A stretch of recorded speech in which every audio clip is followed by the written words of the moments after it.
The Book's Galaxy.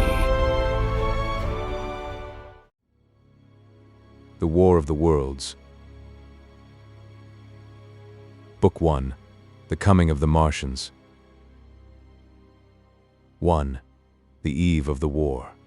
No one would have believed in the last years of the 19th century that this world was being watched keenly and closely by intelligences greater than man's, and yet as mortal as his own, that as men busied themselves about their various concerns they were scrutinized and studied, perhaps almost as narrowly as a man with a microscope might scrutinize the transient creatures that swarm and multiply in a drop of water. With infinite complacency men went to and fro over this globe about their little affairs, serene in their assurance of their empire over matter. It is possible that the infusoria under the microscope do the same. No one gave a thought to the older worlds of space as sources of human danger, or thought of them only to dismiss the idea of life upon them as impossible or improbable. It is curious to recall some of the mental habits of those departed days. At most, terrestrial men fancied there might be other men upon Mars, perhaps inferior to themselves, and ready to welcome a missionary enterprise.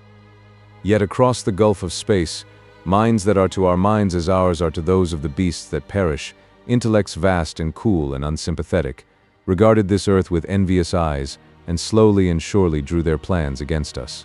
And early in the 20th century came the great disillusionment. The planet Mars, I scarcely need remind the reader, revolves about the Sun at a mean distance of 140 million miles, and the light and heat it receives from the Sun is barely half of that received by this world.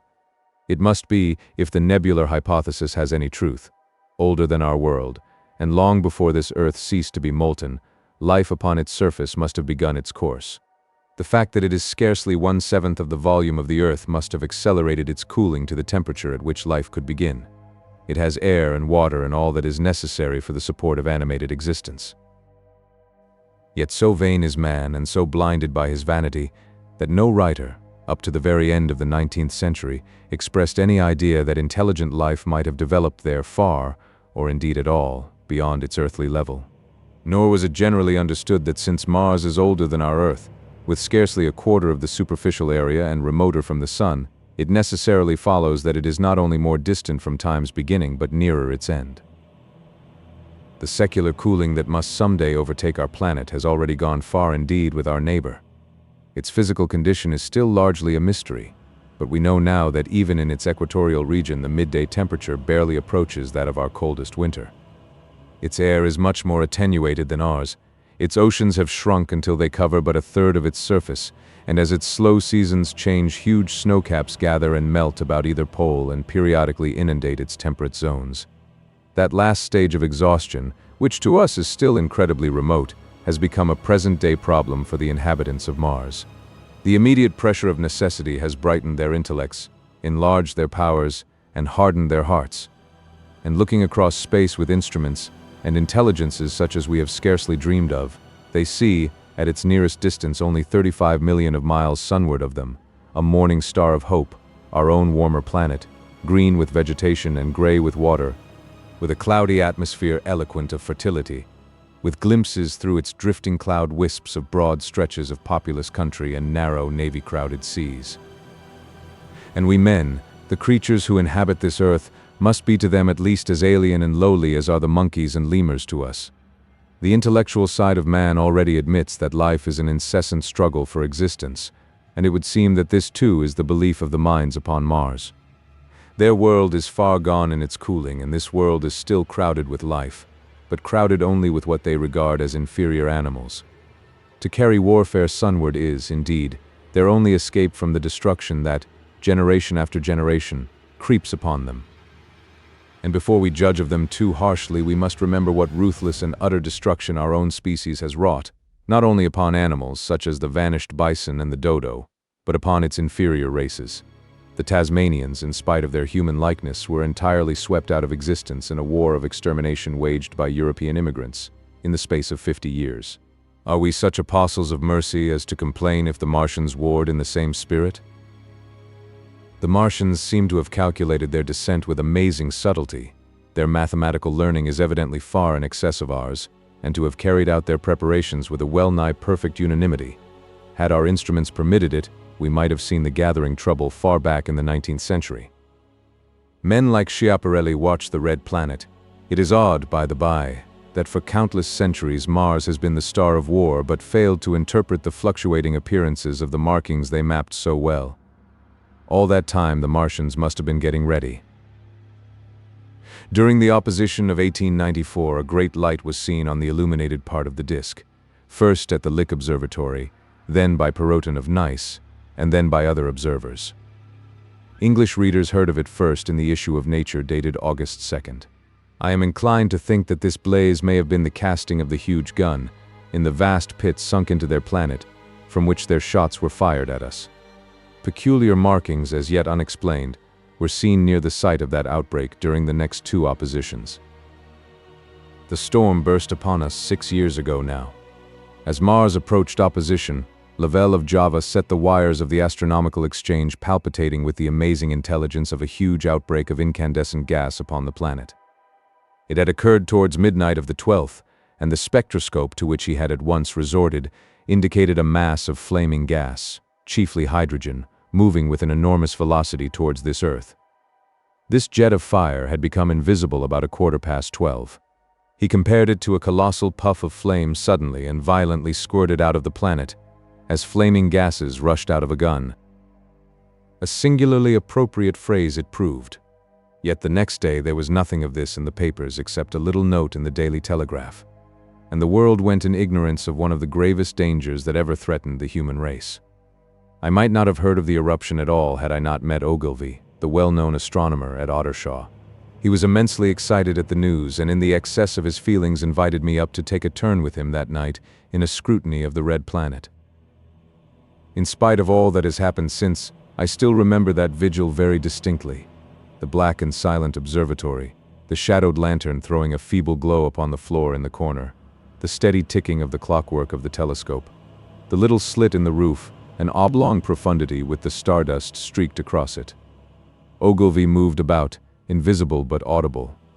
Looking through the telescope, one saw a circle of deep blue and the little round planet swimming in the field.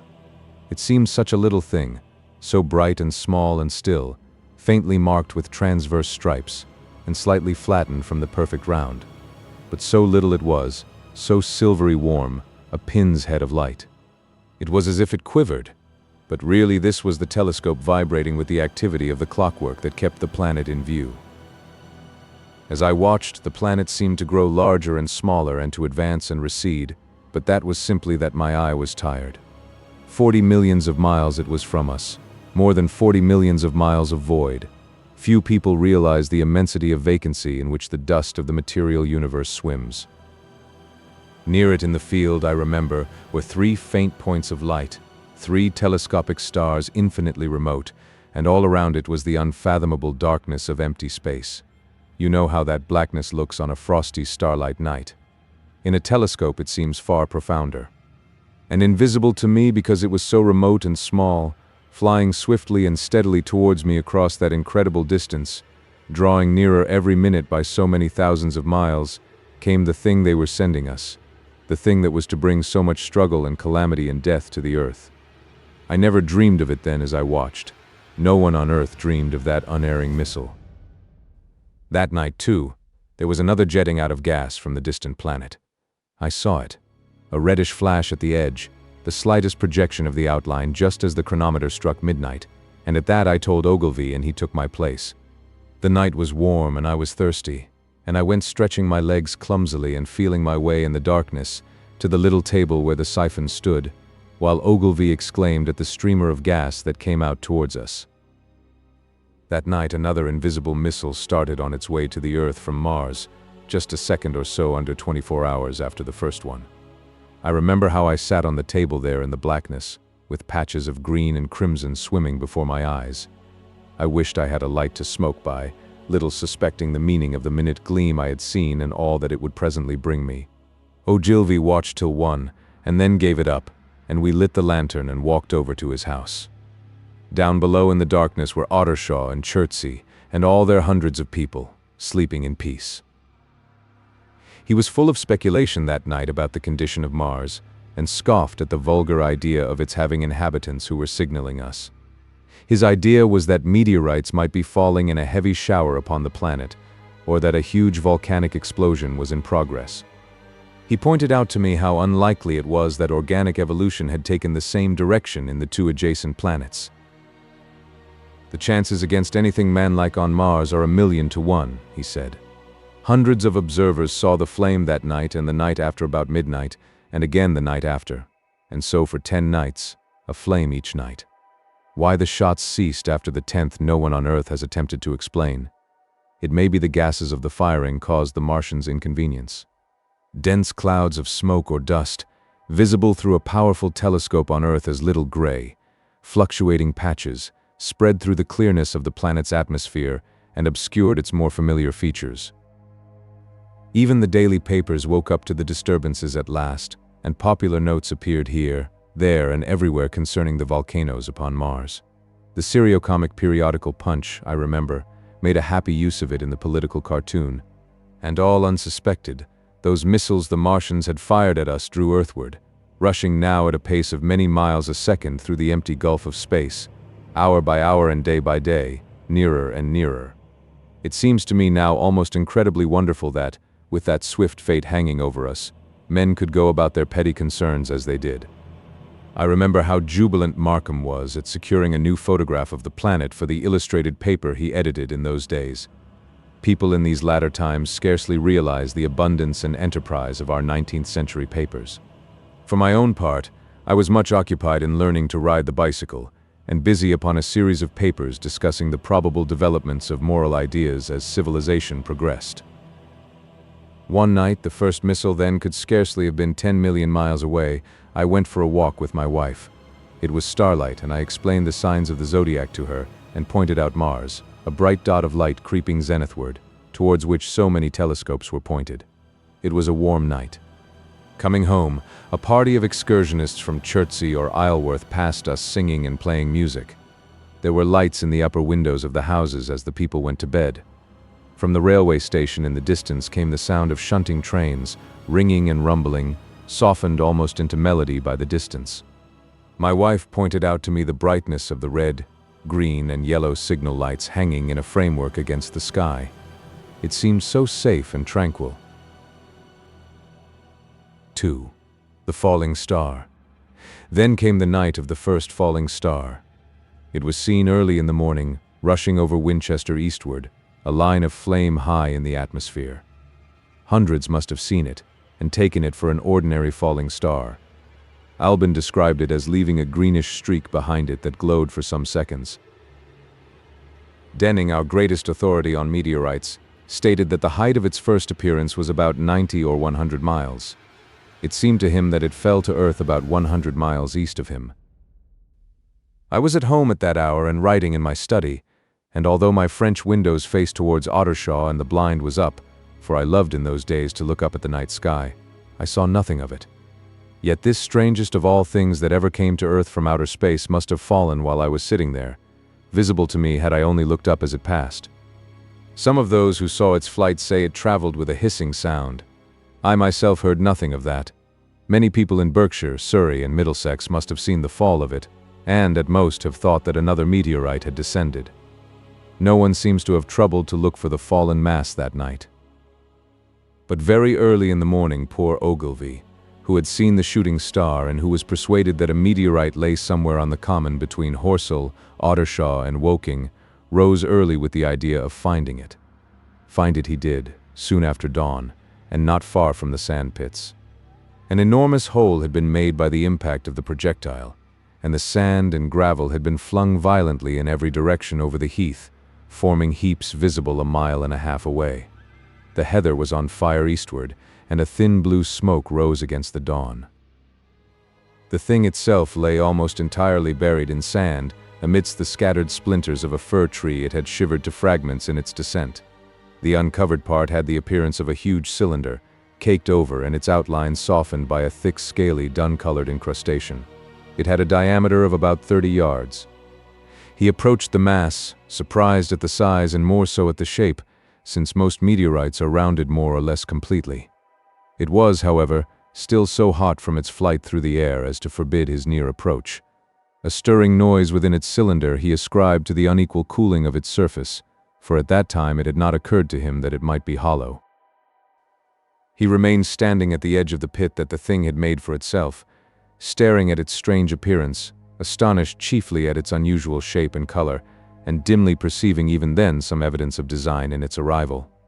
The early morning was wonderfully still, and the sun, just clearing the pine trees towards Weybridge, was already warm. He did not remember hearing any birds that morning. There was certainly no breeze stirring, and the only sounds were the faint movements from within the cindery cylinder. He was all alone on the common. Then suddenly he noticed with a start that some of the gray clinker, the ashy incrustation that covered the meteorite, was falling off the circular edge of the end. It was dropping off in flakes and raining down upon the sand. A large piece suddenly came off and fell with a sharp noise that brought his heart into his mouth. For a minute he scarcely realized what this meant, and, although the heat was excessive, he clambered down into the pit close to the bulk to see the thing more clearly. He fancied even then that the cooling of the body might account for this, but what disturbed that idea was the fact that the ash was falling only from the end of the cylinder. And then he perceived that, very slowly, the circular top of the cylinder was rotating on its body. It was such a gradual movement that he discovered it only through noticing that a black mark that had been near him 5 minutes ago was now at the other side of the circumference. Even then he scarcely understood what this indicated, until he heard a muffled grating sound and saw the black mark jerk forward an inch or so. Then the thing came upon him in a flash. The cylinder was artificial, hollow, with an end that screwed out. Something within the cylinder was unscrewing the top. "Good heavens," said Ogilvy. "There's a man in it, men in it, half roasted to death, trying to escape." At once, with a quick mental leap, he linked the thing with the flash upon Mars. The thought of the confined creature was so dreadful to him that he forgot the heat and went forward to the cylinder to help turn. But luckily the dull radiation arrested him before he could burn his hands on the still glowing metal. At that he stood irresolute for a moment, then turned, scrambled out of the pit, and set off running wildly into Woking. The time then must have been somewhere about 6 o'clock. He met a wagoner and tried to make him understand, but the tale he told and his appearance were so wild, his hat had fallen off in the pit, that the man simply drove on. He was equally unsuccessful with the potman who was just unlocking the doors of the public house by HORSELL Bridge. The fellow thought he was a lunatic at large and made an unsuccessful attempt to shut him into the taproom. That sobered him a little, and when he saw Henderson, the London journalist, in his garden, he called over the palings and made himself understood. "Henderson," he called, "you saw that shooting star last night?" "Well," said Henderson, "it's out on HORSELL Common now." "Good Lord," said Henderson, "fallen meteorite. That's good. But it's something more than a meteorite. It's a cylinder, an artificial cylinder, man, and there's something inside." Henderson stood up with his spade in his hand. "What's that?" he said. He was deaf in one ear. Ogilvy told him all that he had seen. Henderson was a minute or so taking it in. Then he dropped his spade, snatched up his jacket, and came out into the road. The two men hurried back at once to the common and found the cylinder still lying in the same position. But now the sounds inside had ceased, and a thin circle of bright metal showed between the top and the body of the cylinder. Air was either entering or escaping at the rim with a thin, sizzling sound. They listened, rapped on the scaly burnt metal with a stick, and meeting with no response, they both concluded the man or men inside must be insensible or dead. Of course, the two were quite unable to do anything. They shouted consolation and promises, and went off back to the town again to get help. One can imagine them, covered with sand, excited and disordered, running up the little street in the bright sunlight, just as the shop folks were taking down their shutters and people were opening their bedroom windows. Henderson went into the railway station at once in order to telegraph the news to London. The newspaper articles had prepared men's minds for the reception of the idea. By 8 o'clock a number of boys and unemployed men had already started for the common to see the dead men from Mars. That was the form the story took. I heard of it first from my newspaper boy about 8:45 when I went out to get my daily chronicle. I was naturally startled, and lost no time in going out and across the Ottershaw Bridge to the sand pits. 3. on HORSELL Common. I found a little crowd of perhaps 20 people surrounding the huge hole in which the cylinder lay. I have already described the appearance of that colossal bulk embedded in the ground. The turf and gravel about it seemed charred as if by a sudden explosion. No doubt its impact had caused a flash of fire. Henderson and Ogilvy were not there.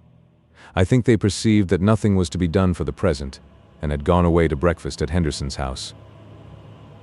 There were 4 or 5 boys sitting on the edge of the pit, with their feet dangling, and amusing themselves until I stopped them by throwing stones at the giant mass. After I had spoken to them about it, they began playing at touch in and out of the group of bystanders. Among these were a couple of cyclists, a jobbing gardener I employed sometimes, a girl carrying a baby, Greg the butcher and his little boy, and 2 or 3 loafers and golf caddies who were accustomed to hang about the railway station.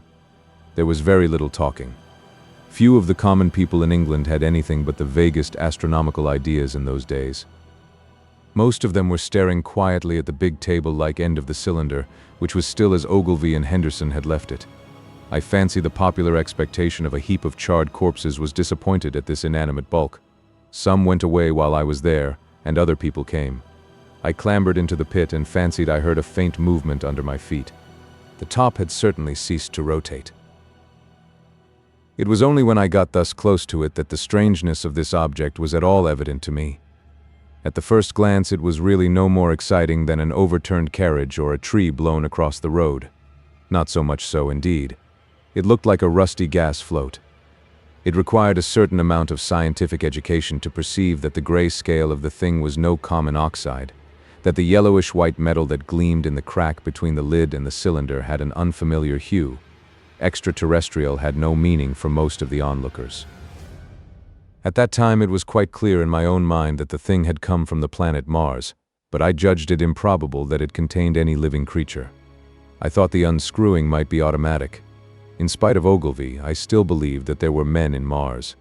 My mind ran fancifully on the possibilities of its containing manuscript, on the difficulties in translation that might arise, whether we should find coins and models in it, and so forth. Yet it was a little too large for assurance on this idea. I felt an impatience to see it opened. About 11, as nothing seemed happening, I walked back, full of such thought, to my home in Maybury. But I found it difficult to get to work upon my abstract investigations. In the afternoon, the appearance of the common had altered very much. The early editions of the evening papers had startled London with enormous headlines. A message received from Mars. Remarkable story from Woking, and so forth. In addition, Ogilvy's wire to the Astronomical Exchange had roused every observatory in the 3 kingdoms. There were half a dozen flies or more from the Woking station standing in the road by the sandpits, a basket chaise from CHOBHAM, and a rather lordly carriage. Besides that, there was quite a heap of bicycles. In addition, a large number of people must have walked, in spite of the heat of the day, from Woking and Chertsey, so that there was altogether quite a considerable crowd, 1 or 2 gaily dressed ladies among the others.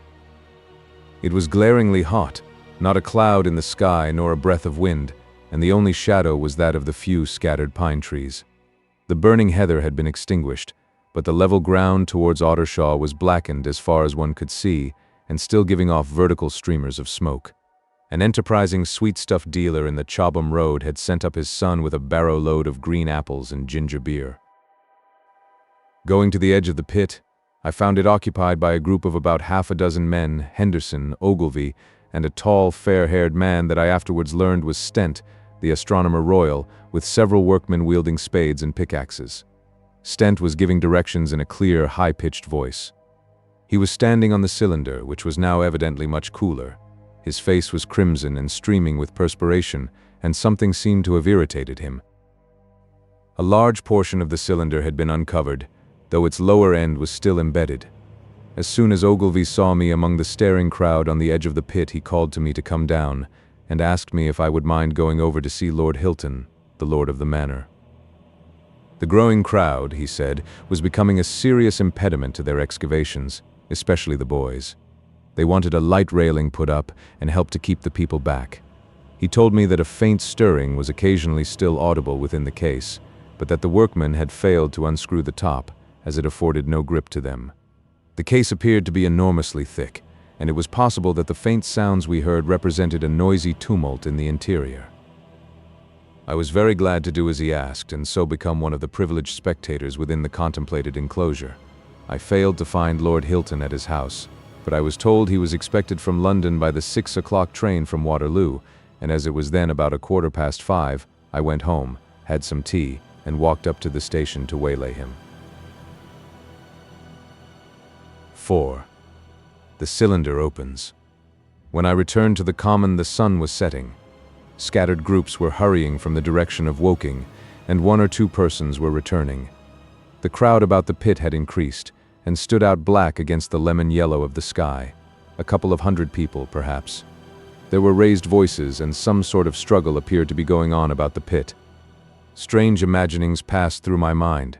As I drew nearer, I heard Stent's voice. "Keep back. Keep back." A boy came running towards me. "It's a Movin," he said to me as he passed. "A screw-in and a screw-in out. I don't like it. I'm a-goin' 'ome, I am." I went on to the crowd. There were really, I should think, 200 or 300 people elbowing and jostling one another, the 1 or 2 ladies there being by no means the least active. "He's fallen in the pit," cried someone. "Keep back," said several. The crowd swayed a little, and I elbowed my way through. Everyone seemed greatly excited. I heard a peculiar humming sound from the pit. "I say," said Ogilvy, "help keep these idiots back. We don't know what's in the confounded thing, you know." I saw a young man, a shop assistant in Woking I believe he was, standing on the cylinder and trying to scramble out of the hole again. The crowd had pushed him in. The end of the cylinder was being screwed out from within.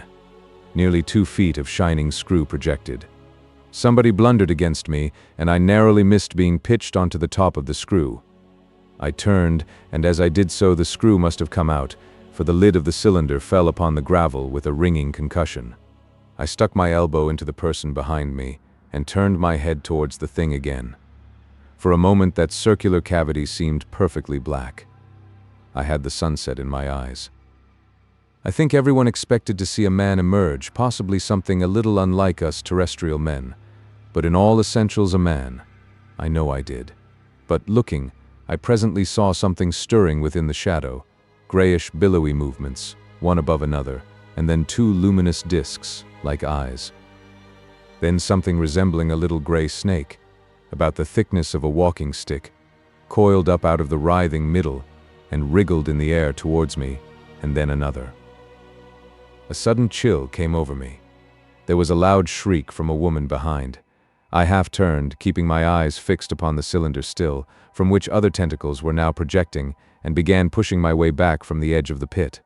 I saw astonishment giving place to horror on the faces of the people about me. I heard inarticulate exclamations on all sides. There was a general movement backwards. I saw the shopman struggling still on the edge of the pit. I found myself alone and saw the people on the other side of the pit running off, Stent among them. I looked again at the cylinder, and ungovernable terror gripped me. I stood petrified and staring. A big, grayish, rounded bulk, the size, perhaps, of a bear, was rising slowly and painfully out of the cylinder. As it bulged up and caught the light, it glistened like wet leather. 2 large, dark-colored eyes were regarding me steadfastly. The mask that framed them, the head of the thing, was rounded, and had, one might say, a face.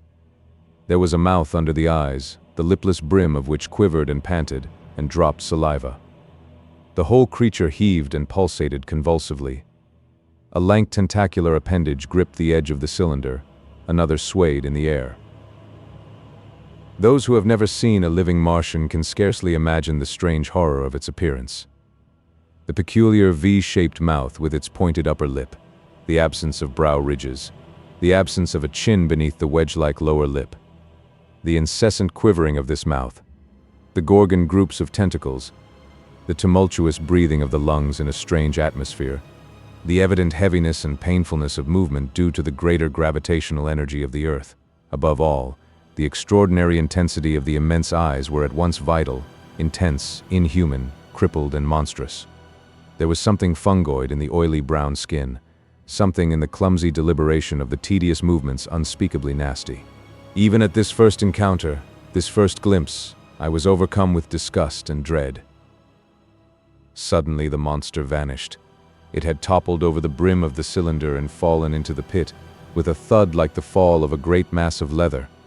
I heard it give a peculiar thick cry, and forthwith another of these creatures appeared darkly in the deep shadow of the aperture. I turned and, running madly, made for the first group of trees, perhaps 100 yards away, but I ran slantingly and stumbling, for I could not avert my face from these things. There, among some young pine trees and furze bushes, I stopped, panting, and waited further developments.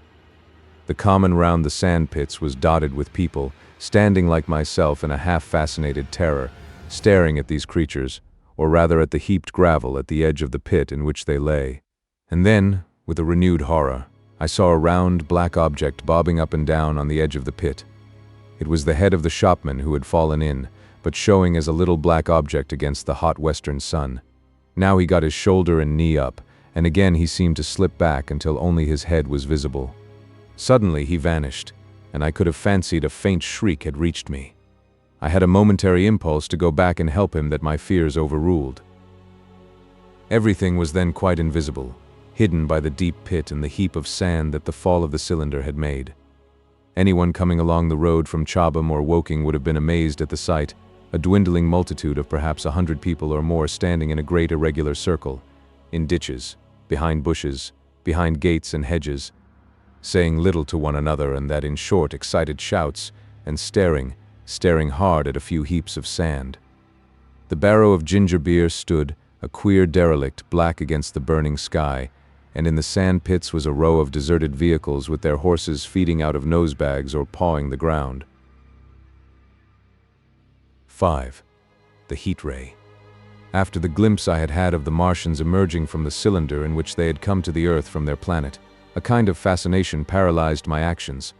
I remained standing knee-deep in the heather, staring at the mound that hid them. I was a battleground of fear and curiosity. I did not dare to go back towards the pit, but I felt a passionate longing to peer into it.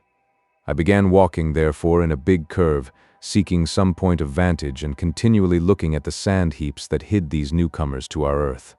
Once a leash of thin black whips, like the arms of an octopus, flashed across the sunset and was immediately withdrawn, and afterwards a thin rod rose up, joint by joint, bearing at its apex a circular disc that spun with a wobbling motion. What could be going on there? Most of the spectators had gathered in one or two groups, one a little crowd towards Woking, the other a knot of people in the direction of CHOBHAM. Evidently they shared my mental conflict. There were few near me. One man I approached, he was, I perceived, a neighbor of mine, though I did not know his name, and accosted.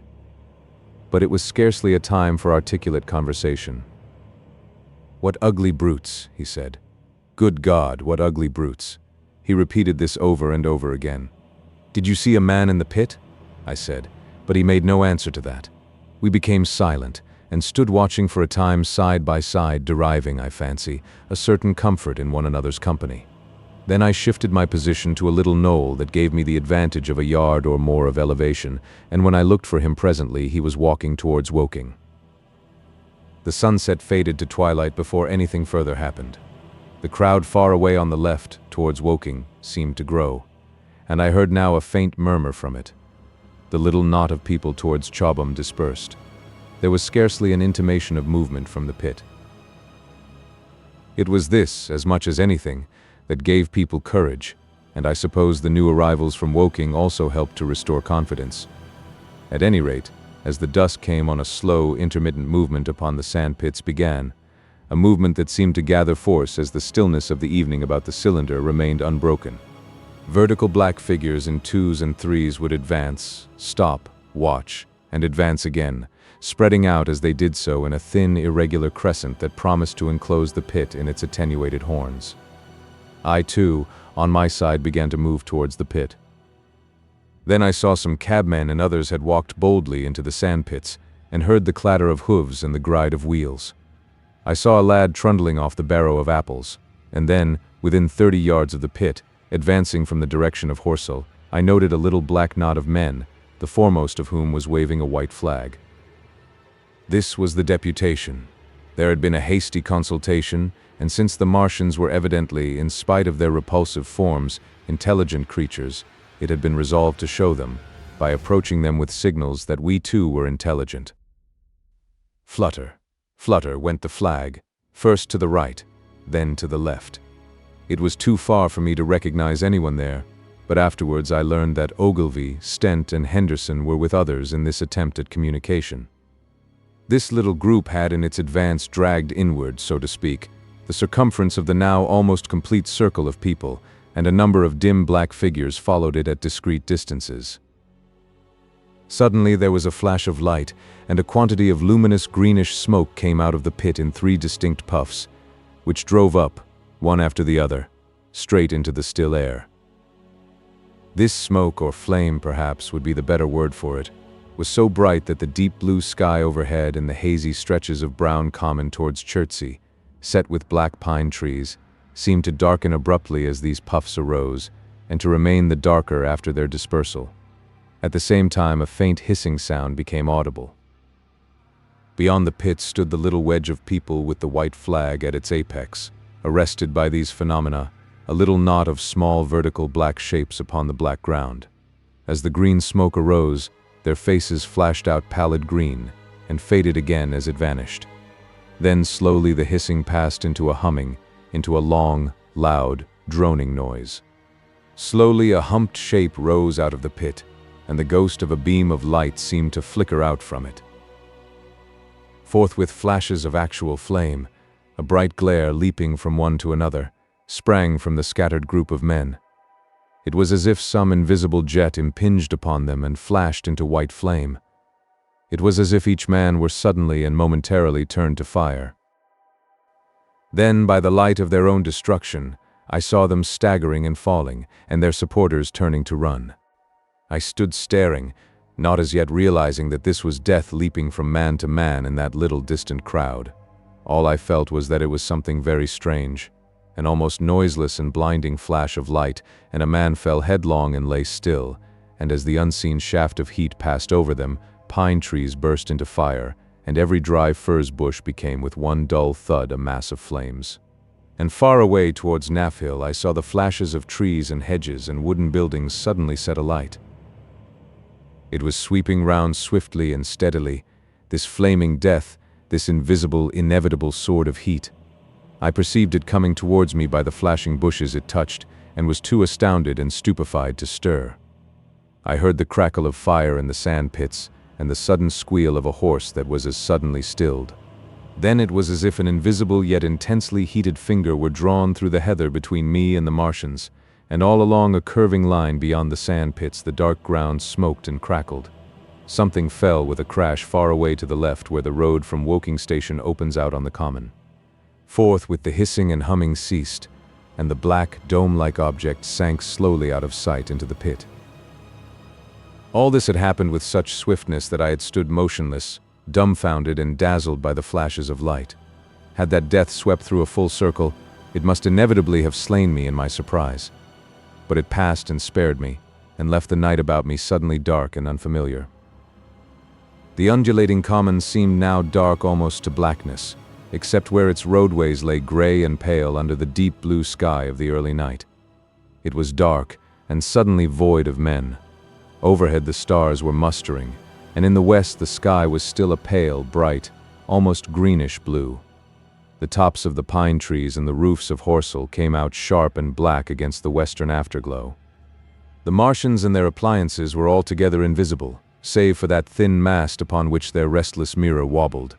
Patches of bush and isolated trees here and there smoked and glowed still, and the houses towards Woking Station were sending up spires of flame into the stillness of the evening air. Nothing was changed save for that and a terrible astonishment. The little group of black specks with the flag of white had been swept out of existence, and the stillness of the evening, so it seemed to me, had scarcely been broken. It came to me that I was upon this dark common, helpless, unprotected, and alone. Suddenly, like a thing falling upon me from without, came fear. With an effort I turned and began a stumbling run through the heather. The fear I felt was no rational fear, but a panic terror not only of the Martians, but of the dusk and stillness all about me. Such an extraordinary effect in unmanning me it had that I ran weeping silently as a child might do. Once I had turned, I did not dare to look back. I remember I felt an extraordinary persuasion that I was being played with, that presently, when I was upon the very verge of safety, this mysterious death, as swift as the passage of light, would leap after me from the pit about the cylinder and strike me down. 6. The heat ray in the CHOBHAM road. It is still a matter of wonder how the Martians are able to slay men so swiftly and so silently. Many think that in some way they are able to generate an intense heat in a chamber of practically absolute non-conductivity. This intense heat they project in a parallel beam against any object they choose, by means of a polished parabolic mirror of unknown composition, much as the parabolic mirror of a lighthouse projects a beam of light. But no one has absolutely proved these details. However it is done, it is certain that a beam of heat is the essence of the matter. Heat and invisible, instead of visible, light.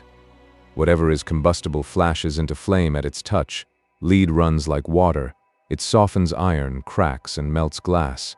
And when it falls upon water, incontinently that explodes into steam. That night nearly 40 people lay under the starlight about the pit, charred and distorted beyond recognition, and all night long the common from HORSELL to Maybury was deserted and brightly ablaze. The news of the massacre probably reached CHOBHAM, Woking, and Ottershaw about the same time.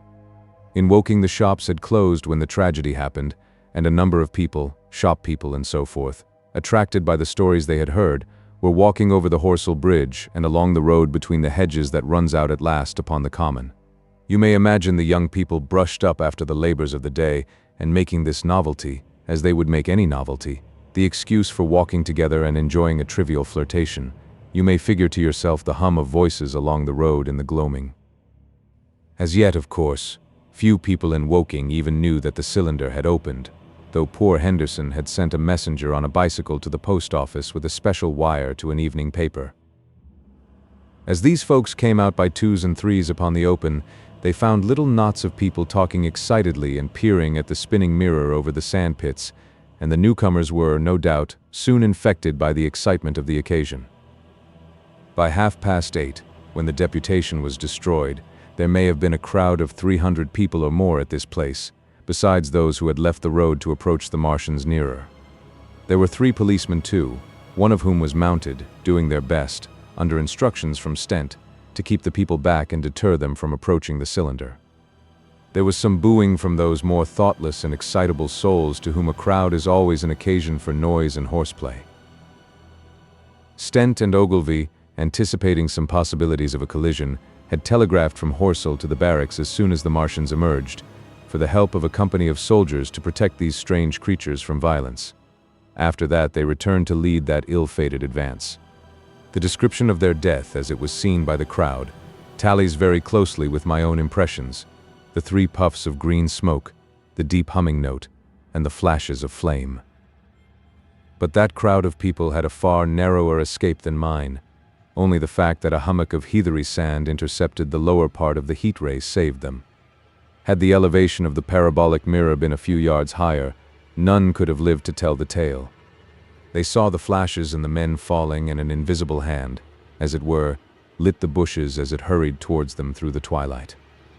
Then, with a whistling note that rose above the droning of the pit, the beam swung close over their heads, lighting the tops of the beech trees that lined the road, and splitting the bricks, smashing the windows, firing the window frames, and bringing down in crumbling ruin a portion of the gable of the house nearest the corner.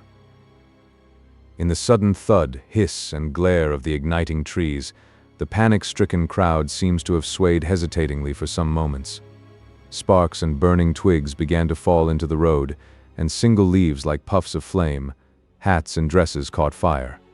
Then came a crying from the common. There were shrieks and shouts, and suddenly a mounted policeman came galloping through the confusion with his hands clasped over his head, screaming. "They're coming!" A woman shrieked, and incontinently everyone was turning and pushing at those behind in order to clear their way to Woking again. They must have bolted as blindly as a flock of sheep. Where the road grows narrow and black between the high banks the crowd jammed, and a desperate struggle occurred. All that crowd did not escape. 3 persons at least, 2 women and a little boy, were crushed and trampled there, and left to die amid the terror and the darkness. 7. How I reached home. For my own part, I remember nothing of my flight except the stress of blundering against trees and stumbling through the heather. All about me gathered the invisible terrors of the Martians. That pitiless sword of heat seemed whirling to and fro, flourishing overhead before it descended and smote me out of life. I came into the road between the crossroads and HORSELL and ran along this to the crossroads. At last I could go no further. I was exhausted with the violence of my emotion and of my flight, and I staggered and fell by the wayside. That was near the bridge that crosses the canal by the gasworks. I fell and lay still. I must have remained there some time. I sat up, strangely perplexed. For a moment, perhaps, I could not clearly understand how I came there. My terror had fallen from me like a garment. My hat had gone, and my collar had burst away from its fastener. A few minutes before, there had only been 3 real things before me: the immensity of the night and space and nature, my own feebleness and anguish, and the near approach of death. Now it was as if something turned over, and the point of view altered abruptly. There was no sensible transition from one state of mind to the other. I was immediately the self of every day again, a decent, ordinary citizen. The silent common, the impulse of my flight, the starting flames, were as if they had been in a dream. I asked myself, had these latter things indeed happened? I could not credit it. I rose and walked unsteadily up the steep incline of the bridge. My mind was blank wonder. My muscles and nerves seemed drained of their strength. I dare say I staggered drunkenly. A head rose over the arch, and the figure of a workman carrying a basket appeared. Beside him ran a little boy. He passed me, wishing me good night. I was minded to speak to him, but did not. I answered his greeting with a meaningless mumble and went on over the bridge. Over the Maybury Arch a train, a billowing tumult of white firelit smoke, and a long caterpillar of lighted windows, went flying south, clatter, clatter, clap, rap, and it had gone. A dim group of people talked in the gate of one of the houses in the pretty little row of gables that was called Oriental Terrace. It was all so real and so familiar. And that behind me, it was frantic, fantastic. Such things, I told myself, could not be. Perhaps I am a man of exceptional moods. I do not know how far my experience is common. At times I suffer from the strangest sense of detachment from myself and the world about me.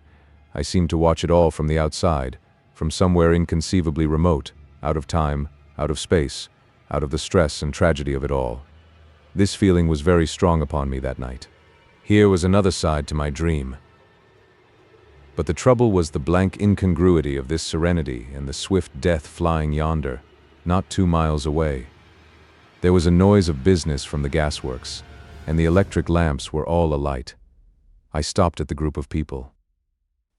"What news from the common?" said I. There were 2 men and a woman at the gate. "Eh?"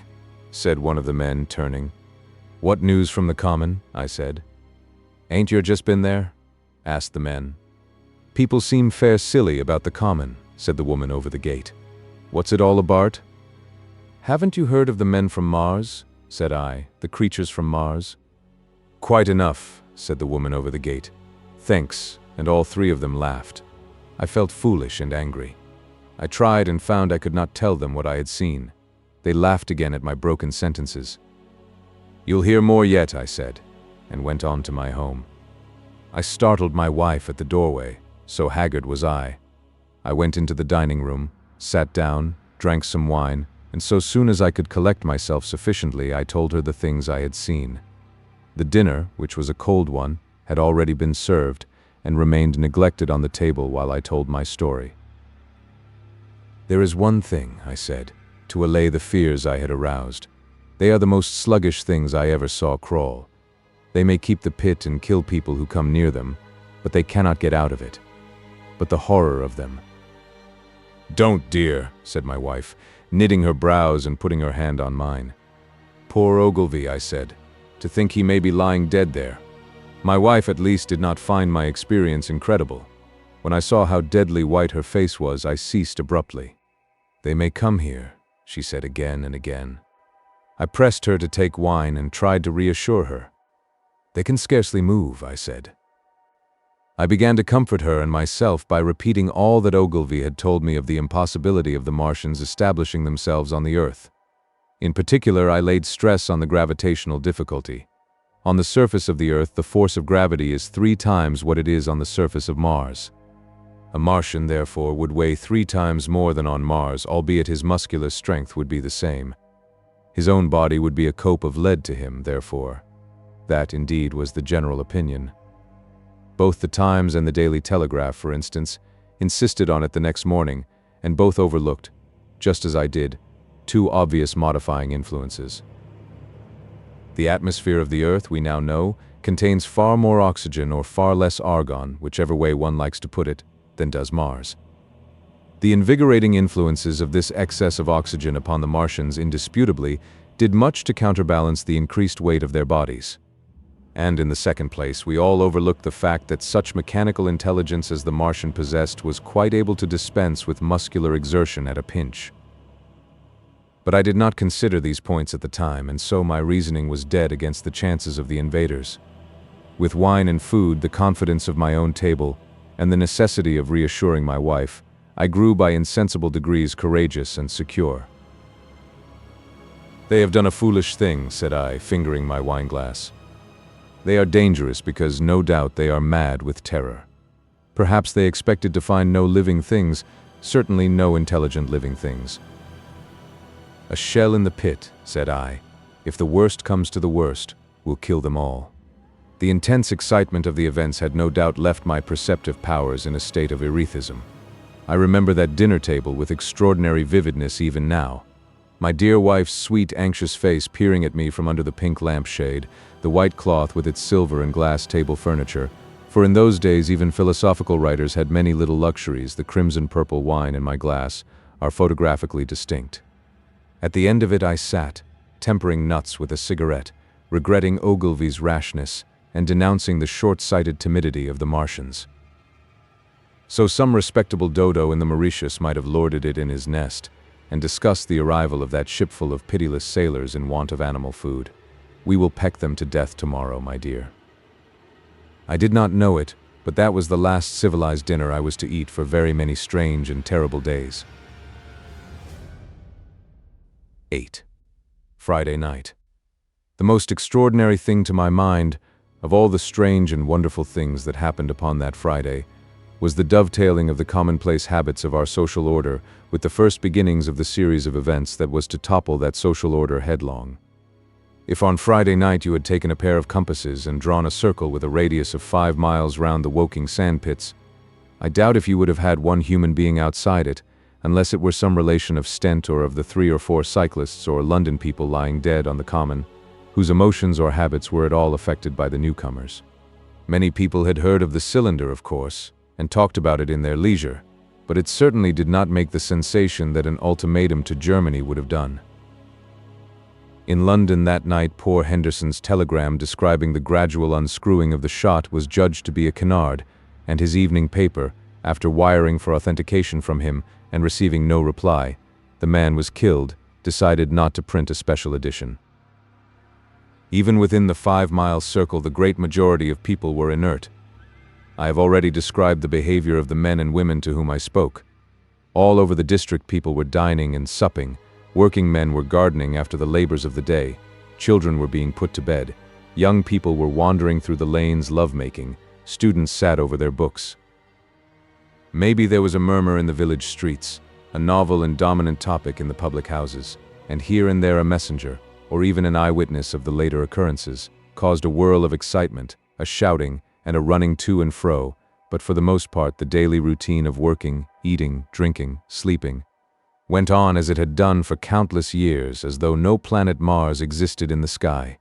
Even at Woking Station and HORSELL and CHOBHAM that was the case. In Woking Junction, until a late hour, trains were stopping and going on, others were shunting on the sidings, passengers were alighting and waiting, and everything was proceeding in the most ordinary way.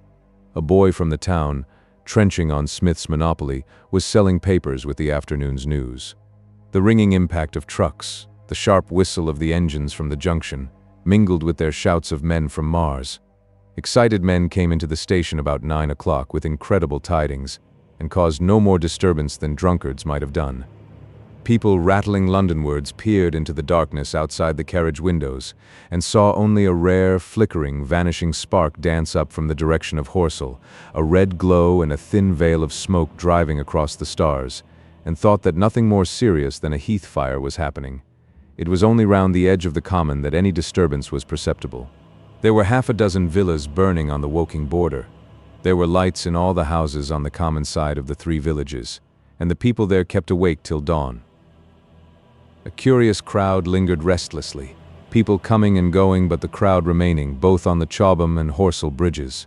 One or two adventurous souls, it was afterwards found, went into the darkness and crawled quite near the Martians, but they never returned, for now and again a light ray, like the beam of a warship's searchlight, swept the common, and the heat ray was ready to follow.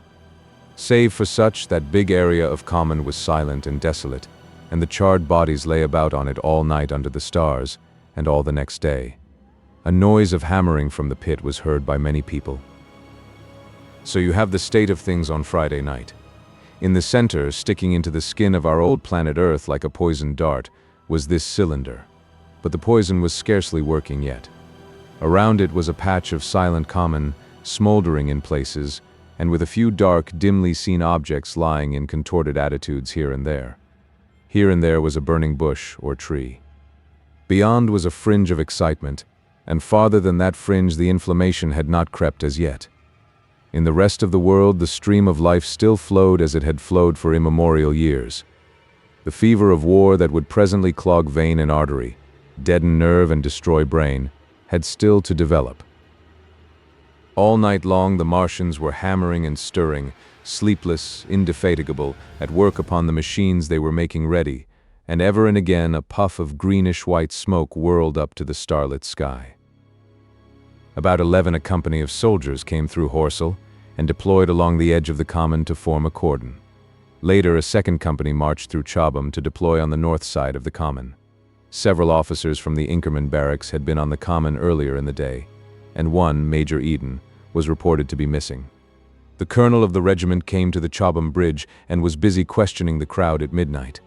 The military authorities were certainly alive to the seriousness of the business. About 11 the next morning's papers were able to say a squadron of hussars, 2 Maxims, and about 400 men of the Cardigan regiment started from Aldershot. A few seconds after midnight the crowd in the Chertsey Road, Woking, saw a star fall from heaven into the pine woods to the northwest. It had a greenish color and caused a silent brightness like summer lightning. This was the second cylinder. 9. The fighting begins. Saturday lives in my memory as a day of suspense. It was a day of lassitude too, hot and close with, I am told, a rapidly fluctuating barometer. I had slept but little, though my wife had succeeded in sleeping, and I rose early. I went into my garden before breakfast and stood listening, but towards the common there was nothing stirring but a lark. The milkman came as usual. I heard the rattle of his chariot and I went round to the side gate to ask the latest news. He told me that during the night the Martians had been surrounded by troops and that guns were expected. Then, a familiar, reassuring note, I heard a train running towards Woking. "They aren't to be killed," said the milkman, "if that can possibly be avoided." I saw my neighbor gardening, chatted with him for a time, and then strolled in to breakfast. It was a most unexceptional morning. My neighbor was of opinion that the troops would be able to capture or to destroy the Martians during the day. "It's a pity they make themselves so unapproachable," he said. "It would be curious to know how they live on another planet. We might learn a thing or two." He came up to the fence and extended a handful of strawberries, for his gardening was as generous as it was enthusiastic. At the same time he told me of the burning of the pine woods about the Byfleet golf links. "They say," said he, "that there's another of those blessed things fallen there, number 2, but one's enough surely. This lot'll cost the insurance people a pretty penny before everything's settled." He laughed with an air of the greatest good humor as he said this. The woods, he said, were still burning, and pointed out a haze of smoke to me. "They will be hot underfoot for days on account of the thick soil of pine needles and turf," he said, and then grew serious over poor Ogilvy. After breakfast, instead of working, I decided to walk down towards the common. Under the railway bridge, I found a group of soldiers, sappers, I think, men in small round caps, dirty red jackets unbuttoned, and showing their blue shirts, dark trousers, and boots coming to the calf. They told me no one was allowed over the canal, and, looking along the road towards the bridge, I saw one of the cardigan men standing sentinel there. I talked with these soldiers for a time. I told them of my sight of the Martians on the previous evening. None of them had seen the Martians, and they had but the vaguest ideas of them, so that they plied me with questions. They said that they did not know who had authorized the movements of the troops. Their idea was that a dispute had arisen at the Horse Guards. The ordinary sapper is a great deal better educated than the common soldier, and they discussed the peculiar conditions of the possible fight with some acuteness. I described the heat ray to them, and they began to argue among themselves. "Crawl up under cover and rush 'em, say I," said one. "Get out," said another. "What's cover against this air eat? Sticks to cook yer. What we got to do is to go as near as the ground'll let us, and then drive a trench." "Blow your trenches. You always want trenches. You ought to have been born a rabbit, Snippy." "Ain't they got any necks then?" said a third, abruptly, a little contemplative dark man smoking a pipe. I repeated my description. "Octopuses," said he. "That's what I calls 'em. Talk about fishers of men, fighters of fish it is this time." "It ain't no murder killing beasts like that," said the first speaker. "Why not shell the darn things straight off and finish 'em," said the little dark man. "You can't tell what they might do." "Where's your shells?" said the first speaker. "There ain't no time. Do it in a rush. That's my tip, and do it at once." So they discussed it. After a while I left them, and went on to the railway station to get as many morning papers as I could. But I will not weary the reader with a description of that long morning and of the longer afternoon. I did not succeed in getting a glimpse of the common, for even HORSELL and CHOBHAM church towers were in the hands of the military authorities. The soldiers I addressed didn't know anything. The officers were mysterious as well as busy. I found people in the town quite secure again in the presence of the military, and I heard for the first time from Marshall, the tobacconist, that his son was among the dead on the common. The soldiers had made the people on the outskirts of HORSELL lock up and leave their houses. I got back to lunch about 2, very tired for, as I have said, the day was extremely hot and dull, and in order to refresh myself I took a cold bath in the afternoon. About 4:30 I went up to the railway station to get an evening paper, for the morning papers had contained only a very inaccurate description of the killing of Stent, Henderson, Ogilvy, and the others. But there was little I didn't know. The Martians did not show an inch of themselves. They seemed busy in their pit, and there was a sound of hammering and an almost continuous streamer of smoke. Apparently they were busy getting ready for a struggle. Fresh attempts have been made to signal, but without success, was the stereotyped formula of the papers. A sapper told me it was done by a man in a ditch with a flag on a long pole. The Martians took as much notice of such advances as we should of the lowing of a cow. I must confess the sight of all this armament, all this preparation, greatly excited me. My imagination became belligerent and defeated the invaders in a dozen striking ways. Something of my schoolboy dreams of battle and heroism came back. It hardly seemed a fair fight to me at that time. They seemed very helpless in that pit of theirs. About 3 o'clock there began the thud of a gun at measured intervals from Chertsey or Addlestone. I learned that the smoldering pine wood into which the second cylinder had fallen was being shelled, in the hope of destroying that object before it opened. It was only about 5, however, that a field gun reached CHOBHAM for use against the first body of Martians.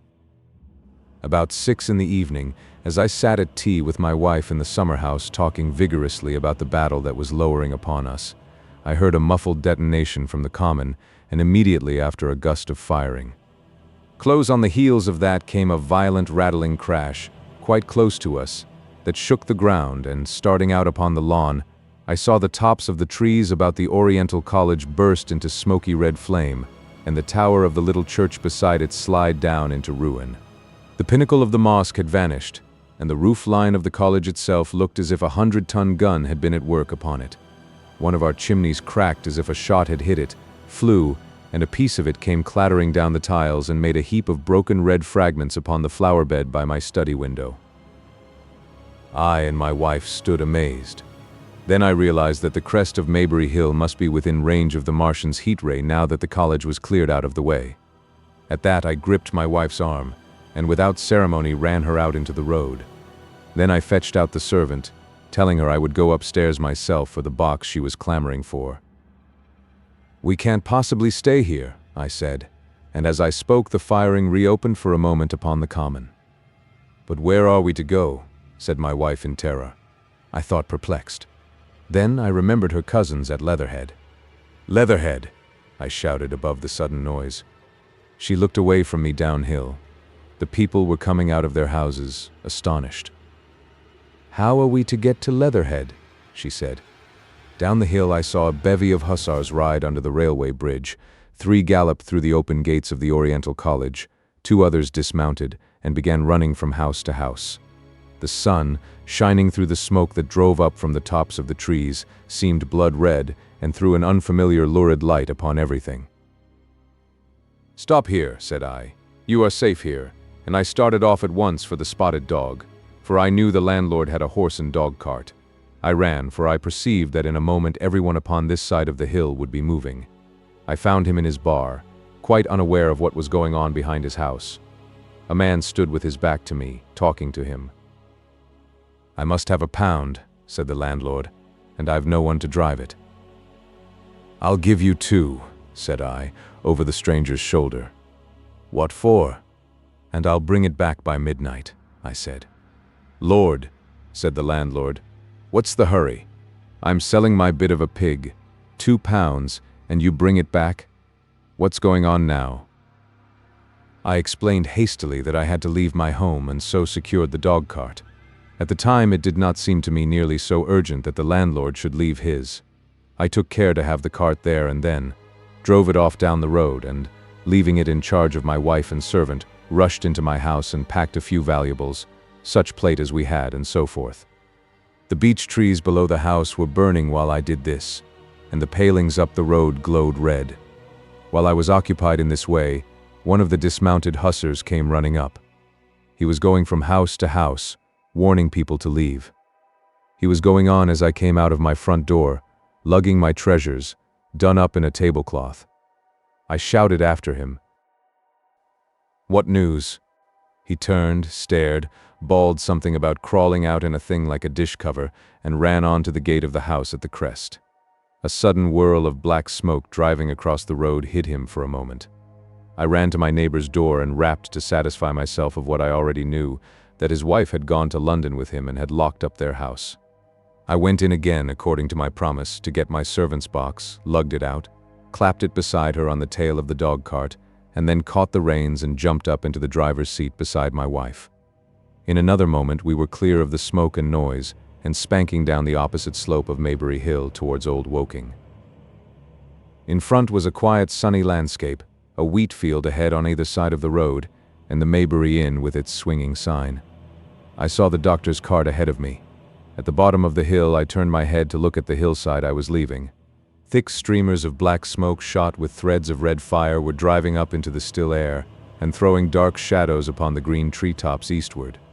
The smoke already extended far away to the east and west, to the Byfleet pine woods eastward, and to Woking on the west. The road was dotted with people running towards us. And very faint now, but very distinct through the hot, quiet air, one heard the whir of a machine gun that was presently stilled, and an intermittent cracking of rifles. Apparently the Martians were setting fire to everything within range of their heat ray. I am not an expert driver, and I had immediately to turn my attention to the horse. When I looked back again, the second hill had hidden the black smoke. I slashed the horse with the whip, and gave him a loose rein until Woking and Send lay between us and that quivering tumult. I overtook and passed the doctor between Woking and Send. 10. In the storm. Leatherhead is about 12 miles from Maybury Hill. The scent of hay was in the air through the lush meadows beyond Purford, and the hedges on either side were sweet and gay with multitudes of dog roses. The heavy firing that had broken out while we were driving down Maybury Hill ceased as abruptly as it began, leaving the evening very peaceful and still. We got to Leatherhead without misadventure about 9 o'clock, and the horse had an hour's rest while I took supper with my cousins and commended my wife to their care. My wife was curiously silent throughout the drive and seemed oppressed with forebodings of evil. I talked to her reassuringly, pointing out that the Martians were tied to the pit by sheer heaviness, and at the utmost could but crawl a little out of it, but she answered only in monosyllables. Had it not been for my promise to the innkeeper, she would, I think, have urged me to stay in Leatherhead that night. Would that I had. Her face, I remember, was very white as we parted. For my own part, I had been feverishly excited all day. Something very like the war fever that occasionally runs through a civilized community had got into my blood, and in my heart I was not so very sorry that I had to return to Maybury that night. I was even afraid that that last fusillade I had heard might mean the extermination of our invaders from Mars. I can best express my state of mind by saying that I wanted to be in at the death. It was nearly 11 when I started to return. The night was unexpectedly dark.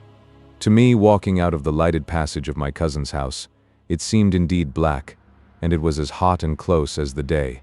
Overhead the clouds were driving fast, albeit not a breath stirred the shrubs about us. My cousin's man lit both lamps. Happily, I knew the road intimately. My wife stood in the light of the doorway and watched me until I jumped up into the dog cart. Then abruptly she turned and went in, leaving my cousins side by side wishing me good hap. I was a little depressed at first with the contagion of my wife's fears, but very soon my thoughts reverted to the Martians. At that time I was absolutely in the dark as to the course of the evening's fighting. I did not know even the circumstances that had precipitated the conflict. As I came through Ockham, for that was the way I returned and not through Send and Old Woking, I saw along the western horizon a blood-red glow, which as I drew nearer, crept slowly up the sky. The driving clouds of the gathering thunderstorm mingled there with masses of black and red smoke. Ripley Street was deserted, and except for a lighted window or so the village showed not a sign of life, but I narrowly escaped an accident at the corner of the road to Parford, where a knot of people stood with their backs to me. They said nothing to me as I passed. I do not know what they knew of the things happening beyond the hill, nor do I know if the silent houses I passed on my way were sleeping securely, or deserted and empty, or harassed and watching against the terror of the night. From Ripley until I came through Pierford I was in the valley of the Wey, and the red glare was hidden from me. As I ascended the little hill beyond Pierford Church, the glare came into view again, and the trees about me shivered with the first intimation of the storm that was upon me. Then I heard midnight pealing out from Pierford Church behind me, and then came the silhouette of Maybury Hill, with its treetops and roofs black and sharp against the red. Even as I beheld this, a lurid green glare lit the road about me and showed the distant woods towards Addlestone. I felt a tug at the reins. I saw that the driving clouds had been pierced as it were by a thread of green fire, suddenly lighting their confusion and falling into the field to my left. It was the third falling star. Close on its apparition, and blindingly violet by contrast, danced out the first lightning of the gathering storm, and the thunder burst like a rocket overhead. The horse took the bit between his teeth and bolted. A moderate incline runs towards the foot of Maybury Hill, and down this we clattered. Once the lightning had begun, it went on in as rapid a succession of flashes as I have ever seen. The thunderclaps, treading one on the heels of another and with a strange crackling accompaniment, sounded more like the working of a gigantic electric machine than the usual detonating reverberations. The flickering light was blinding and confusing, and a thin hail smote gustily at my face as I drove down the slope. At first I regarded little but the road before me, and then abruptly my attention was arrested by something that was moving rapidly down the opposite slope of Maybury Hill. At first I took it for the wet roof of a house, but one flash following another showed it to be in swift rolling movement. It was an elusive vision, a moment of bewildering darkness, and then, in a flash like daylight, the red masses of the orphanage near the crest of the hill, the green tops of the pine trees, and this problematical object came out clear and sharp and bright. And this thing I saw? How can I describe it? A monstrous tripod, higher than many houses, striding over the young pine trees and smashing them aside in its career. A walking engine of glittering metal, striding now across the heather, articulate ropes of steel dangling from it, and the clattering tumult of its passage mingling with the riot of the thunder. A flash, and it came out vividly, heeling over one way with 2 feet in the air, to vanish and reappear almost instantly as it seemed, with the next flash 100 yards nearer. Can you imagine a milking stool tilted and bowled violently along the ground? That was the impression those instant flashes gave. But instead of a milking stool, imagine it a great body of machinery on a tripod stand. Then suddenly the trees in the pine wood ahead of me were parted, as brittle reeds are parted by a man thrusting through them. They were snapped off and driven headlong, and a second huge tripod appeared, rushing, as it seemed, headlong towards me. And I was galloping hard to meet it. At the sight of the second monster, my nerve went altogether. Not stopping to look again, I wrenched the horse's head hard round to the right, and in another moment the dog cart had heeled over upon the horse. The shafts smashed noisily, and I was flung sideways and fell heavily into a shallow pool of water. I crawled out almost immediately and crouched, my feet still in the water, under a clump of firs. The horse lay motionless, his neck was broken, poor brute, and by the lightning flashes I saw the black bulk of the overturned dog cart and the silhouette of the wheel still spinning slowly. In another moment the colossal mechanism went striding by me and passed uphill towards Pierford. Seen nearer, the thing was incredibly strange, for it was no mere insensate machine driving on its way. Machine it was, with a ringing metallic pace, and long, flexible, glittering tentacles, one of which gripped a young pine tree, swinging and rattling about its strange body. It picked its road as it went striding along, and the brazen hood that surmounted it moved to and fro with the inevitable suggestion of a head looking about. Behind the main body was a huge mass of white metal like a gigantic fisherman's basket, and puffs of green smoke squirted out from the joints of the limbs as the monster swept by me, and in an instant it was gone. So much I saw then, all vaguely for the flickering of the lightning, in blinding highlights and dense black shadows. As it passed it set up an exultant, deafening howl that drowned the thunder. "Alloo! Alloo!" And in another minute it was with its companion, half a mile away, stooping over something in the field. I have no doubt this thing in the field was the third of the 10 cylinders they had fired at us from Mars. For some minutes I lay there in the rain and darkness watching, by the intermittent light, these monstrous beings of metal moving about in the distance over the hedge tops. A thin hail was now beginning, and as it came and went their figures grew misty and then flashed into clearness again. Now and then came a gap in the lightning, and the night swallowed them up. I was soaked with hail above and puddled water below. It was some time before my blank astonishment would let me struggle up the bank to a drier position, or think at all of my imminent peril. Not far from me was a little one-roomed squatter's hut of wood, surrounded by a patch of potato garden. I struggled to my feet at last, and crouching and making use of every chance of cover, I made a run for this. I hammered at the door, but I could not make the people hear if there were any people inside, and after a time I desisted, and availing myself of a ditch for the greater part of the way, succeeded in crawling, unobserved by these monstrous machines, into the pine woods towards Maybury. Under cover of this I pushed on, wet and shivering now, towards my own house. I walked among the trees trying to find the footpath. It was very dark indeed in the wood, for the lightning was now becoming infrequent, and the hail, which was pouring down in a torrent, fell in columns through the gaps in the heavy foliage.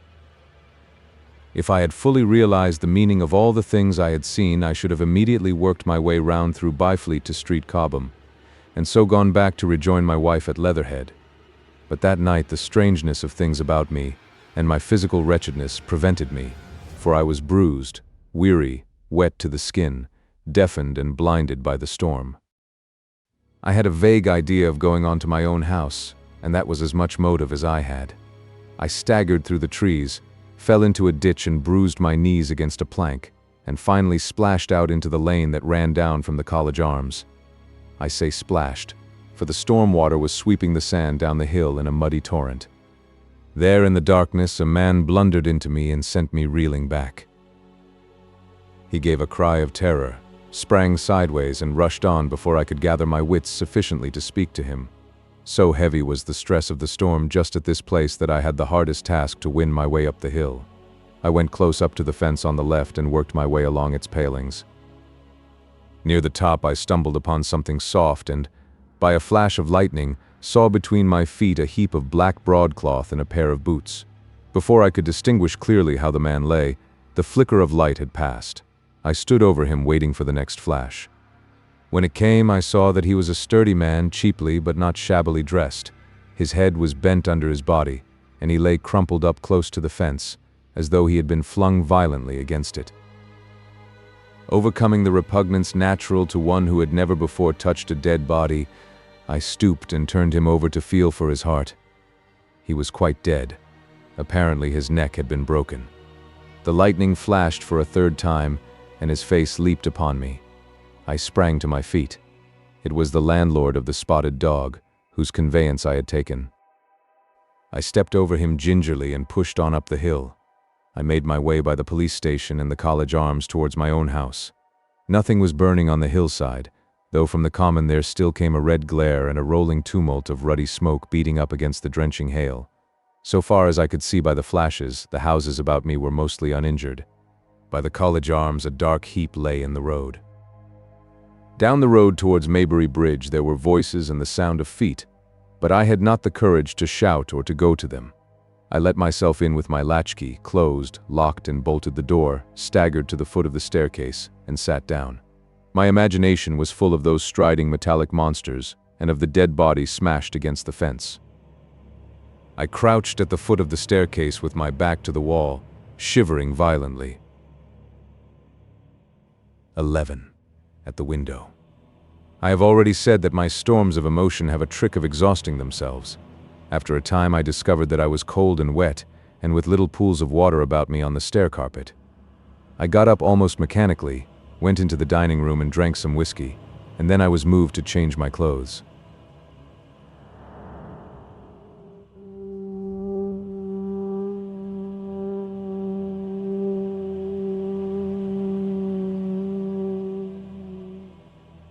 After I had done that, I went upstairs to my study, but why I did so I do not know. The window of my study looks over the trees and the railway towards HORSELL Common. In the hurry of our departure, this window had been left open. The passage was dark, and by contrast with the picture, the window frame enclosed, the side of the room seemed impenetrably dark. I stopped short in the doorway. The thunderstorm had passed. The towers of the Oriental College and the pine trees about it had gone, and very far away, lit by a vivid red glare, the common about the sandpits was visible. Across the light, huge black shapes, grotesque and strange, moved busily to and fro. It seemed indeed as if the whole country in that direction was on fire, a broad hillside set with minute tongues of flame, swaying and writhing with the gusts of the dying storm, and throwing a red reflection upon the cloud scud above. Every now and then a haze of smoke from some nearer conflagration drove across the window and hid the Martian shapes. I could not see what they were doing, nor the clear form of them, nor recognize the black objects they were busied upon. Neither could I see the nearer fire, though the reflections of it danced on the wall and ceiling of the study. A sharp, resinous tang of burning was in the air. I closed the door noiselessly and crept towards the window. As I did so, the view opened out until, on the one hand, it reached to the houses about Woking Station, and on the other to the charred and blackened pine woods of Byfleet. There was a light down below the hill, on the railway, near the arch, and several of the houses along the Maybury Road and the streets near the station were glowing ruins. The light upon the railway puzzled me at first.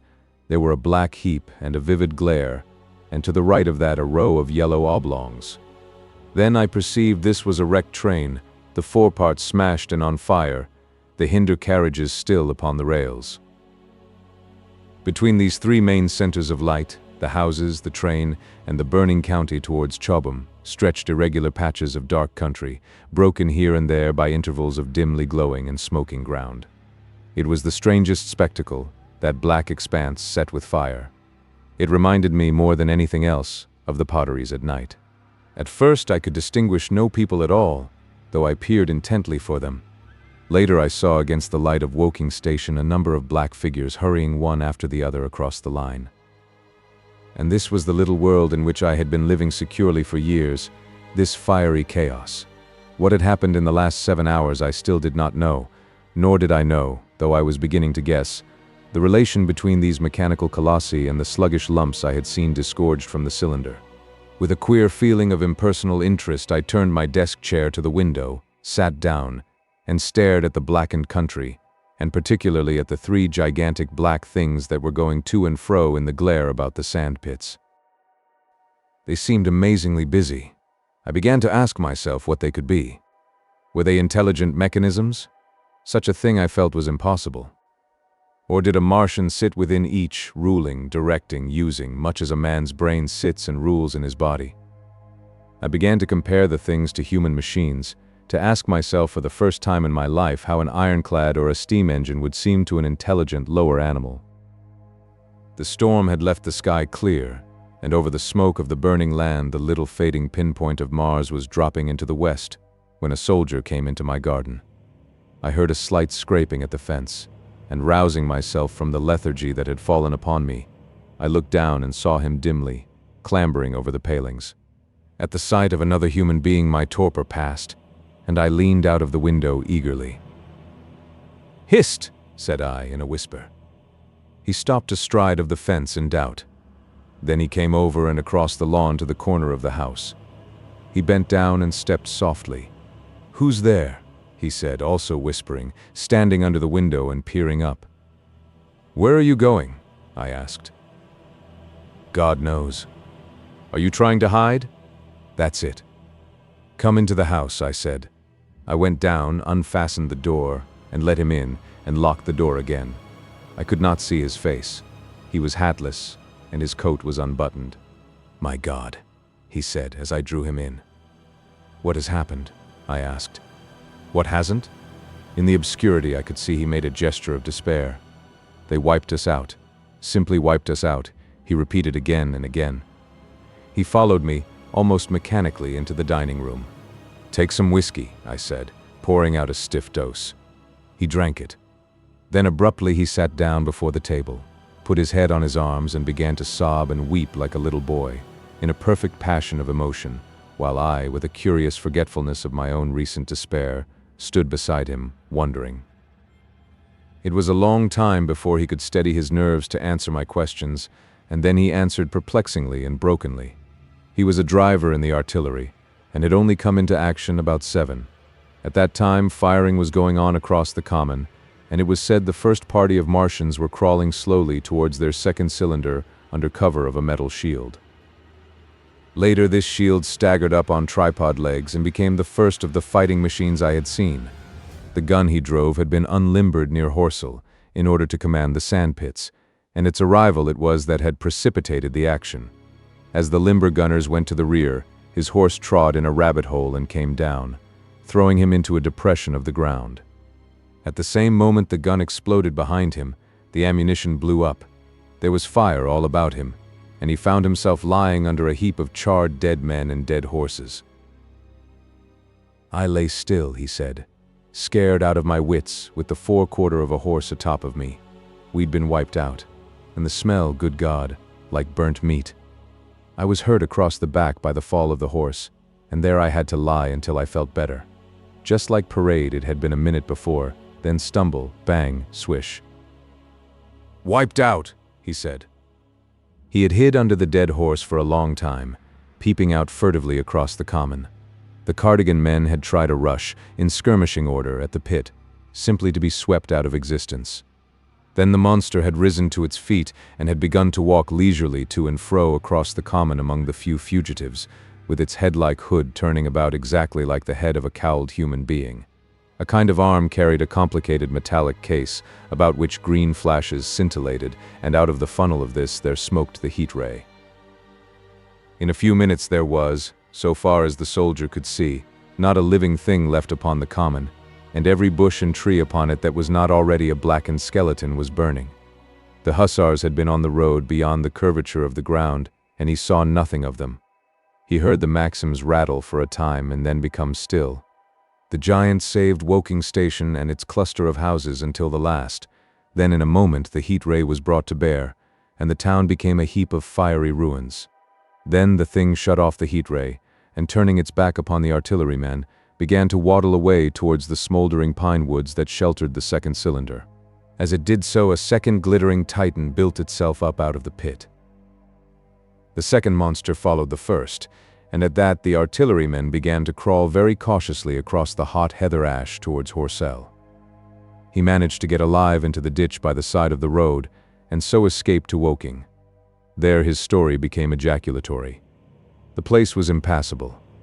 It seems there were a few people alive there, frantic for the most part, and many burned and scalded. He was turned aside by the fire, and hid among some almost scorching heaps of broken wall as one of the Martian giants returned. He saw this one pursue a man, catch him up in one of its steely tentacles, and knock his head against the trunk of a pine tree. At last, after nightfall, the artilleryman made a rush for it and got over the railway embankment. Since then he had been skulking along towards Maybury in the hope of getting out of danger Londonward. People were hiding in trenches and cellars, and many of the survivors had made off towards Woking village and Send. He had been consumed with thirst until he found one of the water mains near the railway arch smashed, and the water bubbling out like a spring upon the road. That was the story I got from him, bit by bit. He grew calmer, telling me and trying to make me see the things he had seen. He had eaten no food since midday, he told me early in his narrative, and I found some mutton and bread in the pantry and brought it into the room. We lit no lamp for fear of attracting the Martians, and ever and again our hands would touch upon bread or meat. As he talked, things about us came darkly out of the darkness, and the trampled bushes and broken rose trees outside the window grew distinct. It would seem that a number of men or animals had rushed across the lawn. I began to see his face, blackened and haggard, as no doubt mine was also. When we had finished eating, we went softly upstairs to my study, and I looked again out of the open window. In one night the valley had become a valley of ashes. The fires had dwindled now. Where flames had been there were now streamers of smoke, but the countless ruins of shattered and gutted houses and blasted and blackened trees that the night had hidden stood out now gaunt and terrible in the pitiless light of dawn. Yet here and there some object had had the luck to escape, a white railway signal here, the end of a greenhouse there, white and fresh amid the wreckage. Never before in the history of warfare had destruction been so indiscriminate and so universal. And shining with the growing light of the east, 3 of the metallic giants stood about the pit, their cowls rotating as though they were surveying the desolation they had made.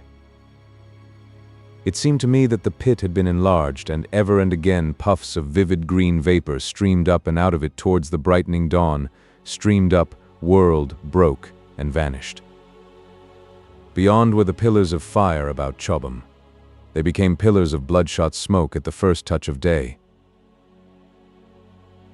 12. What I saw of the destruction of WEYBRIDGE and SHEPPERTON. As the dawn grew brighter, we withdrew from the window from which we had watched the Martians, and went very quietly downstairs.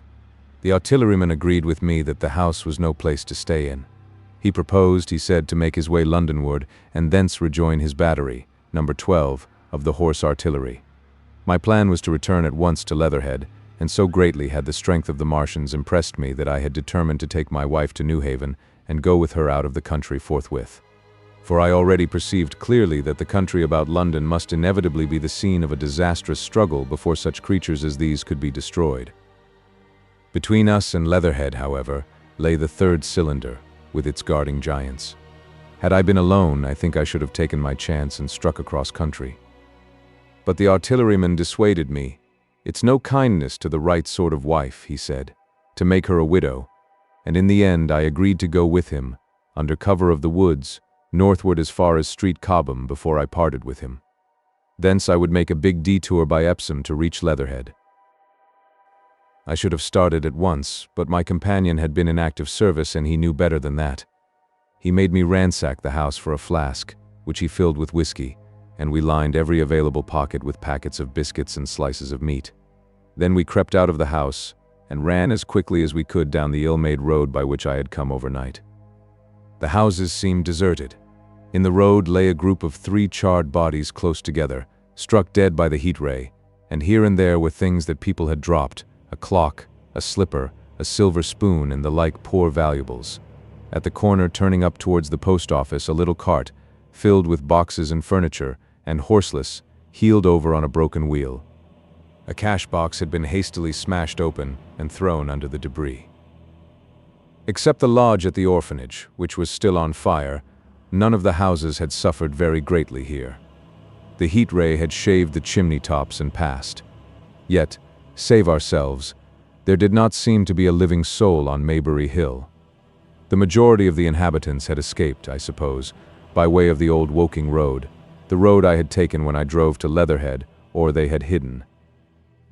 We went down the lane, by the body of the man in black, sodden now from the overnight hail, and broke into the woods at the foot of the hill.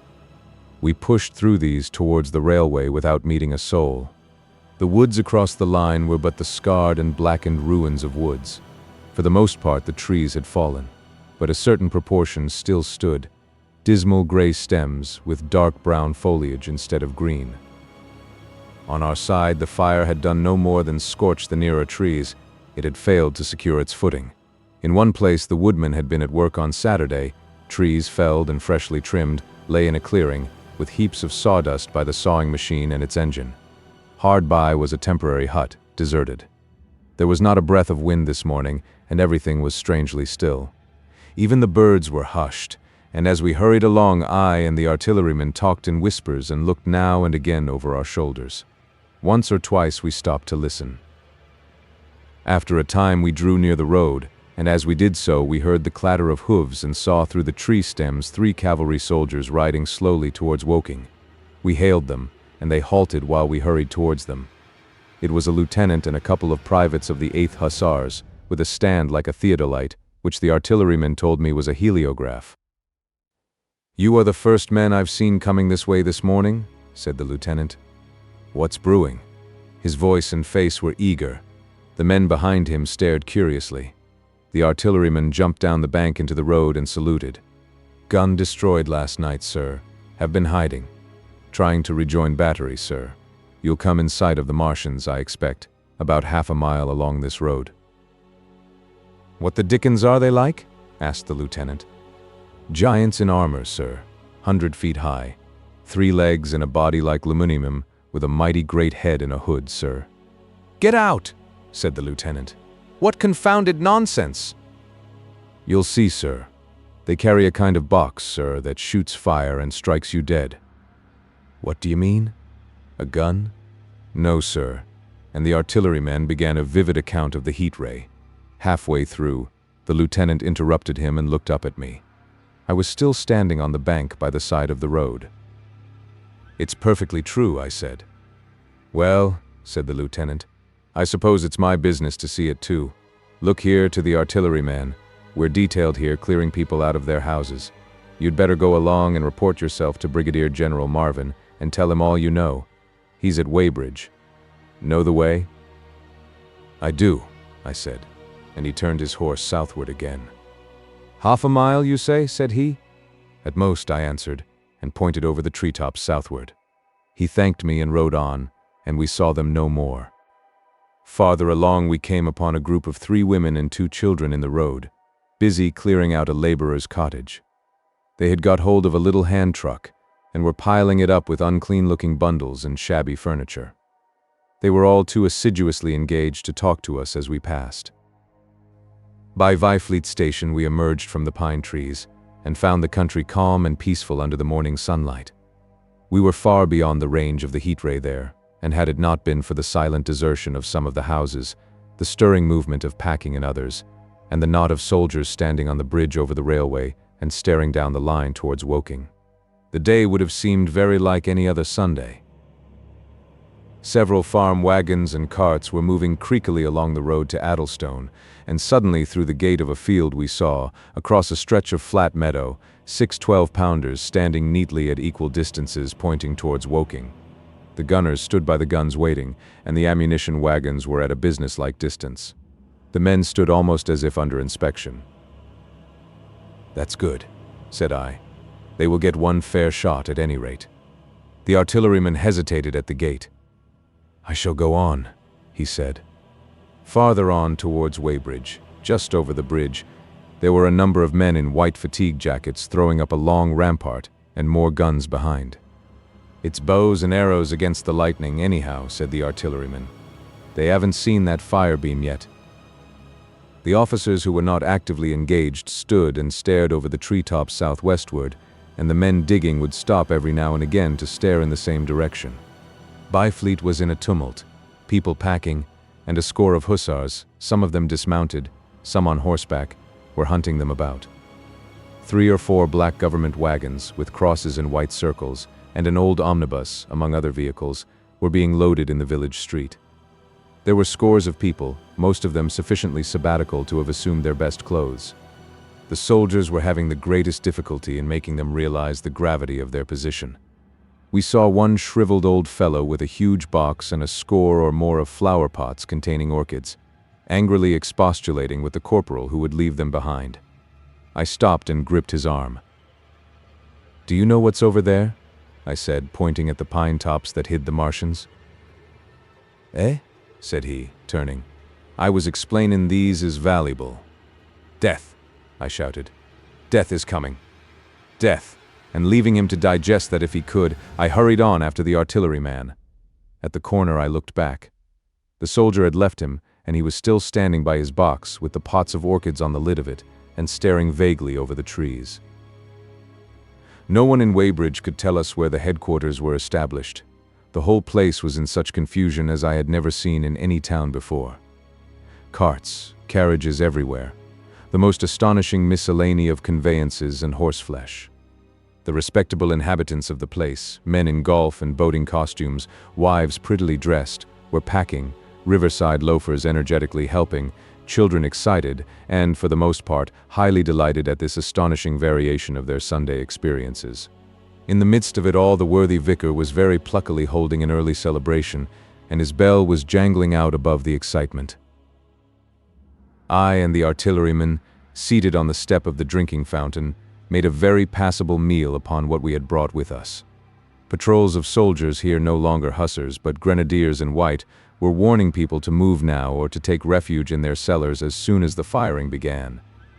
We saw as we crossed the railway bridge that a growing crowd of people had assembled in and about the railway station, and the swarming platform was piled with boxes and packages. The ordinary traffic had been stopped, I believe, in order to allow of the passage of troops and guns to Chertsey, and I have heard since that a savage struggle occurred for places in the special trains that were put on at a later hour. We remained at Weybridge until midday, and at that hour we found ourselves at the place near Shepperton Lock where the Wey and Thames join. Part of the time we spent helping 2 old women to pack a little cart. The Wey has a treble mouth, and at this point boats are to be hired, and there was a ferry across the river. On the Shepperton side was an inn with a lawn, and beyond that the tower of Shepperton Church. It has been replaced by a spire rose above the trees. Here we found an excited and noisy crowd of fugitives. As yet the flight had not grown to a panic, but there were already far more people than all the boats going to and fro could enable to cross. People came panting along under heavy burdens. One husband and wife were even carrying a small outhouse door between them, with some of their household goods piled thereon. One man told us he meant to try to get away from Shepperton Station. There was a lot of shouting, and one man was even jesting. The idea people seemed to have here was that the Martians were simply formidable human beings who might attack and sack the town, to be certainly destroyed in the end. Every now and then people would glance nervously across the way, at the meadows towards Chertsey, but everything over there was still. Across the Thames, except just where the boats landed, everything was quiet, in vivid contrast with the Surrey side. The people who landed there from the boats went tramping off down the lane. The big ferry boat had just made a journey. 3 or 4 soldiers stood on the lawn of the inn, staring and jesting at the fugitives, without offering to help. The inn was closed, as it was now within prohibited hours. "What's that?" cried a boatman, and "Shut up, you fool," said a man near me to a yelping dog. Then the sound came again, this time from the direction of Chertsey, a muffled thud, the sound of a gun. The fighting was beginning. Almost immediately unseen batteries across the river to our right, unseen because of the trees, took up the chorus, firing heavily one after the other. A woman screamed. Everyone stood arrested by the sudden stir of battle, near us and yet invisible to us. Nothing was to be seen save flat meadows, cows feeding unconcernedly for the most part, and silvery pollard willows motionless in the warm sunlight. "The soldiers'll stop 'em," said a woman beside me doubtfully. A haziness rose over the treetops. Then suddenly we saw a rush of smoke far away up the river, a puff of smoke that jerked up into the air and hung, and forthwith the ground heaved underfoot and a heavy explosion shook the air, smashing 2 or 3 windows in the houses near, and leaving us astonished. "Here they are," shouted a man in a blue jersey. "Yonder. D'yer see them? Yonder." Quickly, one after the other, 1, 2, 3, 4 of the armored Martians appeared, far away over the little trees across the flat meadows that stretched towards Chertsey, and striding hurriedly towards the river.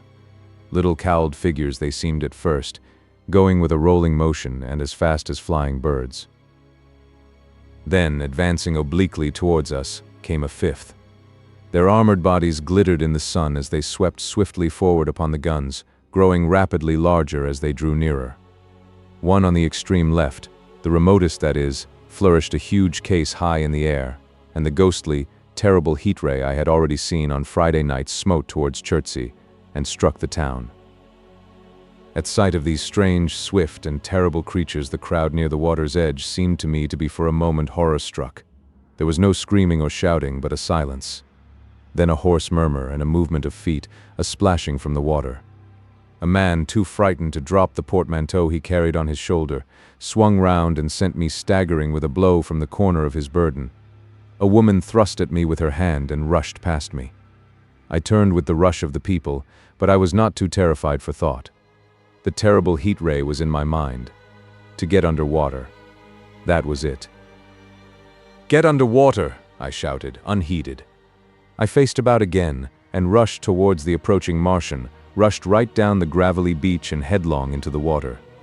Others did the same. A boatload of people putting back came leaping out as I rushed past. The stones under my feet were muddy and slippery, and the river was so low that I ran perhaps 20 feet, scarcely waist deep.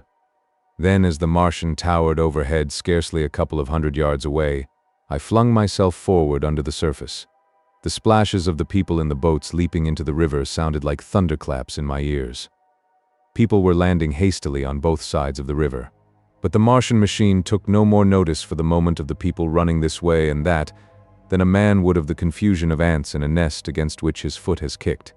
When, half suffocated, I raised my head above water, the Martian's hood pointed at the batteries that were still firing across the river, and as it advanced it swung loose what must have been the generator of the heat ray. In another moment it was on the bank, and in a stride wading halfway across. The knees of its foremost legs bent at the farther bank, and in another moment it had raised itself to its full height again, close to the village of Shepperton. Forthwith the 6 guns which, unknown to anyone on the right bank, had been hidden behind the outskirts of that village, fired simultaneously. The sudden near concussion, the last close upon the first, made my heart jump. The monster was already raising the case generating the heat ray as the first shell burst 6 yards above the hood. I gave a cry of astonishment. I saw and thought nothing of the other 4 Martian monsters. My attention was riveted upon the nearer incident. Simultaneously, 2 other shells burst in the air near the body as the hood twisted round in time to receive, but not in time to dodge, the 4th shell. The shell burst clean in the face of the thing. The hood bulged, flashed, was whirled off in a dozen tattered fragments of red flesh and glittering metal. "Hit!" shouted I, with something between a scream and a cheer. I heard answering shouts from the people in the water about me. I could have leaped out of the water with that momentary exultation. The decapitated colossus reeled like a drunken giant, but it did not fall over. It recovered its balance by a miracle, and no longer heeding its steps, and with the camera that fired the heat ray now rigidly upheld, it reeled swiftly upon Shepperton. The living intelligence, the Martian within the hood, was slain and splashed to the 4 winds of heaven, and the thing was now but a mere intricate device of metal whirling to destruction. It drove along in a straight line, incapable of guidance. It struck the tower of Shepperton Church, smashing it down as the impact of a battering ram might have done, swerved aside, blundered on and collapsed with tremendous force into the river out of my sight. A violent explosion shook the air, and a spout of water, steam, mud, and shattered metal shot far up into the sky. As the camera of the heat ray hit the water, the latter had immediately flashed into steam. In another moment, a huge wave, like a muddy tidal bore but almost scaldingly hot, came sweeping round the bend upstream. I saw people struggling shorewards and heard their screaming and shouting faintly above the seething and roar of the Martians' collapse.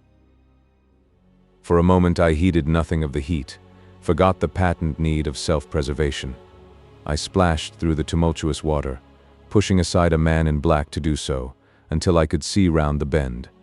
Half a dozen deserted boats pitched aimlessly upon the confusion of the waves. The fallen Martian came into sight downstream, lying across the river, and for the most part submerged.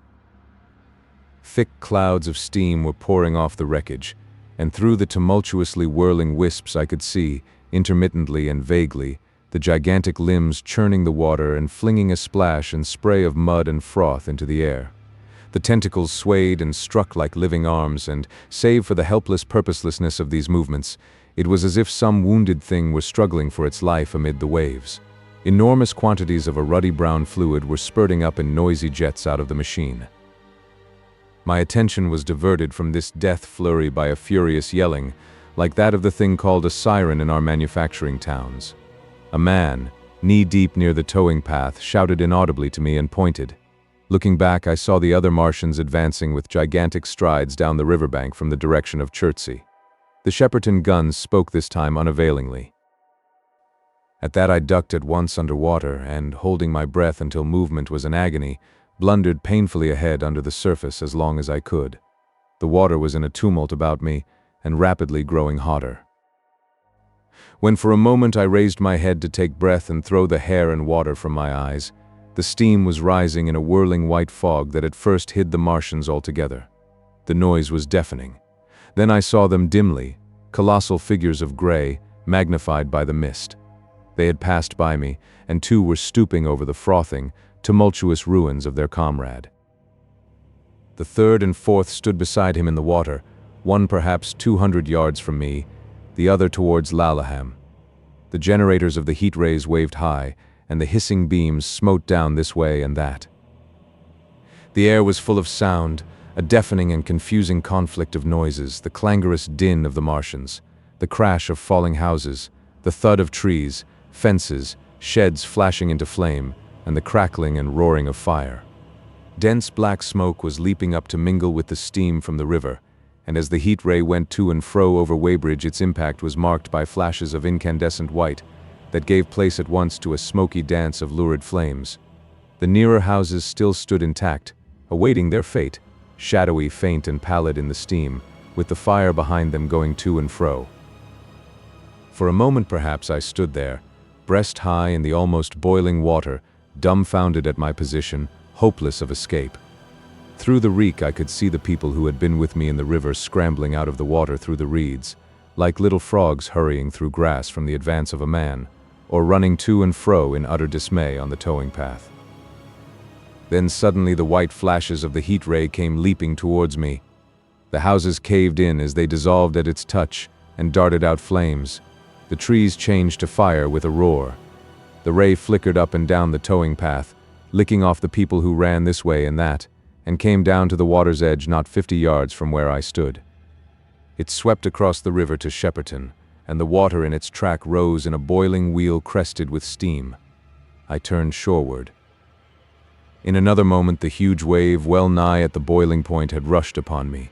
I screamed aloud and, scalded, half-blinded, agonized, I staggered through the leaping, hissing water towards the shore. Had my foot stumbled, it would have been the end. I fell helplessly, in full sight of the Martians, upon the broad, bare, gravelly spit that runs down to mark the angle of the Wey and Thames. I expected nothing but death.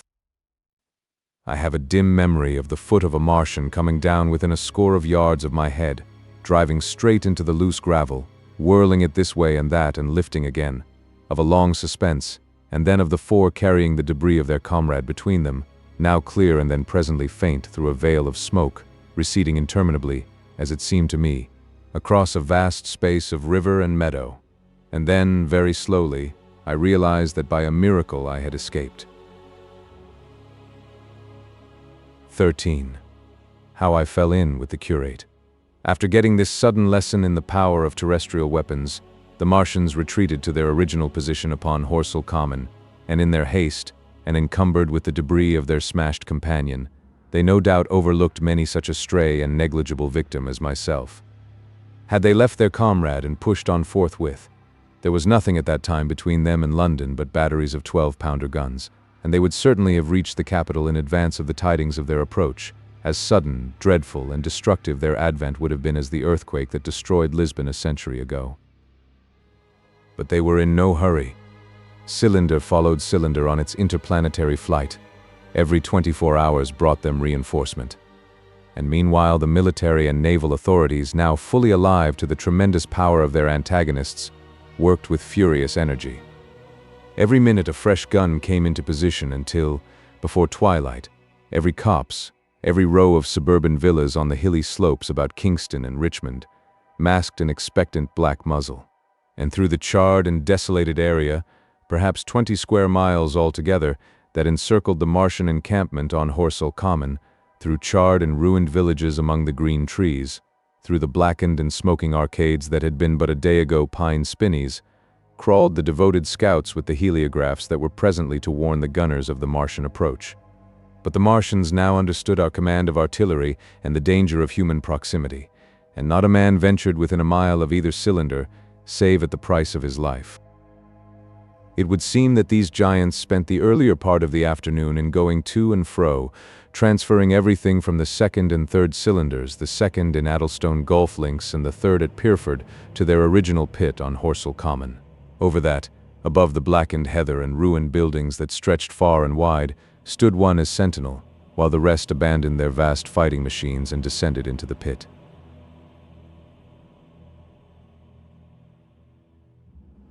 They were hard at work there far into the night, and the towering pillar of dense green smoke that rose therefrom could be seen from the hills about Merrow, and even, it is said, from Banstead and Epsom Downs. And while the Martians behind me were thus preparing for their next sally, and in front of me humanity gathered for the battle, I made my way with infinite pains and labor from the fire and smoke of burning Weybridge towards London. I saw an abandoned boat, very small and remote, drifting downstream, and throwing off the most of my sodden clothes, I went after it, gained it, and so escaped out of that destruction. There were no oars in the boat, but I contrived to paddle, as well as my parboiled hands would allow, down the river towards Halliford and Walton, going very tediously and continually looking behind me, as you may well understand. I followed the river because I considered that the water gave me my best chance of escape should these giants return. The hot water from the Martians' overthrow drifted downstream with me, so that for the best part of a mile I could see little of either bank. Once, however, I made out a string of black figures hurrying across the meadows from the direction of Weybridge. Halliford, it seemed, was deserted, and several of the houses facing the river were on fire. It was strange to see the place quite tranquil, quite desolate under the hot blue sky, with the smoke and little threads of flame going straight up into the heat of the afternoon. Never before had I seen houses burning without the accompaniment of an obstructive crowd. A little farther on the dry reeds up the bank were smoking and glowing, and a line of fire inland was marching steadily across a late field of hay. For a long time I drifted, so painful and weary was I after the violence I had been through, and so intense the heat upon the water. Then my fears got the better of me again, and I resumed my paddling. The sun scorched my bare back. At last, as the bridge at Walton was coming into sight round the bend, my fever and faintness overcame my fears, and I landed on the Middlesex bank and lay down, deadly sick, amid the long grass. I suppose the time was then about 4 or 5 o'clock. I got up presently, walked perhaps half a mile without meeting a soul, and then lay down again in the shadow of a hedge. I seem to remember talking, wanderingly, to myself during that last spurt. I was also very thirsty, and bitterly regretful I had drunk no more water. It is a curious thing that I felt angry with my wife. I cannot account for it, but my impotent desire to reach Leatherhead worried me excessively. I do not clearly remember the arrival of the curate, so that probably I dozed. I became aware of him as a seated figure in soot-smudged shirt sleeves, and with his upturned, clean-shaven face staring at a faint flickering that danced over the sky. The sky was what is called a mackerel sky, rows and rows of faint down plumes of cloud, just tinted with the midsummer sunset. I sat up, and at the rustle of my motion he looked at me quickly. "Have you any water?" I asked abruptly. He shook his head. "You have been asking for water for the last hour," he said. For a moment we were silent, taking stock of each other. I dare say he found me a strange enough figure, naked, save for my water-soaked trousers and socks, scalded and my face and shoulders blackened by the smoke. His face was a fair weakness, his chin retreated, and his hair lay in crisp, almost flaxen curls on his low forehead. His eyes were rather large, pale blue, and blankly staring. He spoke abruptly, looking vacantly away from me. "What does it mean?" he said. "What do these things mean?" I stared at him and made no answer. He extended a thin, white hand and spoke in almost a complaining tone. "Why are these things permitted? What sins have we done?" The morning service was over. I was walking through the roads to clear my brain for the afternoon, and then fire, earthquake, death. As if it were Sodom and Gomorrah, all our work undone, all the work. What are these Martians? "What are we?" I answered, clearing my throat. He gripped his knees and turned to look at me again. For half a minute, perhaps, he stared silently. "I was walking through the roads to clear my brain," he said, "and suddenly fire, earthquake, death." He relapsed into silence, with his chin now sunken almost to his knees. Presently he began waving his hand. "All the work, all the Sunday schools, what have we done? What has Weybridge done? Everything gone, everything destroyed. The church. We rebuilt it only 3 years ago. Gone. Swept out of existence. Why?" Another pause, and he broke out again like one demented. "The smoke of her burning goeth up forever and ever," he shouted. His eyes flamed, and he pointed a lean finger in the direction of Weybridge. By this time I was beginning to take his measure. The tremendous tragedy in which he had been involved, it was evident he was a fugitive from Weybridge, had driven him to the very verge of his reason. "Are we far from Sunbury?" I said in a matter-of-fact tone. "What are we to do?" he asked. "Are these creatures everywhere? Has the earth been given over to them?" "Are we far from Sunbury?" Only this morning I officiated at early celebration. "Things have changed," I said, quietly. "You must keep your head. There is still hope." Hope. Yes. Plentiful hope for all this destruction.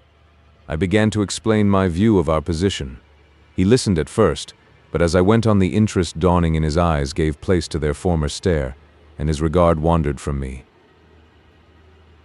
"This must be the beginning of the end," he said, interrupting me. "The end, the great and terrible day of the Lord, when men shall call upon the mountains and the rocks to fall upon them and hide them from the face of him that sitteth upon the throne." I began to understand the position. I ceased my labored reasoning, struggled to my feet, and standing over him, laid my hand on his shoulder. "Be a man," said I. "You are scared out of your wits? What good is religion if it collapses under calamity? Think of what earthquakes and floods, wars and volcanoes have done before to men. Did you think God had exempted Weybridge? He is not an insurance agent."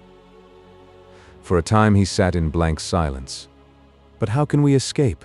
he asked, suddenly. "They are invulnerable. They are pitiless." "Neither the one nor, perhaps, the other," I answered. "And the mightier they are, the more sane and wary should we be. One of them was killed yonder not 3 hours ago." "Killed," he said, staring about him. "How can God's ministers be killed?" "I saw it happen," I proceeded to tell him. "We have chanced to come in for the thick of it," said I, "and that is all." "What is that flicker in the sky?" he asked abruptly. I told him it was the heliograph signaling that it was the sign of human help and effort in the sky. "We are in the midst of it," I said, "quiet as it is. That flicker in the sky tells of the gathering storm. Yonder, I take it, are the Martians, and Londonward, where those hills rise about Richmond and Kingston and the trees give cover, earthworks are being thrown up and guns are being placed. Presently the Martians will be coming this way again." And even as I spoke, he sprang to his feet and stopped me by a gesture. "Listen," he said. From beyond the low hills across the water came the dull resonance of distant guns and a remote weird crying. Then everything was still. A cockchafer came droning over the hedge and past us. High in the west, the crescent moon hung faint and pale above the smoke of Weybridge and Shepperton and the hot, still splendor of the sunset. "We had better follow this path," I said, northward. 14. In London. My younger brother was in London when the Martians fell at Woking. He was a medical student working for an imminent examination, and he heard nothing of the arrival until Saturday morning. The morning papers on Saturday contained, in addition to lengthy special articles on the planet Mars, on life in the planets, and so forth, a brief and vaguely worded telegram, all the more striking for its brevity. The Martians, alarmed by the approach of a crowd, had killed a number of people with a quick-firing gun, so the story ran. The telegram concluded with the words, "Formidable as they seem to be, the Martians have not moved from the pit into which they have fallen, and indeed seem incapable of doing so. Probably this is due to the relative strength of the Earth's gravitational energy." On that last text, their leader-writer expanded very comfortingly. Of course, all the students in the Crammers biology class, to which my brother went that day, were intensely interested, but there were no signs of any unusual excitement in the streets. The afternoon papers puffed scraps of news under big headlines. They had nothing to tell beyond the movements of troops about the common and the burning of the pine woods between Woking and Weybridge until 8. Then the St. James's Gazette, in an extra special edition, announced the bare fact of the interruption of telegraphic communication. This was thought to be due to the falling of burning pine trees across the line. Nothing more of the fighting was known that night, the night of my drive to Leatherhead and back. My brother felt no anxiety about us, as he knew from the description in the papers that the cylinder was a good 2 miles from my house. He made up his mind to run down that night to me in order, as he says, to see the things before they were killed. He dispatched a telegram, which never reached me, about 4 o'clock, and spent the evening at a music hall. In London, also on Saturday night, there was a thunderstorm, and my brother reached Waterloo in a cab. On the platform from which the midnight train usually starts, he learned, after some waiting, that an accident prevented trains from reaching Woking that night. The nature of the accident he could not ascertain. Indeed, the railway authorities did not clearly know at that time. There was very little excitement in the station, as the officials, failing to realize that anything further than a breakdown between Byfleet and Woking Junction had occurred, were running the theatre trains which usually pass through Woking round by Virginia Water or Guildford. They were busy making the necessary arrangements to alter the route of the Southampton and Portsmouth Sunday League excursions. A nocturnal newspaper reporter, mistaking my brother for the traffic manager, to whom he bears a slight resemblance, waylaid and tried to interview him. Few people, excepting the railway officials, connected the breakdown with the Martians. I have read, in another account of these events, that on Sunday morning all London was electrified by the news from Woking. As a matter of fact, there was nothing to justify that very extravagant phrase. Plenty of Londoners did not hear of the Martians until the panic of Monday morning. Those who did took some time to realize all that the hastily worded telegrams in the Sunday papers conveyed. The majority of people in London do not read Sunday papers. The habit of personal security, moreover, is so deeply fixed in the Londoner's mind, and startling intelligence so much a matter of course in the papers, that they could read without any personal tremors. About 7 o'clock last night, the Martians came out of the cylinder, and moving about under an armor of metallic shields, have completely wrecked Woking Station with the adjacent houses, and massacred an entire battalion of the Cardigan Regiment. No details are known. Maxims have been absolutely useless against their armor. The field guns have been disabled by them. Flying hussars have been galloping into Chertsey. The Martians appear to be moving slowly towards Chertsey or Windsor. Great anxiety prevails in West Surrey, and earthworks are being thrown up to check the advance Londonward. That was how the Sunday Sun put it, and a clever and remarkably prompt handbook article in the Referee compared the affair to a menagerie suddenly let loose in a village. No one in London knew positively of the nature of the armored Martians, and there was still a fixed idea that these monsters must be sluggish, crawling, creeping painfully. Such expressions occurred in almost all the earlier reports. None of the telegrams could have been written by an eyewitness of their advance. The Sunday papers printed separate editions as further news came to hand, some even in default of it. But there was practically nothing more to tell people until late in the afternoon, when the authorities gave the press agencies the news in their possession. It was stated that the people of Walton and Weybridge and all the district were pouring along the roads Londonward, and that was all. My brother went to church at the Foundling Hospital in the morning, still in ignorance of what had happened on the previous night. There he heard allusions made to the invasion and a special prayer for peace. Coming out, he bought a referee. He became alarmed at the news in this, and went again to Waterloo Station to find out if communication were restored. The omnibuses, carriages, cyclists, and innumerable people walking in their best clothes seemed scarcely affected by the strange intelligence that the news vendors were disseminating. People were interested, or, if alarmed, alarmed only on account of the local residents. At the station he heard for the first time that the Windsor and Chertsey lines were now interrupted. The porters told him that several remarkable telegrams had been received in the morning from Byfleet and Chertsey stations, but that these had abruptly ceased. My brother could get very little precise detail out of them. "There's fighting going on about Weybridge" was the extent of their information. The train service was now very much disorganized. Quite a number of people who had been expecting friends from places on the Southwestern network were standing about the station. One gray-headed old gentleman came and abused the Southwestern company bitterly to my brother. "It wants showing up," he said. 1 or 2 trains came in from Richmond, Putney, and Kingston, containing people who had gone out for a day's boating and found the locks closed and a feeling of panic in the air. A man in a blue and white blazer addressed my brother, full of strange tidings. "There's hosts of people driving into Kingston in traps and carts and things, with boxes of valuables and all that," he said. "They come from Molesey and Weybridge and Walton, and they say there's been guns heard at Chertsey, heavy firing, and that mounted soldiers have told them to get off at once because the Martians are coming. We heard guns firing at Hampton Court Station, but we thought it was thunder.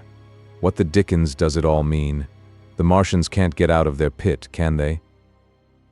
My brother could not tell him. Afterwards he found that the vague feeling of alarm had spread to the clients of the Underground Railway, and that the Sunday excursionists began to return from all over the southwestern lung, Barnes, Wimbledon, Richmond Park, Kew, and so forth, at unnaturally early hours. But not a soul had anything more than vague hearsay to tell of. Everyone connected with the terminus seemed ill-tempered. About 5 o'clock, the gathering crowd in the station was immensely excited by the opening of the line of communication, which is almost invariably closed, between the southeastern and the southwestern stations, and the passage of carriage trucks bearing huge guns and carriages crammed with soldiers. These were the guns that were brought up from Woolwich and Chatham to cover Kingston. There was an exchange of pleasantries. "You'll get eaten," "We're the beast tamers," and so forth. A little while after that, a squad of police came into the station and began to clear the public off the platforms, and my brother went out into the street again. The church bells were ringing for evensong, and a squad of Salvation Army lassies came singing down Waterloo Road. On the bridge, a number of loafers were watching a curious brown scum that came drifting down the stream in patches. The sun was just setting, and the clock tower and the Houses of Parliament rose against one of the most peaceful skies it is possible to imagine, a sky of gold, barred with long transverse stripes of reddish-purple cloud. There was talk of a floating body.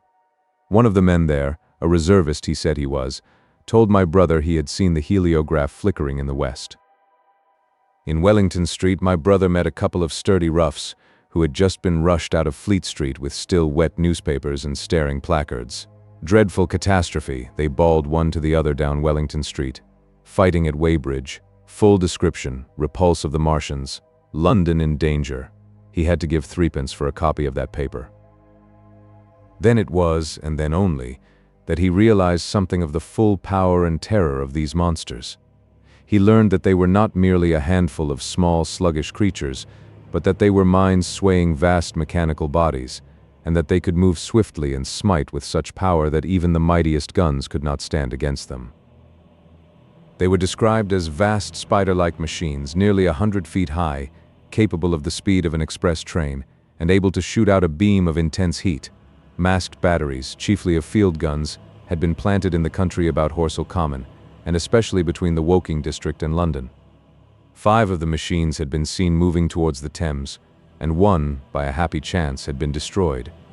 In the other cases, the shells had missed, and the batteries had been at once annihilated by the heat rays. Heavy losses of soldiers were mentioned, but the tone of the dispatch was optimistic. The Martians had been repulsed. They were not invulnerable. They had retreated to their triangle of cylinders again, in the circle about Woking. Signalers with heliographs were pushing forward upon them from all sides. Guns were in rapid transit from Windsor, Portsmouth, Aldershot, Woolwich, even from the north. Among others, long wire guns of 95 tons from Woolwich. Altogether 116 were in position or being hastily placed, chiefly covering London. Never before in England had there been such a vast or rapid concentration of military material. Any further cylinders that fell, it was hoped, could be destroyed at once by high explosives, which were being rapidly manufactured and distributed. No doubt, ran the report, the situation was of the strangest and gravest description, but the public was exhorted to avoid and discourage panic. No doubt the Martians were strange and terrible in the extreme, but at the outside there could not be more than 20 of them against our millions. The authorities had reason to suppose from the size of the cylinders that at the outside there could not be more than 5 in each cylinder, 15 altogether. And 1 at least was disposed of, perhaps more. The public would be fairly warned of the approach of danger, and elaborate measures were being taken for the protection of the people in the threatened southwestern suburbs. And so, with reiterated assurances of the safety of London and the ability of the authorities to cope with the difficulty, this quasi-proclamation closed. This was printed in enormous type on paper so fresh that it was still wet, and there had been no time to add a word of comment. It was curious, my brother said, to see how ruthlessly the usual contents of the paper had been hacked and taken out to give this place. All down Wellington Street people could be seen fluttering out the pink sheets and reading, and the Strand was suddenly noisy with the voices of an army of hawkers following these pioneers. Men came scrambling off buses to secure copies. Certainly this news excited people intensely, whatever their previous apathy. The shutters of a map shop in the Strand were being taken down, my brother said, and a man in his Sunday raiment, lemon-yellow gloves even, was visible inside the window hastily fastening maps of Surrey to the glass. Going on along the Strand to Trafalgar Square, the paper in his hand, my brother saw some of the fugitives from West Surrey. There was a man with his wife and 2 boys and some articles of furniture in a cart such as greengrocers use. He was driving from the direction of Westminster Bridge, and close behind him came a hay wagon with 5 or 6 respectable-looking people in it and some boxes and bundles. The faces of these people were haggard, and their entire appearance contrasted conspicuously with the Sabbath-best appearance of the people on the omnibuses. People in fashionable clothing peeped at them out of cabs. They stopped at the square as if undecided which way to take, and finally turned eastward along the Strand. Some way behind these came a man in workday clothes, riding one of those old-fashioned tricycles with a small front wheel. He was dirty and white in the face. My brother turned down towards Victoria and met a number of such people. He had a vague idea that he might see something of me. He noticed an unusual number of police regulating the traffic. Some of the refugees were exchanging news with the people on the omnibuses. One was professing to have seen the Martians. Boilers on stilts, I tell you, striding along like men. Most of them were excited and animated by their strange experience. Beyond Victoria, the public houses were doing a lively trade with these arrivals. At all the street corners, groups of people were reading papers, talking excitedly, or staring at these unusual Sunday visitors. They seemed to increase as night drew on until at last the roads, my brother said, were like Epsom High Street on a Derby day.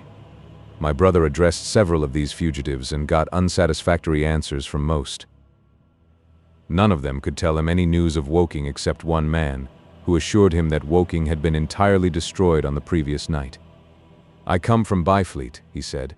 "A man on a bicycle came through the place in the early morning and ran from door to door warning us to come away. Then came soldiers. We went out to look, and there were clouds of smoke to the south, nothing but smoke, and not a soul coming that way. Then we heard the guns at Chertsey, and folks coming from Weybridge. So I've locked up my house and come on."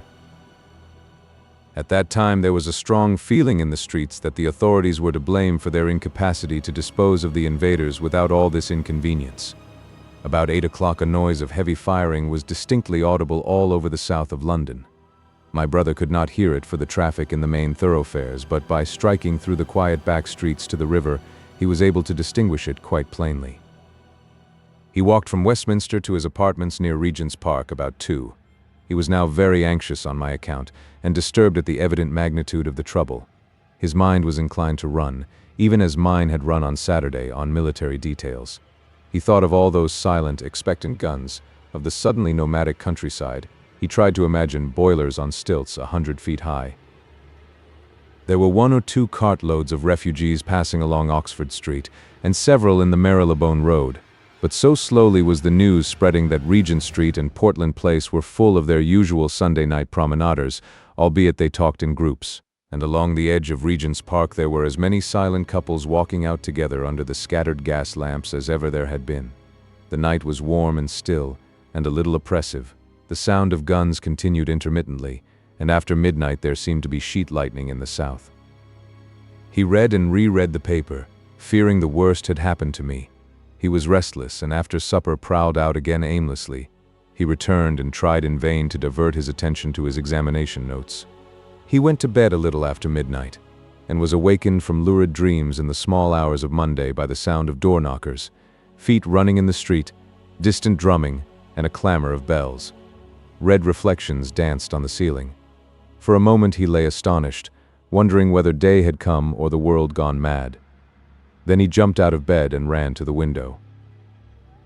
His room was an attic, and as he thrust his head out, up and down the street there were a dozen echoes to the noise of his window sash, and heads in every kind of night disarray appeared. Inquiries were being shouted. "They are coming!"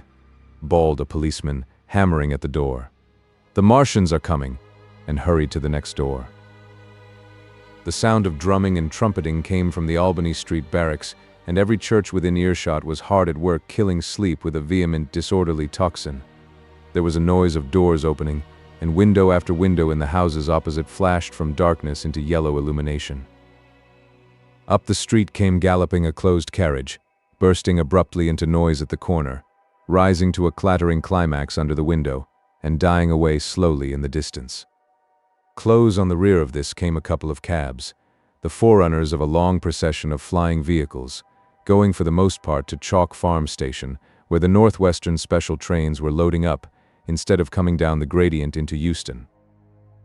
For a long time my brother stared out of the window in blank astonishment, watching the policemen hammering at door after door and delivering their incomprehensible message. Then the door behind him opened, and the man who lodged across the landing came in, dressed only in shirt, trousers, and slippers, his braces loose about his waist, his hair disordered from his pillow. "What the devil is it?" he asked. "A fire? What a devil of a row." They both craned their heads out of the window, straining to hear what the policemen were shouting. People were coming out of the side streets and standing in groups at the corners talking. "What the devil is it all about?" said my brother's fellow lodger. My brother answered him vaguely and began to dress, running with each garment to the window in order to miss nothing of the growing excitement, and presently men selling unnaturally early newspapers came bawling into the street. London in danger of suffocation. The Kingston and Richmond defences forced. Fearful massacres in the Thames Valley. And all about him in the rooms below, in the houses on each side and across the road, and behind in the park terraces and in the 100 other streets of that part of Marylebone, and the Westbourne Park District and St. Pancras, and westward and northward in Kilburn and St. John's Wood and Hampstead, and eastward in Shoreditch and Highbury and Haggerston and Hoxton, and indeed, through all the vastness of London from Ealing to East Ham, people were rubbing their eyes and opening windows to stare out and ask aimless questions, dressing hastily as the first breath of the coming storm of fear blew through the streets. It was the dawn of the Great Panic. London, which had gone to bed on Sunday night oblivious and inert, was awakened in the small hours of Monday morning to a vivid sense of danger. Unable from his window to learn what was happening, my brother went down and out into the street, just as the sky between the parapets of the houses grew pink with the early dawn. The flying people on foot and in vehicles grew more numerous every moment. Black smoke. He heard people crying, and again black smoke. The contagion of such a unanimous fear was inevitable. As my brother hesitated on the doorstep, he saw another news vendor approaching and got a paper forthwith.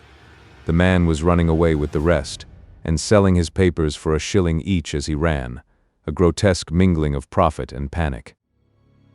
And from this paper my brother read that catastrophic dispatch of the commander-in-chief. The Martians are able to discharge enormous clouds of a black and poisonous vapor by means of rockets. They have smothered our batteries, destroyed Richmond, Kingston, and Wimbledon, and are advancing slowly towards London, destroying everything on the way. It is impossible to stop them. There is no safety from the black smoke but in instant flight. That was all, but it was enough. The whole population of the great 6 million city was stirring, slipping, running. Presently it would be pouring en masse northward. Black smoke, the voices cried. Fire. The bells of the neighboring church made a jangling tumult, a cart carelessly driven smashed, amid shrieks and curses, against the water trough up the street. Sickly yellow lights went to and fro in the houses, and some of the passing cabs flaunted unextinguished lamps. And overhead the dawn was growing brighter, clear and steady and calm. He heard footsteps running to and fro in the rooms and up and down stairs behind him. His landlady came to the door, loosely wrapped in dressing gown and shawl. Her husband followed, ejaculating. As my brother began to realize the import of all these things, he turned hastily to his own room, put all his available money, some £10 altogether, into his pockets, and went out again into the streets.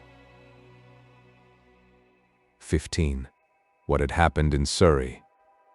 It was while the curate had sat and talked so wildly to me under the hedge in the flat meadows near Halliford, and while my brother was watching the fugitives stream over Westminster Bridge, that the Martians had resumed the offensive. So far as one can ascertain from the conflicting accounts that have been put forth, the majority of them remained busied with preparations in the HORSELL pit until 9 that night, hurrying on some operation that disengaged huge volumes of green smoke. But 3 certainly came out about 8 o'clock and, advancing slowly and cautiously, made their way through Byfleet and Pirford towards Ripley and Weybridge, and so came in sight of the expectant batteries against the setting sun. These Martians did not advance in a body, but in a line, each perhaps a mile and a half from his nearest fellow. They communicated with one another by means of siren-like howls, running up and down the scale from one note to another. It was this howling and firing of the guns at Ripley and St. George's Hill that we had heard at Upper Halliford. The Ripley gunners, unseasoned artillery volunteers who ought never to have been placed in such a position, fired one wild, premature, ineffectual volley, and bolted on horse and foot through the deserted village, while the Martian, without using his heat ray, walked serenely over their guns, stepped gingerly among them, passed in front of them, and so came unexpectedly upon the guns in Painshill Park, which he destroyed. The St. George's Hill men, however, were better led or of a better mettle. Hidden by a pine wood as they were, they seemed to have been quite unsuspected by the Martian nearest to them. They laid their guns as deliberately as if they had been on parade, and fired at about 1,000 yards range. The shells flashed all round him, and he was seen to advance a few paces, stagger, and go down. Everybody yelled together, and the guns were reloaded in frantic haste. The overthrown Martian set up a prolonged ululation, and immediately a second glittering giant, answering him, appeared over the trees to the south. It would seem that a leg of the tripod had been smashed by one of the shells. The whole of the second volley flew wide of the Martian on the ground, and simultaneously both his companions brought their heat rays to bear on the battery. The ammunition blew up. The pine trees all about the guns flashed into fire, and only 1 or 2 of the men who were already running over the crest of the hill escaped. After this it would seem that the 3 took counsel together and halted, and the scouts who were watching them report that they remained absolutely stationary for the next half hour. The Martian who had been overthrown crawled tediously out of his hood, a small brown figure, oddly suggestive from that distance of a speck of blight, and apparently engaged in the repair of his support. About 9 he had finished, for his cowl was then seen above the trees again. It was a few minutes past 9 that night when these 3 sentinels were joined by 4 other Martians, each carrying a thick black tube. A similar tube was handed to each of the three, and the seven proceeded to distribute themselves at equal distances along a curved line between St. George's Hill, Weybridge, and the village of Send, southwest of Ripley. A dozen rockets sprang out of the hills before them so soon as they began to move, and warned the waiting batteries about Ditton and Esher. At the same time, 4 of their fighting machines, similarly armed with tubes, crossed the river, and 2 of them, black against the western sky, came into sight of myself and the curate as we hurried wearily and painfully along the road that runs northward out of Halliford. They moved, as it seemed to us, upon a cloud, for a milky mist covered the fields and rose to 1/3 of their height.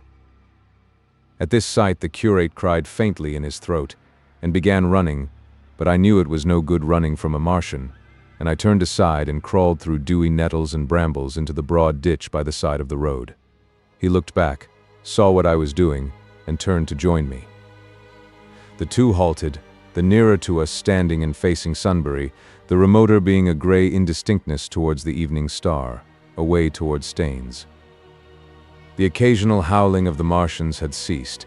They took up their positions in the huge crescent about their cylinders in absolute silence. It was a crescent with 12 miles between its horns.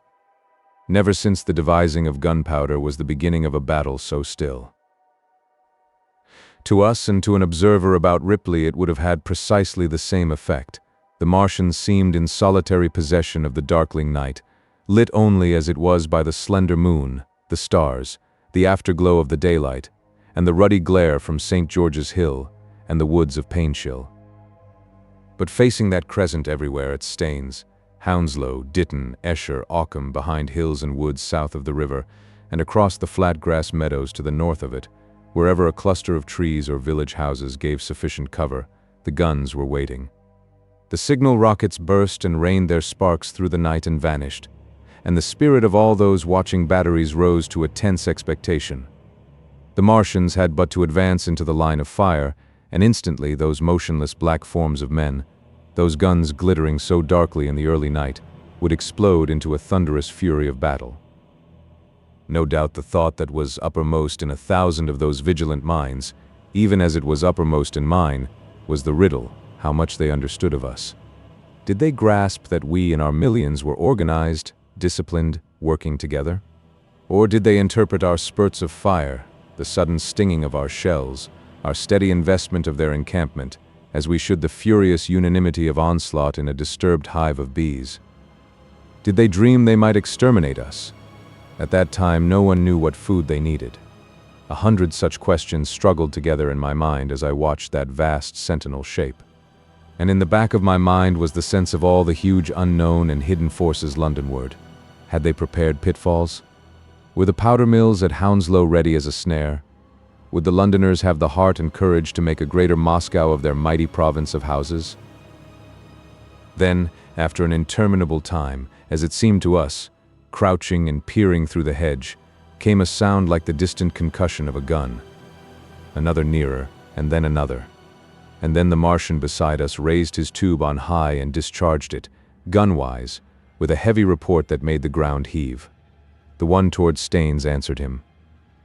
There was no flash, no smoke, simply that loaded detonation. I was so excited by these heavy minute guns following one another that I so far forgot my personal safety and my scalded hands as to clamber up into the hedge and stare towards Sunbury. As I did so, a second report followed, and a big projectile hurtled overhead towards Hounslow. I expected at least to see smoke or fire, or some such evidence of its work.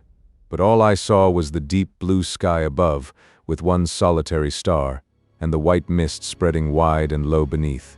And there had been no crash, no answering explosion. The silence was restored, the minute lengthened to 3. "What has happened?" said the curate, standing up beside me. "Heaven knows," said I. A bat flickered by and vanished.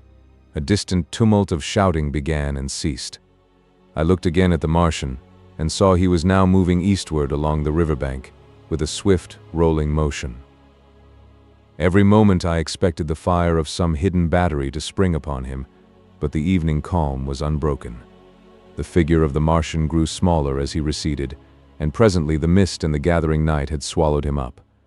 By a common impulse, we clambered higher. Towards Sunbury was a dark appearance, as though a conical hill had suddenly come into being there, hiding our view of the farther country. And then, remoter across the river, over Walton, we saw another such summit. These hill-like forms grew lower and broader even as we stared. Moved by a sudden thought, I looked northward, and there I perceived a third of these cloudy black kopjes had risen. Everything had suddenly become very still. Far away to the southeast, marking the quiet, we heard the Martians hooting to one another, and then the air quivered again with the distant thud of their guns. But the earthly artillery made no reply.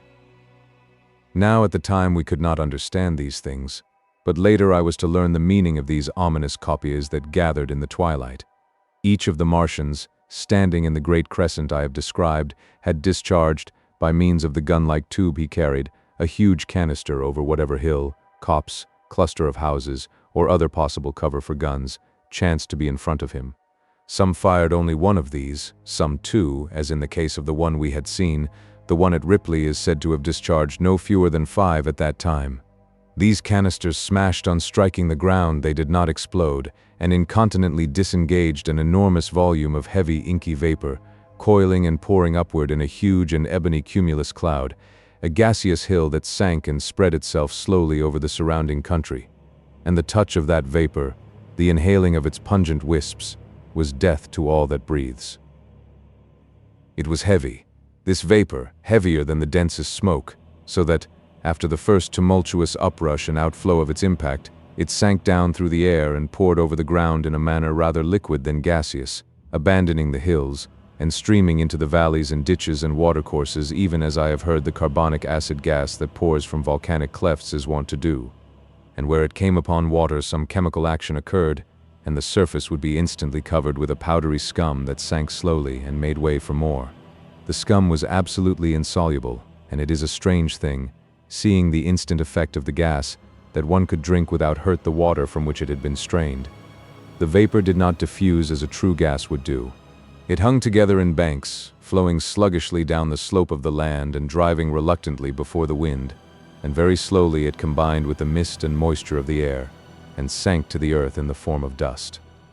Save that an unknown element giving a group of 4 lines in the blue of the spectrum is concerned, we are still entirely ignorant of the nature of this substance. Once the tumultuous upheaval of its dispersion was over, the black smoke clung so closely to the ground, even before its precipitation, that 50 feet up in the air, on the roofs and upper stories of high houses and on great trees, there was a chance of escaping its poison altogether, as was proved even that night at Street Cobham and Ditton. The man who escaped at the former place tells a wonderful story of the strangeness of its coiling flow, and how he looked down from the church spire and saw the houses of the village rising like ghosts out of its inky nothingness. For a day and a half he remained there, weary, starving, and sun-scorched, the earth under the blue sky and against the prospect of the distant hills a velvet-black expanse, with red roofs, green trees, and later black-veiled shrubs and gates, barns, outhouses and walls, rising here and there into the sunlight. But that was at Street Cobham, where the black vapor was allowed to remain until it sank of its own accord into the ground. As a rule, the Martians, when it had served its purpose, cleared the air of it again by wading into it and directing a jet of steam upon it. This they did with the vapor banks near us, as we saw in the starlight from the window of a deserted house at Upper Halliford, whither we had returned. From there we could see the searchlights on Richmond Hill and Kingston Hill going to and fro, and about 11 the windows rattled, and we heard the sound of the huge siege guns that had been put in position there. These continued intermittently for the space of a quarter of an hour, sending chance shots at the invisible Martians at Hampton and Ditton, and then the pale beams of the electric light vanished, and were replaced by a bright red glow. Then the 4th cylinder fell, a brilliant green meteor as I learned afterwards in Bushy Park. Before the guns on the Richmond and Kingston line of hills began, there was a fitful cannonade far away in the southwest, due, I believe, to guns being fired haphazard before the black vapor could overwhelm the gunners. So, setting about it as methodically as men might smoke out a wasp's nest, the Martians spread this strange stifling vapor over the Londonward country. The horns of the crescent slowly moved apart, until at last they formed a line from Hanwell to Coombe and Malden. All night through their destructive tubes advanced. Never once, after the Martian at St. George's Hill was brought down, did they give the artillery the ghost of a chance against them. Wherever there was a possibility of guns being laid for them unseen, a fresh canister of the black vapor was discharged, and where the guns were openly displayed, the heat ray was brought to bear. By midnight, the blazing trees along the slopes of Richmond Park and the glare of Kingston Hill threw their light upon a network of black smoke, blotting out the whole valley of the Thames and extending as far as the eye could reach. And through this 2 Martians slowly waded and turned their hissing steam jets this way and that. They were sparing of the heat ray that night, either because they had but a limited supply of material for its production, or because they did not wish to destroy the country but only to crush and overawe the opposition they had aroused. In the latter aim they certainly succeeded. Sunday night was the end of the organized opposition to their movements. After that, no body of men would stand against them, so hopeless was the enterprise. Even the crews of the torpedo boats and destroyers that had brought their quick fires up the Thames refused to stop, mutinied, and went down again. The only offensive operation men ventured upon after that night was the preparation of mines and pitfalls, and even in that their energies were frantic and spasmodic. One has to imagine, as well as one may, the fate of those batteries towards Esher, waiting so tensely in the twilight. Survivors there were none. One may picture the orderly expectation, the officers alert and watchful, the gunners ready, the ammunition piled to hand, the limber gunners with their horses and wagons, the groups of civilian spectators standing as near as they were permitted, the evening stillness, the ambulances and hospital tents with the burned and wounded from Weybridge. Then the dull resonance of the shots the Martians fired, and the clumsy projectile whirling over the trees and houses and smashing amid the neighboring fields. One may picture, too, the sudden shifting of the attention, the swiftly spreading coils and bellyings of that blackness advancing headlong, towering heavenward, turning the twilight to a palpable darkness, a strange and horrible antagonist of vapor striding upon its victims, men and horses near it seen dimly, running, shrieking, falling headlong, shouts of dismay, the guns suddenly abandoned, men choking and writhing on the ground, and the swift broadening out of the opaque cone of smoke. And then night and extinction, nothing but a silent mass of impenetrable vapor hiding its dead. Before dawn, the black vapor was pouring through the streets of Richmond, and the disintegrating organism of government was, with a last expiring effort, rousing the population of London to the necessity of flight. 16. The exodus from London. So you understand the roaring wave of fear that swept through the greatest city in the world just as Monday was dawning, the stream of flight rising swiftly to a torrent, lashing in a foaming tumult round the railway stations, banked up into a horrible struggle about the shipping in the Thames, and hurrying by every available channel northward and eastward.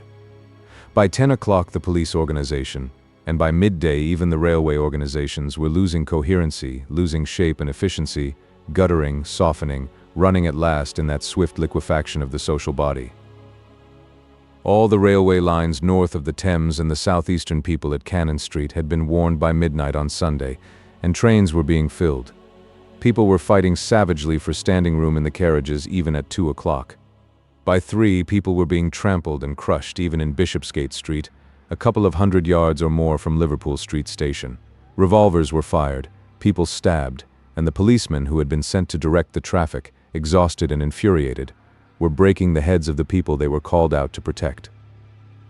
And as the day advanced and the engine drivers and stokers refused to return to London, the pressure of the flight drove the people in an ever-thickening multitude away from the stations and along the northward-running roads. By midday a Martian had been seen at Barnes, and a cloud of slowly sinking black vapor drove along the Thames and across the flats of Lambeth, cutting off all escape over the bridges in its sluggish advance. Another bank drove over Ealing, and surrounded a little island of survivors on Castle Hill, alive, but unable to escape. After a fruitless struggle to get aboard a northwestern train at Chalk Farm, the engines of the trains that had loaded in the goods yard there plowed through shrieking people, and a dozen stalwart men fought to keep the crowd from crushing the driver against his furnace. My brother emerged upon the Chalk Farm road, dodged across through a hurrying swarm of vehicles, and had the luck to be foremost in the sack of a cycle shop. The front tire of the machine he got was punctured in dragging it through the window, but he got up and off, notwithstanding, with no further injury than a cut wrist. The steep foot of Haverstock Hill was impassable owing to several overturned horses, and my brother struck into Belsize Road. So he got out of the fury of the panic, and skirting the Edgware Road, reached Edgware about 7, fasting and wearied, but well ahead of the crowd. Along the road, people were standing in the roadway, curious, wondering. He was passed by a number of cyclists, some horsemen, and 2 motor cars. A mile from Edgware, the rim of the wheel broke, and the machine became unrideable. He left it by the roadside and trudged through the village.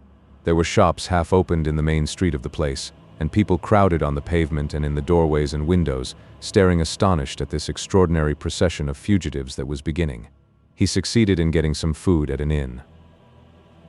For a time he remained in Edgware, not knowing what next to do. The flying people increased in number. Many of them, like my brother, seemed inclined to loiter in the place. There was no fresh news of the invaders from Mars. At that time the road was crowded, but as yet far from congested. Most of the fugitives at that hour were mounted on cycles, but there were soon motor cars, hansom cabs, and carriages hurrying along, and the dust hung in heavy clouds along the road to St. Albans. It was perhaps a vague idea of making his way to Chelmsford, where some friends of his lived, that at last induced my brother to strike into a quiet lane running eastward. Presently he came upon a stile, and crossing it, followed a footpath northeastward. He passed near several farmhouses and some little places whose names he did not learn. He saw few fugitives until, in a grass lane towards High Barnet, he happened upon 2 ladies who became his fellow travelers. He came upon them just in time to save them. He heard their screams and, hurrying round the corner, saw a couple of men struggling to drag them out of the little pony chaise in which they had been driving, while a third with difficulty held the frightened pony's head. One of the ladies, a short woman dressed in white, was simply screaming. The other, a dark, slender figure, slashed at the man who gripped her arm with a whip she held in her disengaged hand. My brother immediately grasped the situation, shouted, and hurried towards the struggle. One of the men desisted and turned towards him, and my brother, realizing from his antagonist's face that a fight was unavoidable, and being an expert boxer, went into him forthwith and sent him down against the wheel of the chaise. It was no time for pugilistic chivalry, and my brother laid him quiet with a kick and gripped the collar of the man who pulled at the slender lady's arm. He heard the clatter of hoofs. The whip stung across his face. A third antagonist struck him between the eyes, and the man he held wrenched himself free and made off down the lane in the direction from which he had come. Partly stunned, he found himself facing the man who had held the horse's head and became aware of the chaise receding from him down the lane, swaying from side to side, and with the women in it looking back. The man before him, a burly rough, tried to close, and he stopped him with a blow in the face. Then, realizing that he was deserted, he dodged round and made off down the lane after the chaise, with the sturdy man close behind him and the fugitive, who had turned now, following remotely. Suddenly he stumbled and fell. His immediate pursuer went headlong, and he rose to his feet to find himself with a couple of antagonists again. He would have had little chance against them had not the slender lady very pluckily pulled up and returned to his help. It seems she had had a revolver all this time, but it had been under the seat when she and her companion were attacked. She fired at 6 yards distance, narrowly missing my brother. The less courageous of the robbers made off, and his companion followed him, cursing his cowardice. They both stopped in sight down the lane, where the third man lay insensible. "Take this," said the slender lady, and she gave my brother her revolver. "Go back to the chaise," said my brother, wiping the blood from his split lip. She turned without a word. They were both panting, and they went back to where the lady in white struggled to hold back the frightened pony. The robbers had evidently had enough of it. When my brother looked again, they were retreating.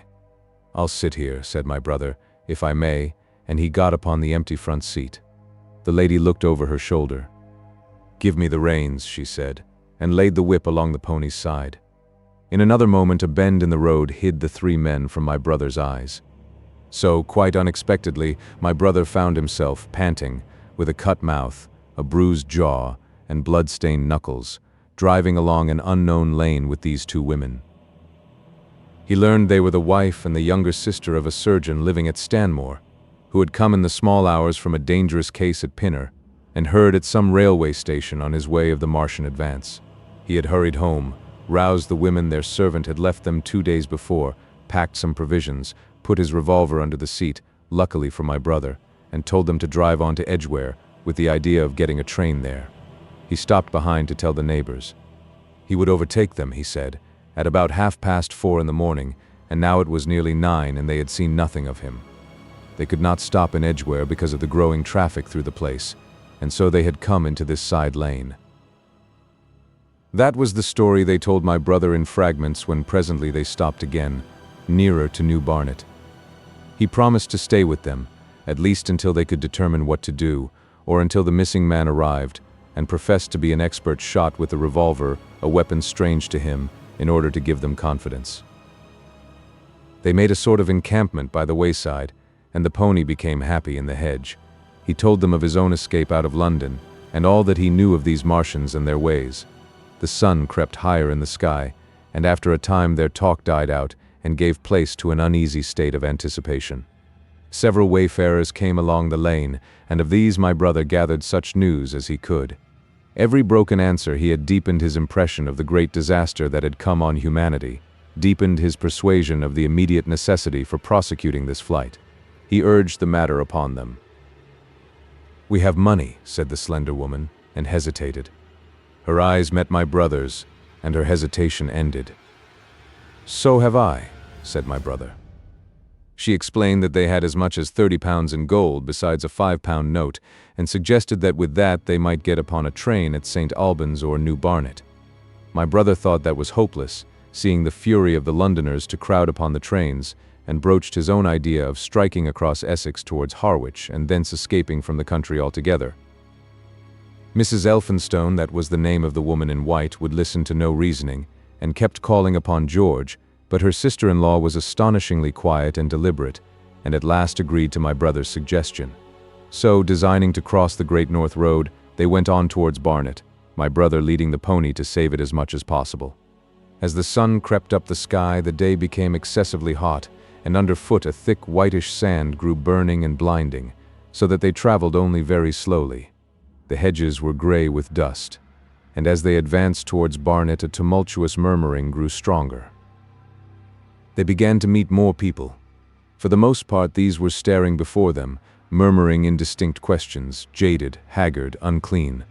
One man in evening dress passed them on foot, his eyes on the ground. They heard his voice, and looking back at him, saw one hand clutched in his hair, and the other beating invisible things. His paroxysm of rage over, he went on his way without once looking back. As my brother's party went on towards the crossroads to the south of Barnet, they saw a woman approaching the road across some fields on their left, carrying a child and with 2 other children, and then passed a man in dirty black, with a thick stick in one hand and a small portmanteau in the other. Then round the corner of the lane, from between the villas that guarded it at its confluence with the high road, came a little cart drawn by a sweating black pony and driven by a sallow youth in a bowler hat, gray with dust. There were 3 girls, East End factory girls, and a couple of little children crowded in the cart.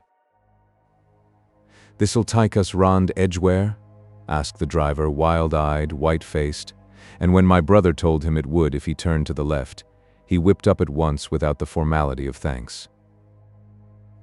My brother noticed a pale gray smoke or haze rising among the houses in front of them and veiling the white facade of a terrace beyond the road that appeared between the backs of the villas. Mrs. Elphinstone suddenly cried out at a number of tongues of smoky red flame leaping up above the houses in front of them against the hot blue sky. The tumultuous noise resolved itself now into the disorderly mingling of many voices, the gride of many wheels, the creaking of wagons, and the staccato of hoofs.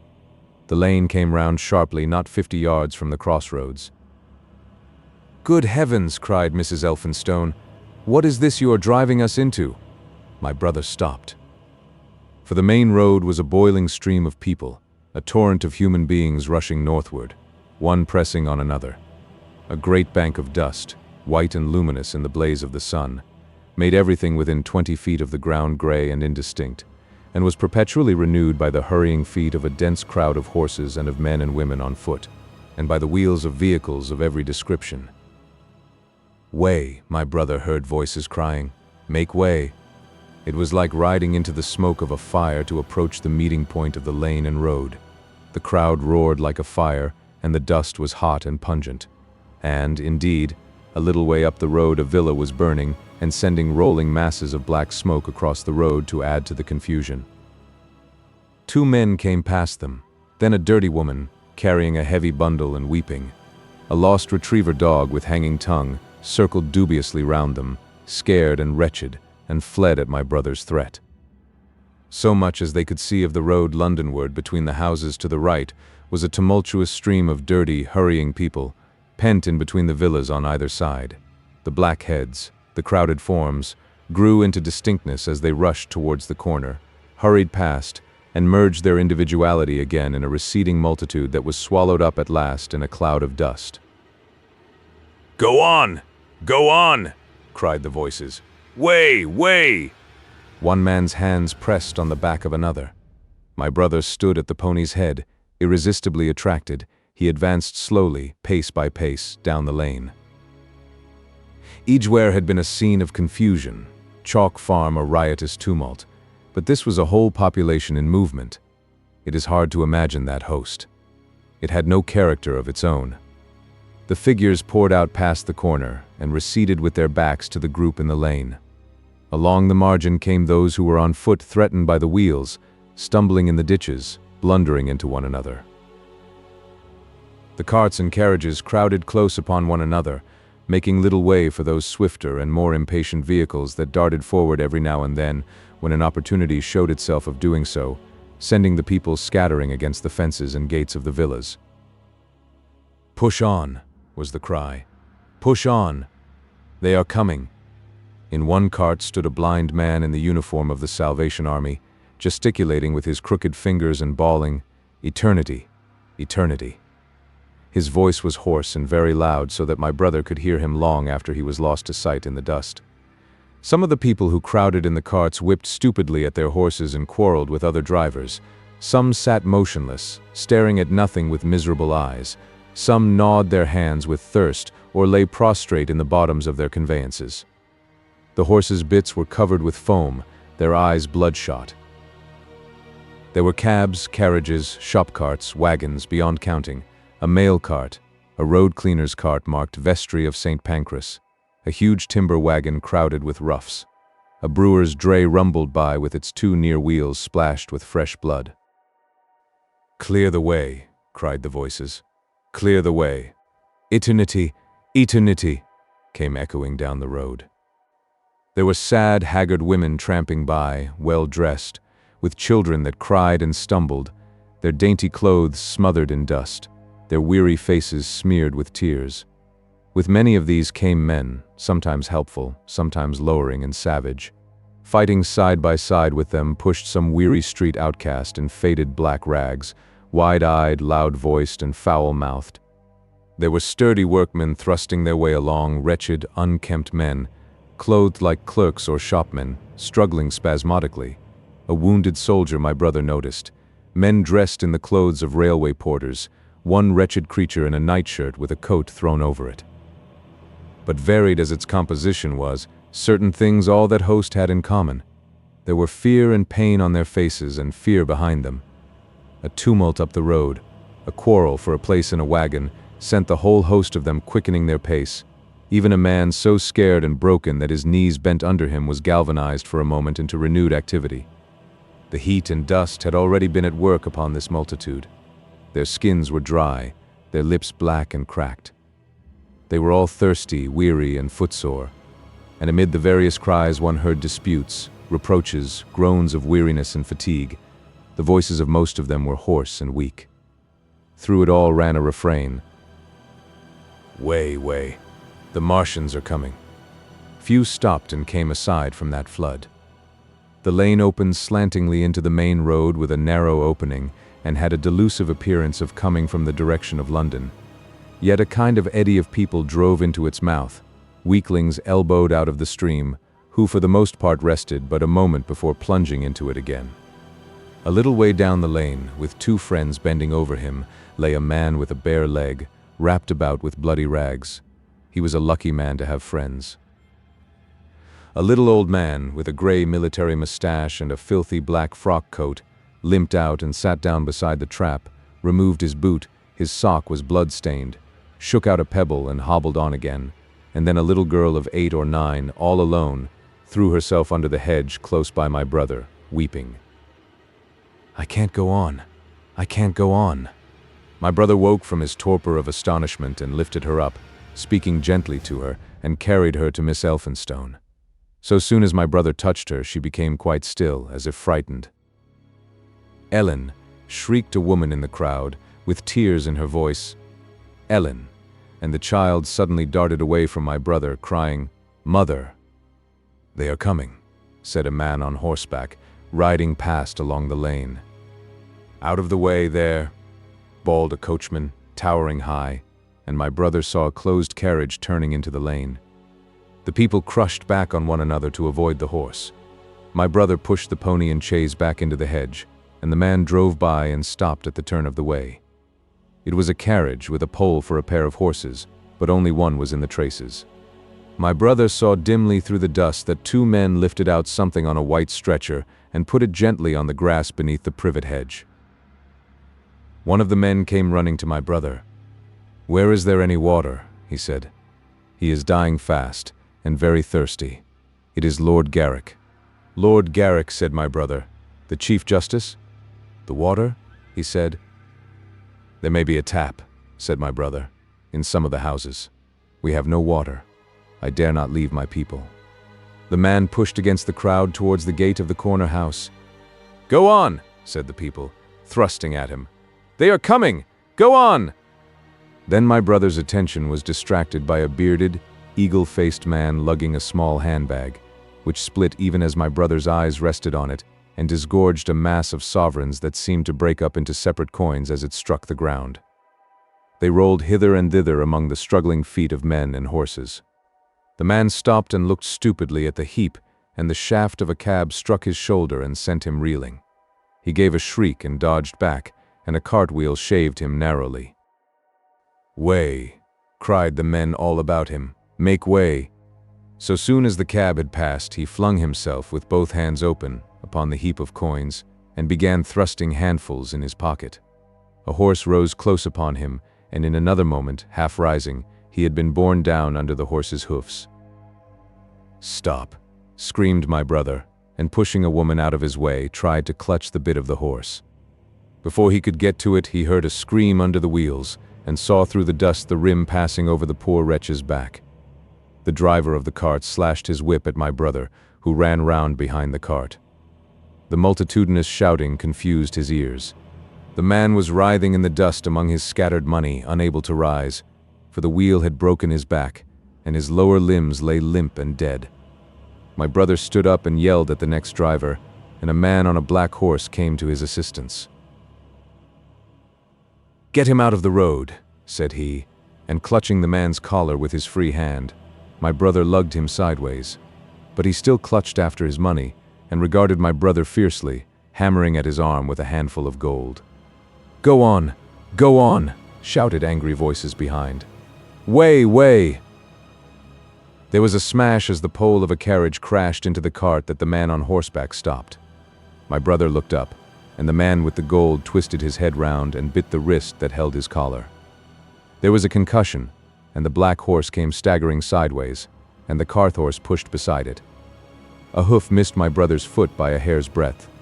He released his grip on the fallen man and jumped back. He saw anger change to terror on the face of the poor wretch on the ground, and in a moment he was hidden, and my brother was borne backward and carried past the entrance of the lane, and had to fight hard in the torrent to recover it. He saw Miss Elphinstone covering her eyes, and a little child, with all a child's want of sympathetic imagination, staring with dilated eyes at a dusty something that lay black and still, ground and crushed under the rolling wheels. "Let us go back!" he shouted, and began turning the pony round. "We cannot cross this. Hell," he said, and they went back 100 yards the way they had come, until the fighting crowd was hidden. As they passed the bend in the lane, my brother saw the face of the dying man in the ditch under the privet, deadly white and drawn, and shining with perspiration. The two women sat silent, crouching in their seat and shivering. Then beyond the bend my brother stopped again. Miss Elphinstone was white and pale, and her sister-in-law sat weeping, too wretched even to call upon George. My brother was horrified and perplexed. So soon as they had retreated, he realized how urgent and unavoidable it was to attempt this crossing. He turned to Miss Elphinstone, suddenly resolute. "We must go that way," he said, and led the pony round again. For the second time that day this girl proved her quality. To force their way into the torrent of people, my brother plunged into the traffic and held back a cab horse, while she drove the pony across its head. A wagon locked wheels for a moment and ripped a long splinter from the chaise. In another moment they were caught and swept forward by the stream. My brother, with the cabman's whip marks red across his face and hands, scrambled into the chaise and took the reins from her. "Point the revolver at the man behind," he said, giving it to her, "if he presses us too hard." "No," pointed at his horse. Then he began to look out for a chance of edging to the right across the road. But once in the stream he seemed to lose volition, to become a part of that dusty route. They swept through Chipping Barnet with the torrent. They were nearly a mile beyond the center of the town before they had fought across to the opposite side of the way. It was din and confusion indescribable, but in and beyond the town the road forks repeatedly, and this to some extent relieved the stress. They struck eastward through Hadley, and there on either side of the road, and at another place farther on they came upon a great multitude of people drinking at the stream, some fighting to come at the water. And farther on, from a lull near East Barnet, they saw two trains running slowly one after the other without signal or order, trains swarming with people, with men even among the coals behind the engines going northward along the Great Northern Railway. My brother supposes they must have filled outside London, for at that time the furious terror of the people had rendered the central termini impossible. Near this place they halted for the rest of the afternoon, for the violence of the day had already utterly exhausted all three of them. They began to suffer the beginnings of hunger. The night was cold, and none of them dared to sleep. And in the evening many people came hurrying along the road nearby their stopping place, fleeing from unknown dangers before them, and going in the direction from which my brother had come. 17. The Thunder Child. Had the Martians aimed only at destruction, they might on Monday have annihilated the entire population of London as it spread itself slowly through the home counties. Not only along the road through Barnet, but also through Edgware and Waltham Abbey, and along the roads eastward to Southend and Shoeburyness, and south of the Thames to Deal and Broadstairs, poured the same frantic rout. If one could have hung that June morning in a balloon in the blazing blue above London, every northward and eastward road running out of the tangled maze of streets would have seemed stippled black with the streaming fugitives, each dot a human agony of terror and physical distress. I have set forth at length in the last chapter my brother's account of the road through Chipping Barnet, in order that my readers may realize how that swarming of black dots appeared to one of those concerned. Never before in the history of the world had such a mass of human beings moved and suffered together. The legendary hosts of Goths and Huns, the hugest armies Asia has ever seen, would have been but a drop in that current. And this was no disciplined march. It was a stampede gigantic and terrible, without order and without a goal, 6 million people unarmed and unprovisioned, driving headlong. It was the beginning of the rout of civilization, of the massacre of mankind. Directly below him the balloonist would have seen the network of streets far and wide, houses, churches, squares, crescents, gardens already derelict, spread out like a huge map, and in the southward blotted. Over Ealing, Richmond, Wimbledon, it would have seemed as if some monstrous pen had flung ink upon the chart. Steadily, incessantly, each black splash grew and spread, shooting out ramifications this way and that, now banking itself against rising ground, now pouring swiftly over a crest into a newfound valley, exactly as a gout of ink would spread itself upon blotting paper. And beyond, over the blue hills that rise southward of the river, the glittering Martians went to and fro, calmly and methodically spreading their poison cloud over this patch of country, and then over that, laying it again with their steam jets when it had served its purpose, and taking possession of the conquered country. They do not seem to have aimed at extermination so much as at complete demoralization and the destruction of any opposition. They exploded any stores of powder they came upon, cut every telegraph, and wrecked the railways here and there. They were hamstringing mankind. They seemed in no hurry to extend the field of their operations, and did not come beyond the central part of London all that day. It is possible that a very considerable number of people in London stuck to their houses through Monday morning. Certain it is that many died at home suffocated by the black smoke. Until about midday, the Pool of London was an astonishing scene. Steamboats and shipping of all sorts lay there, tempted by the enormous sums of money offered by fugitives, and it is said that many who swam out to these vessels were thrust off with boat-hooks and drowned. About 1 o'clock in the afternoon, the thinning remnant of a cloud of the black vapor appeared between the arches of Blackfriars Bridge. At that the pool became a scene of mad confusion, fighting and collision, and for some time a multitude of boats and barges jammed in the northern arch of the Tower Bridge, and the sailors and lightermen had to fight savagely against the people who swarmed upon them from the riverfront. People were actually clambering down the piers of the bridge from above. When, an hour later, a Martian appeared beyond the clock tower and waded down the river, nothing but wreckage floated above Limehouse. Of the falling of the 5th cylinder I have presently to tell. The 6th star fell at Wimbledon. My brother, keeping watch beside the women in the chaise in a meadow, saw the green flash of it far beyond the hills. On Tuesday the little party, still set upon getting across the sea, made its way through the swarming country towards Colchester.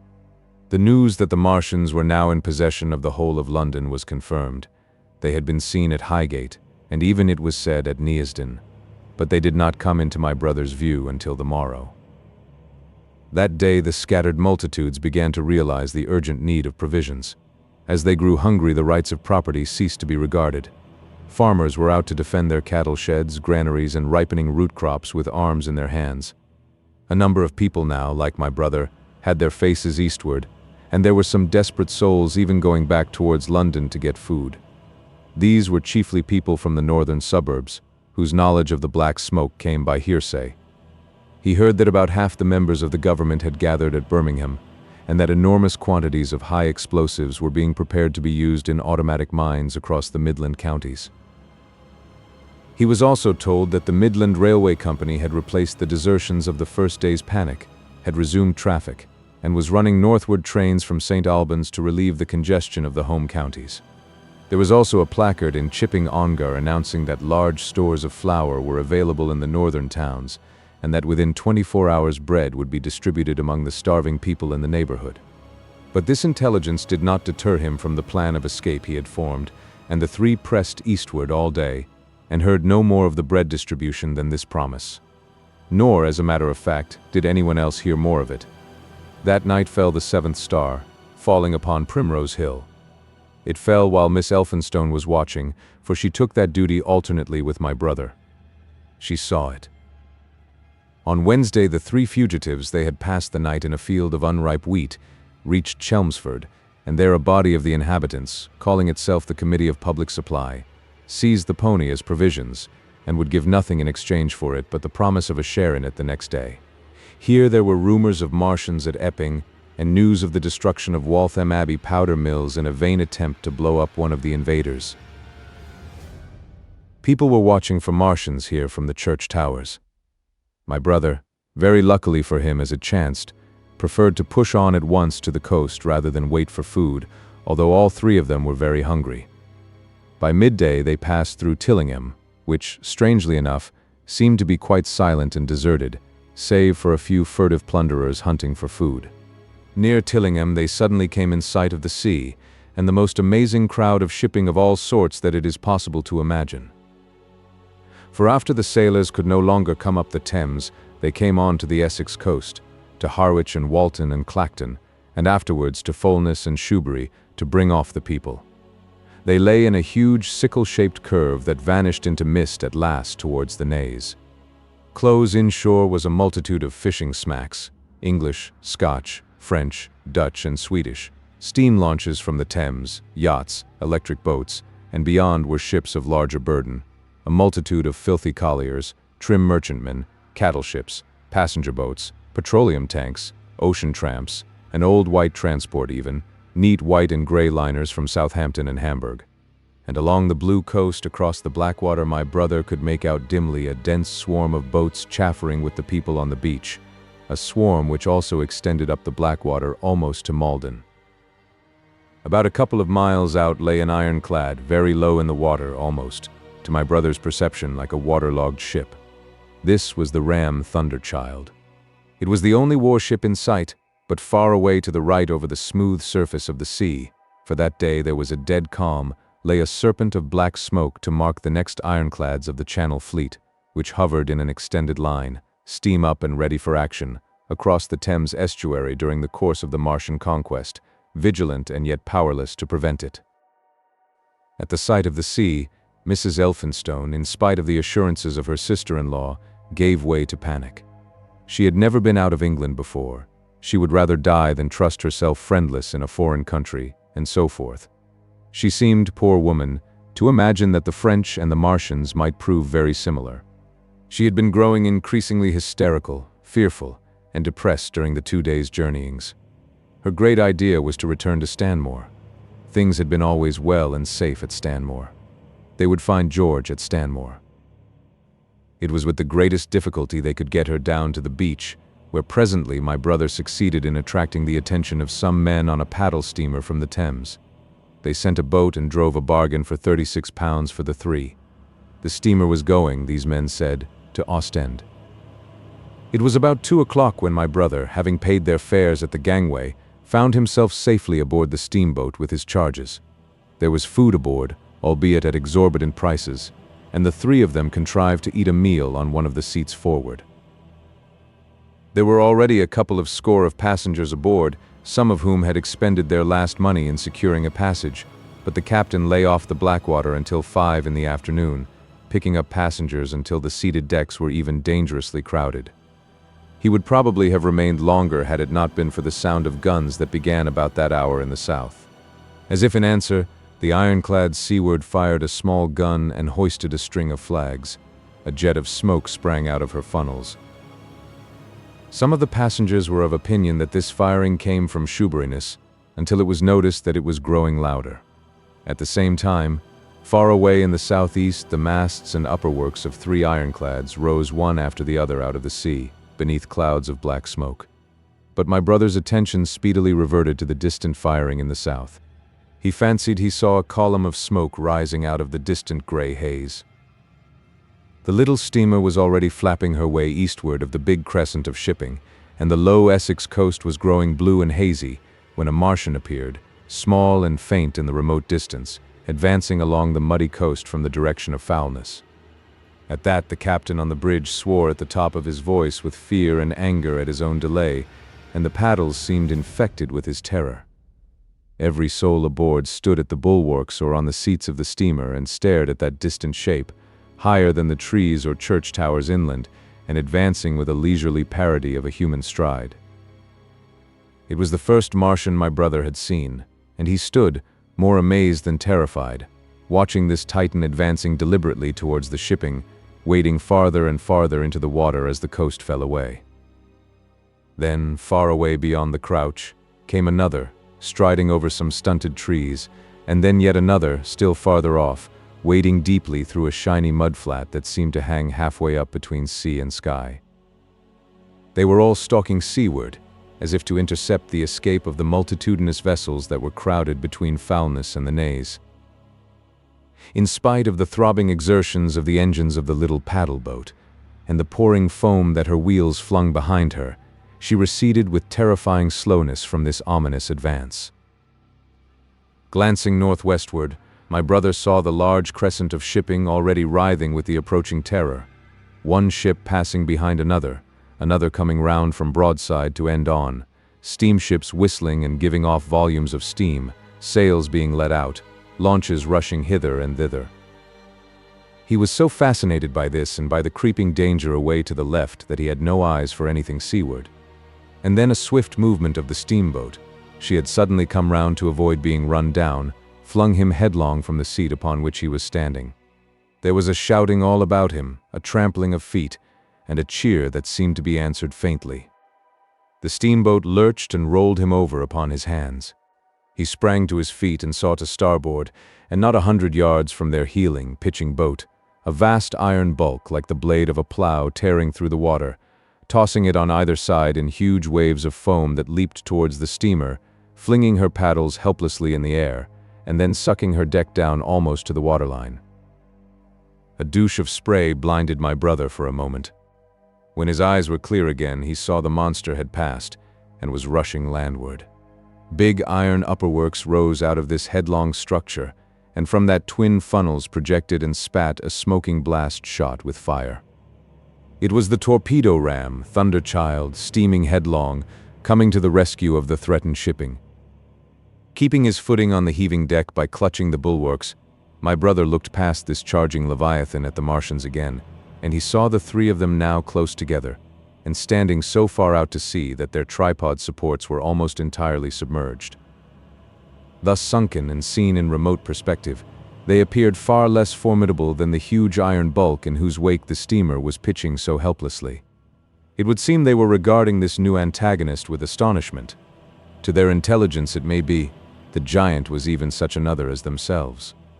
The Thunderchild fired no gun, but simply drove full speed towards them.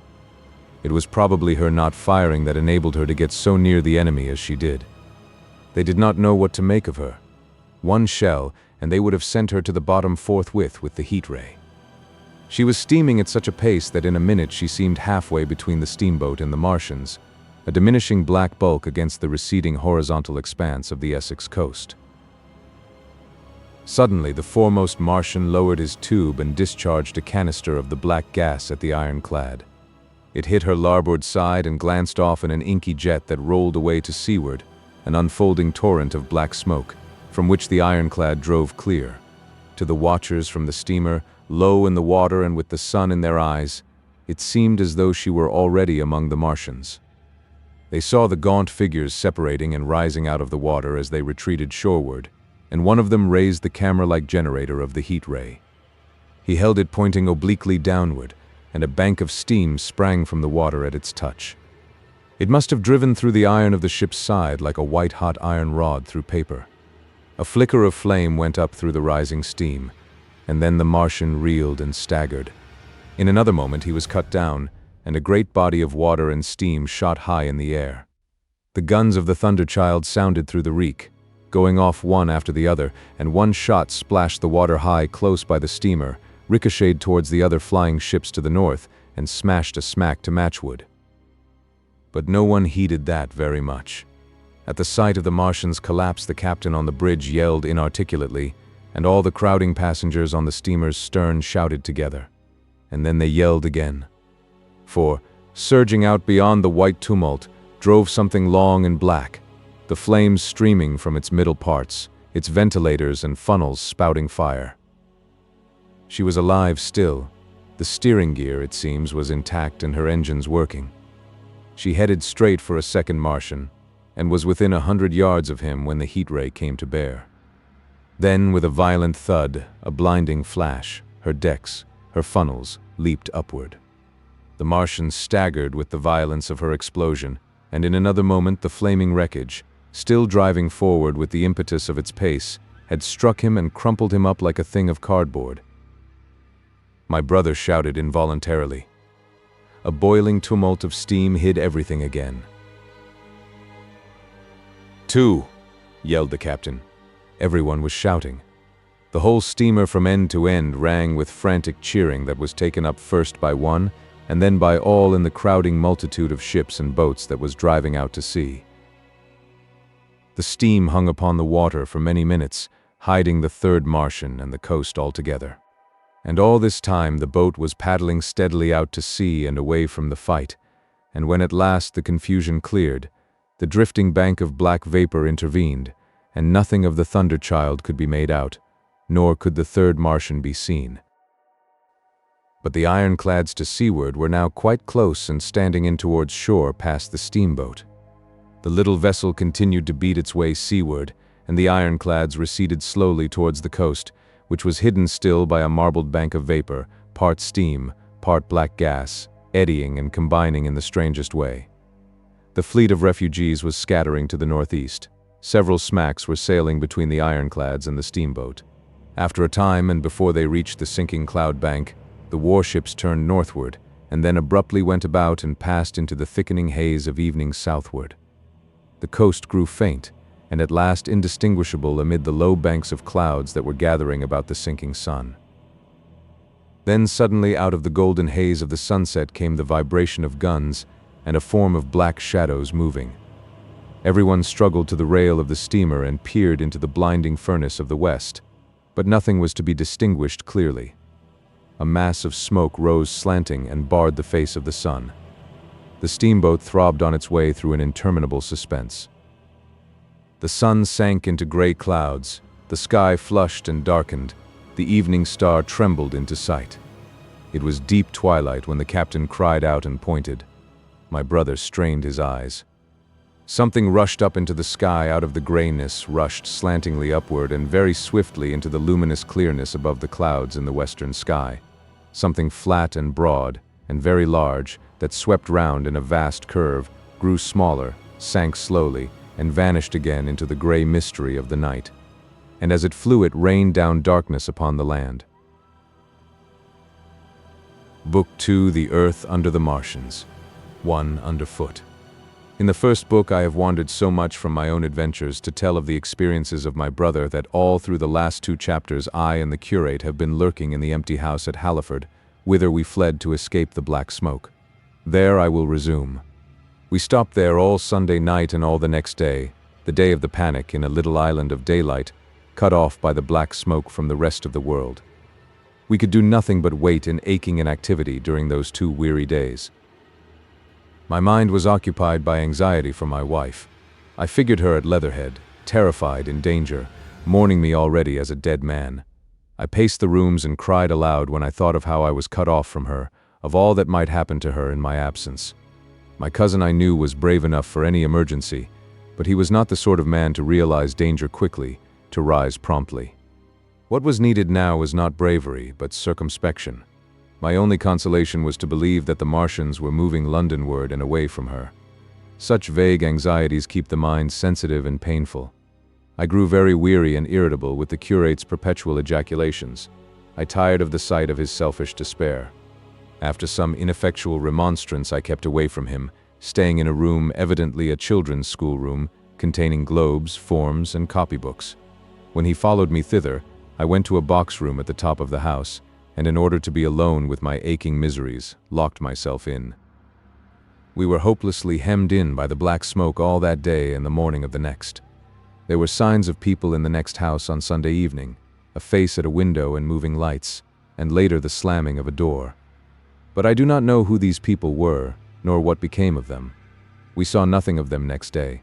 The black smoke drifted slowly riverward all through Monday morning, creeping nearer and nearer to us, driving at last along the roadway outside the house that hid us. A Martian came across the fields about midday, laying the stuff with a jet of superheated steam that hissed against the walls, smashed all the windows it touched, and scalded the curate's hand as he fled out of the front room. When at last we crept across the sodden rooms and looked out again, the country northward was as though a black snowstorm had passed over it. Looking towards the river, we were astonished to see an unaccountable redness mingling with the black of the scorched meadows. For a time we did not see how this change affected our position, save that we were relieved of our fear of the black smoke. But later I perceived that we were no longer hemmed in, that now we might get away. So soon as I realized that the way of escape was open, my dream of action returned. But the curate was lethargic, unreasonable. "We are safe here," he repeated. "Safe here." I resolved to leave him, would that I had. Wiser now for the artilleryman's teaching, I sought out food and drink. I had found oil and rags for my burns, and I also took a hat and a flannel shirt that I found in one of the bedrooms. When it was clear to him that I meant to go alone, had reconciled myself to going alone, he suddenly roused himself to come. And all being quiet throughout the afternoon, we started about 5 o'clock, as I should judge, along the blackened road to Sunbury. In Sunbury, and at intervals along the road, were dead bodies lying in contorted attitudes, horses as well as men, overturned carts and luggage, all covered thickly with black dust. That pall of cindery powder made me think of what I had read of the destruction of Pompeii. We got to Hampton Court without misadventure, our minds full of strange and unfamiliar appearances, and at Hampton Court our eyes were relieved to find a patch of green that had escaped the suffocating drift. We went through Bushy Park, with its deer going to and fro under the chestnuts, and some men and women hurrying in the distance towards Hampton, and so we came to Twickenham. These were the first people we saw. Away across the road, the woods beyond Ham and Petersham were still afire. Twickenham was uninjured by either heat ray or black smoke, and there were more people about here, though none could give us news. For the most part, they were like ourselves, taking advantage of a lull to shift their quarters. I have an impression that many of the houses here were still occupied by scared inhabitants, too frightened even for flight. Here, too, the evidence of a hasty rout was abundant along the road. I remember most vividly 3 smashed bicycles in a heap, pounded into the road by the wheels of subsequent carts. We crossed Richmond Bridge about 8:30. We hurried across the exposed bridge, of course, but I noticed floating down the stream a number of red masses, some many feet across. I did not know what these were. There was no time for scrutiny, and I put a more horrible interpretation on them than they deserved. Here again on the Surrey side were black dust that had once been smoke, and dead bodies, a heap near the approach to the station, but we had no glimpse of the Martians until we were some way towards Barnes. We saw in the blackened distance a group of 3 people running down a side street towards the river, but otherwise it seemed deserted. Up the hill, Richmond town was burning briskly. Outside the town of Richmond there was no trace of the black smoke. Then suddenly, as we approached Kew, came a number of people running, and the upper works of a Martian fighting machine loomed in sight over the housetops, not 100 yards away from us. We stood aghast at our danger, and had the Martian looked down we must immediately have perished. We were so terrified that we dared not go on, but turned aside and hid in a shed in a garden. There the curate crouched, weeping silently, and refusing to stir again. But my fixed idea of reaching Leatherhead would not let me rest, and in the twilight I ventured out again. I went through a shrubbery, and along a passage beside a big house standing in its own grounds, and so emerged upon the road towards Kew. The curate I left in the shed, but he came hurrying after me. That second start was the most foolhardy thing I ever did, for it was manifest the Martians were about us. No sooner had the curate overtaken me than we saw either the fighting machine we had seen before or another, far away across the meadows in the direction of Kew Lodge. 4 or 5 little black figures hurried before it across the green-gray of the field, and in a moment it was evident this Martian pursued them. In 3 strides he was among them, and they ran radiating from his feet in all directions. He used no heat ray to destroy them, but picked them up one by one.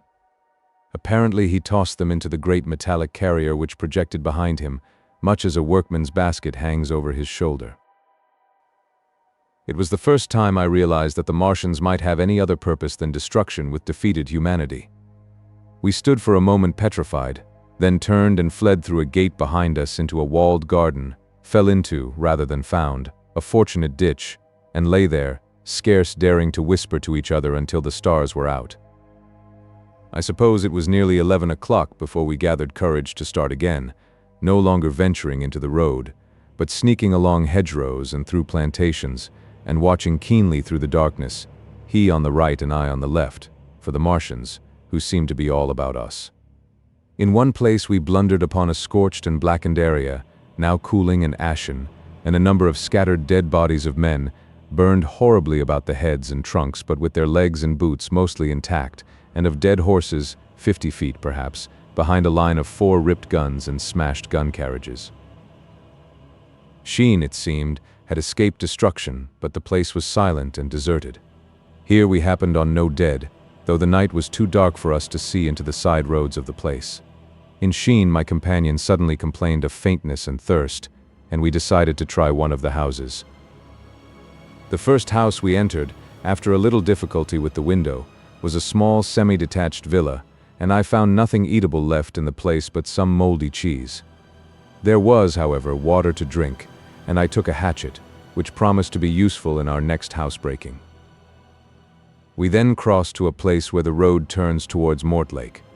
Here there stood a white house within a walled garden, and in the pantry of this domicile we found a store of food, 2 loaves of bread in a pan, an uncooked steak, and the half of a ham.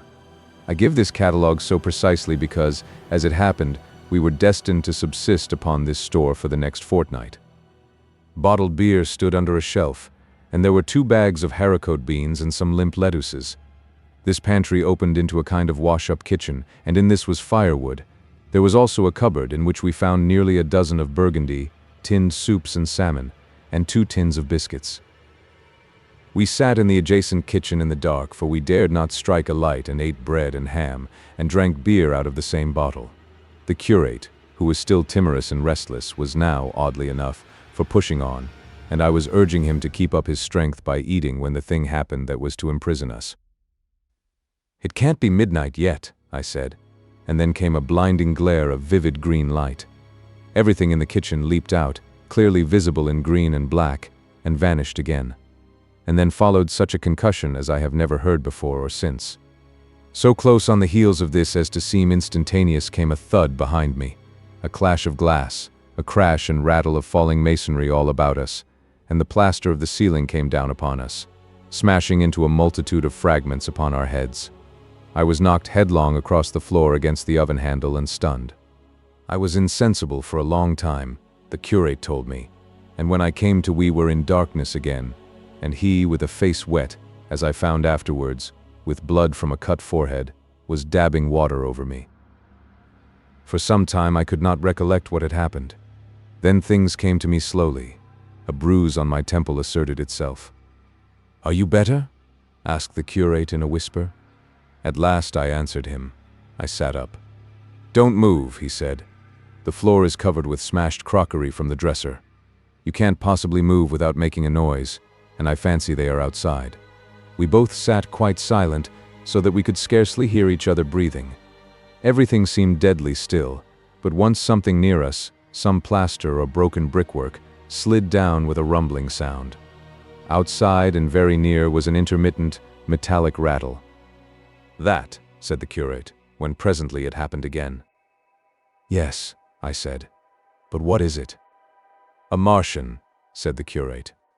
I listened again.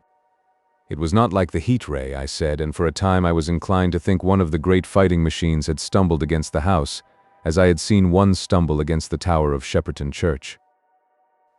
Our situation was so strange and incomprehensible that for 3 or 4 hours, until the dawn came, we scarcely moved. And then the light filtered in, not through the window, which remained black, but through a triangular aperture between a beam and a heap of broken bricks in the wall behind us. The interior of the kitchen we now saw grayly for the first time. The window had been burst in by a mass of garden mold, which flowed over the table upon which we had been sitting and lay about our feet. Outside, the soil was banked high against the house. At the top of the window frame we could see an uprooted drain pipe. The floor was littered with smashed hardware. The end of the kitchen towards the house was broken into, and since the daylight shone in there, it was evident the greater part of the house had collapsed. Contrasting vividly with this ruin was the neat dresser, stained in the fashion pale green, and with a number of copper and tin vessels below it, the wallpaper imitating blue and white tiles, and a couple of colored supplements fluttering from the walls above the kitchen range. As the dawn grew clearer, we saw through the gap in the wall the body of a Martian, standing sentinel, I suppose, over the still glowing cylinder. At the sight of that we crawled as circumspectly as possible out of the twilight of the kitchen into the darkness of the scullery. Abruptly the right interpretation dawned upon my mind. "The 5th cylinder," I whispered. "The 5th shot from Mars has struck this house and buried us under the ruins." For a time the curate was silent, and then he whispered, "God have mercy upon us." I heard him presently whimpering to himself. Save for that sound we lay quite still in the scullery. I for my part scarce dared breathe, and sat with my eyes fixed on the faint light of the kitchen door. I could just see the curate's face, a dim, oval shape, and his collar and cuffs. Outside there began a metallic hammering, then a violent hooting, and then again, after a quiet interval, a hissing like the hissing of an engine.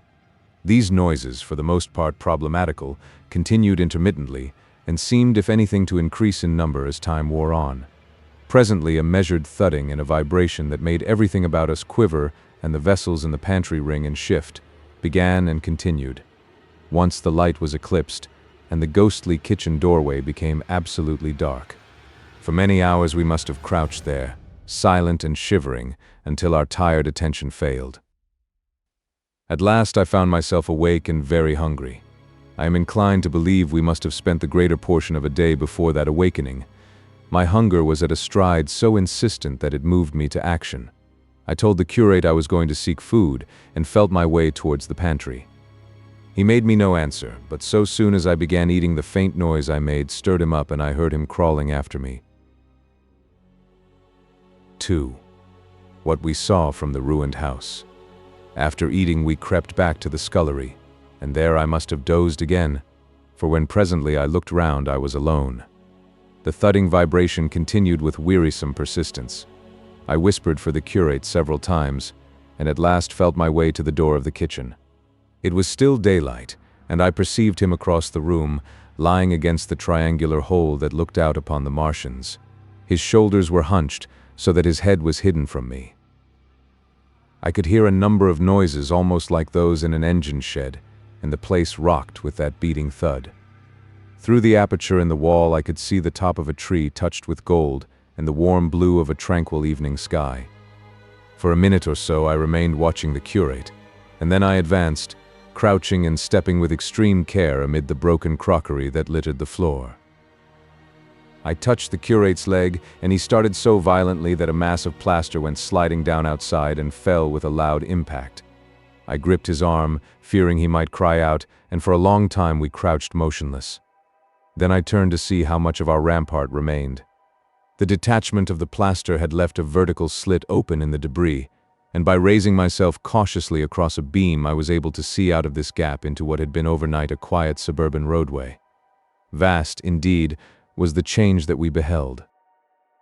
The fifth cylinder must have fallen right into the midst of the house we had first visited.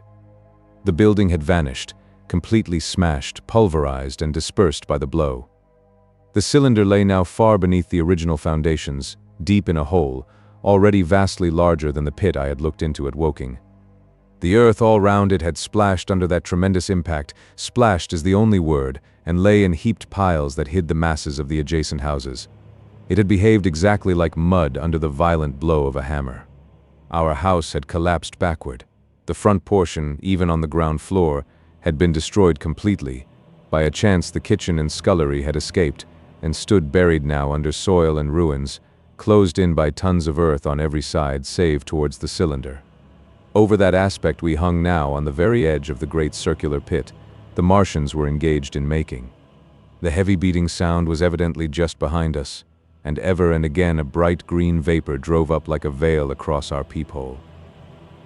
The cylinder was already opened in the center of the pit, and on the farther edge of the pit, amid the smashed and gravel-heaped shrubbery, one of the great fighting machines, deserted by its occupant, stood stiff and tall against the evening sky.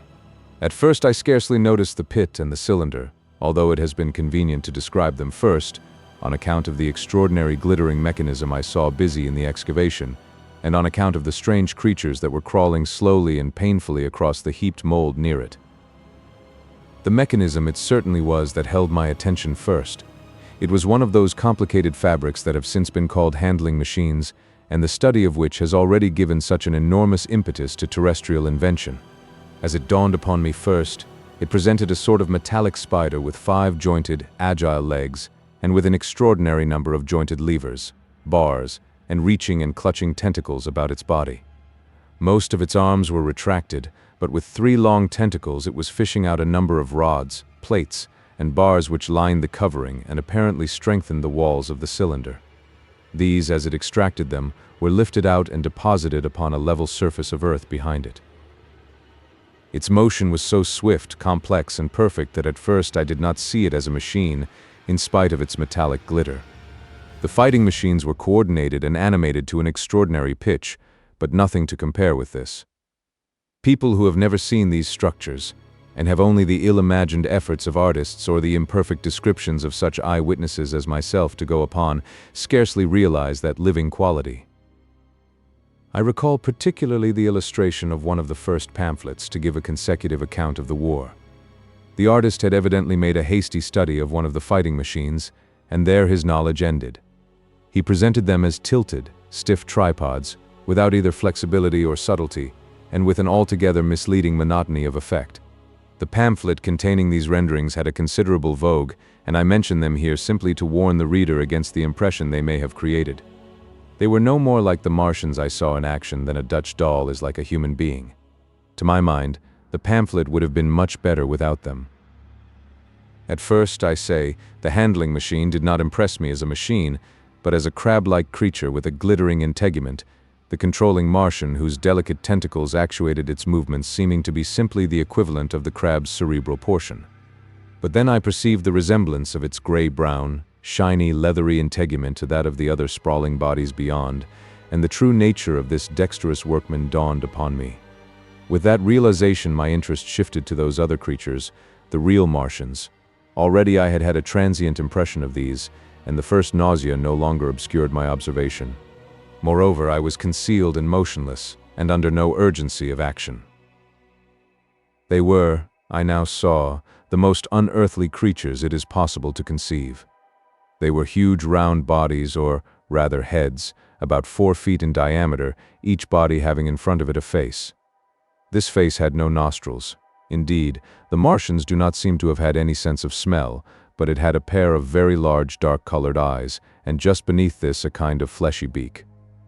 In the back of this head or body, I scarcely know how to speak of it, was the single tight tympanic surface, since known to be anatomically an ear, though it must have been almost useless in our dense air. In a group round the mouth were 16 slender, almost whip-like tentacles, arranged in 2 bunches of 8 each.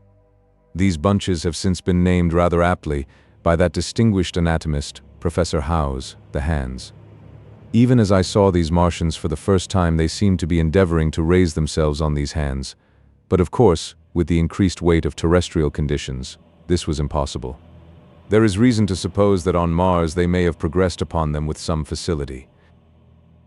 The internal anatomy, I may remark here, as dissection has since shown, was almost equally simple.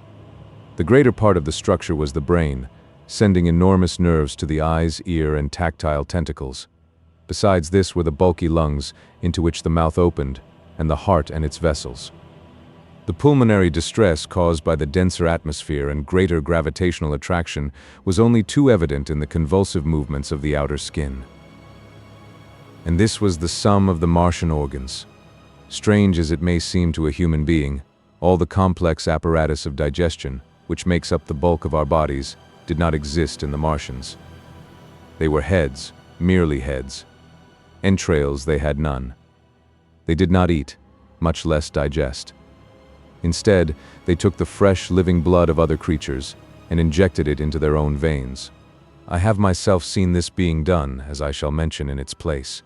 But, squeamish as I may seem, I cannot bring myself to describe what I could not endure even to continue watching. Let it suffice to say, blood obtained from a still living animal, in most cases from a human being, was run directly by means of a little pipette into the recipient canal. The bare idea of this is no doubt horribly repulsive to us, but at the same time I think that we should remember how repulsive our carnivorous habits would seem to an intelligent rabbit.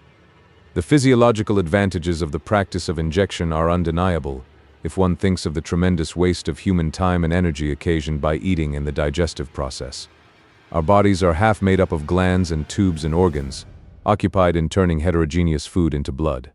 The digestive processes and their reaction upon the nervous system sap our strength and color our minds. Men go happy or miserable as they have healthy or unhealthy livers, or sound gastric glands. But the Martians were lifted above all these organic fluctuations of mood and emotion. Their undeniable preference for men as their source of nourishment is partly explained by the nature of the remains of the victims they had brought with them as provisions from Mars. These creatures, to judge from the shriveled remains that have fallen into human hands, were bipeds with flimsy, siliceous skeletons, almost like those of the siliceous sponges and feeble musculature, standing about 6 feet high and having round, erect heads and large eyes in flinty sockets. 2 or 3 of these seemed to have been brought in each cylinder, and all were killed before Earth was reached. It was just as well for them, for the mere attempt to stand upright upon our planet would have broken every bone in their bodies. And while I am engaged in this description, I may add in this place certain further details which, although they were not all evident to us at the time, will enable the reader who is unacquainted with them to form a clearer picture of these offensive creatures. In 3 other points, their physiology differed strangely from ours. Their organisms did not sleep, any more than the heart of man sleeps. Since they had no extensive muscular mechanism to recuperate, that periodical extinction was unknown to them. They had little or no sense of fatigue, it would seem. On Earth they could never have moved without effort, yet even to the last they kept in action. In 24 hours they did 24 hours of work, as even on Earth is perhaps the case with the ants. In the next place, wonderful as it seems in a sexual world, the Martians were absolutely without sex, and therefore without any of the tumultuous emotions that arise from that difference among men. A young Martian, there can now be no dispute, was really born upon Earth during the war, and it was found attached to its parent, partially budded off, just as young lily bulbs bud off, or like the young animals in the freshwater polyp. In man, in all the higher terrestrial animals, such a method of increase has disappeared, but even on this Earth it was certainly the primitive method. Among the lower animals, up even to those first cousins of the vertebrated animals, the tunicates, the 2 processes occur side by side, but finally the sexual method superseded its competitor altogether. On Mars, however, just the reverse has apparently been the case. It is worthy of remark that a certain speculative writer of quasi-scientific repute, writing long before the Martian invasion, did forecast for man a final structure not unlike the actual Martian condition. His prophecy, I remember, appeared in November or December 1893 in a long-defunct publication, the Pall Mall Budget, and I recall a caricature of it in a pre-Martian periodical called Punch. He pointed out, writing in a foolish, facetious tone, that the perfection of mechanical appliances must ultimately supersede limbs, the perfection of chemical devices, digestion, that such organs as hair, external nose, teeth, ears, and chin were no longer essential parts of the human being, and that the tendency of natural selection would lie in the direction of their steady diminution through the coming ages. The brain alone remained a cardinal necessity. Only one other part of the body had a strong case for survival, and that was the hand, teacher and agent of the brain. While the rest of the body dwindled, the hands would grow larger. There is many a true word written in jest, and here in the Martians we have beyond dispute the actual accomplishment of such a suppression of the animal side of the organism by the intelligence. To me it is quite credible that the Martians may be descended from beings not unlike ourselves, by a gradual development of brain and hands, the latter giving rise to the 2 bunches of delicate tentacles at last, at the expense of the rest of the body. Without the body, the brain would, of course, become a mere selfish intelligence, without any of the emotional substratum of the human being. The last salient point in which the systems of these creatures differed from ours was in what one might have thought a very trivial particular. Microorganisms which cause so much disease and pain on Earth have either never appeared upon Mars or Martian sanitary science eliminated them ages ago. 100 diseases, all the fevers and contagions of human life, consumption, cancers, tumors, and such morbidities, never enter the scheme of their life. And speaking of the differences between the life on Mars and terrestrial life, I may allude here to the curious suggestions of the red weed. Apparently the vegetable kingdom in Mars, instead of having green for a dominant color, is of a vivid blood-red tint.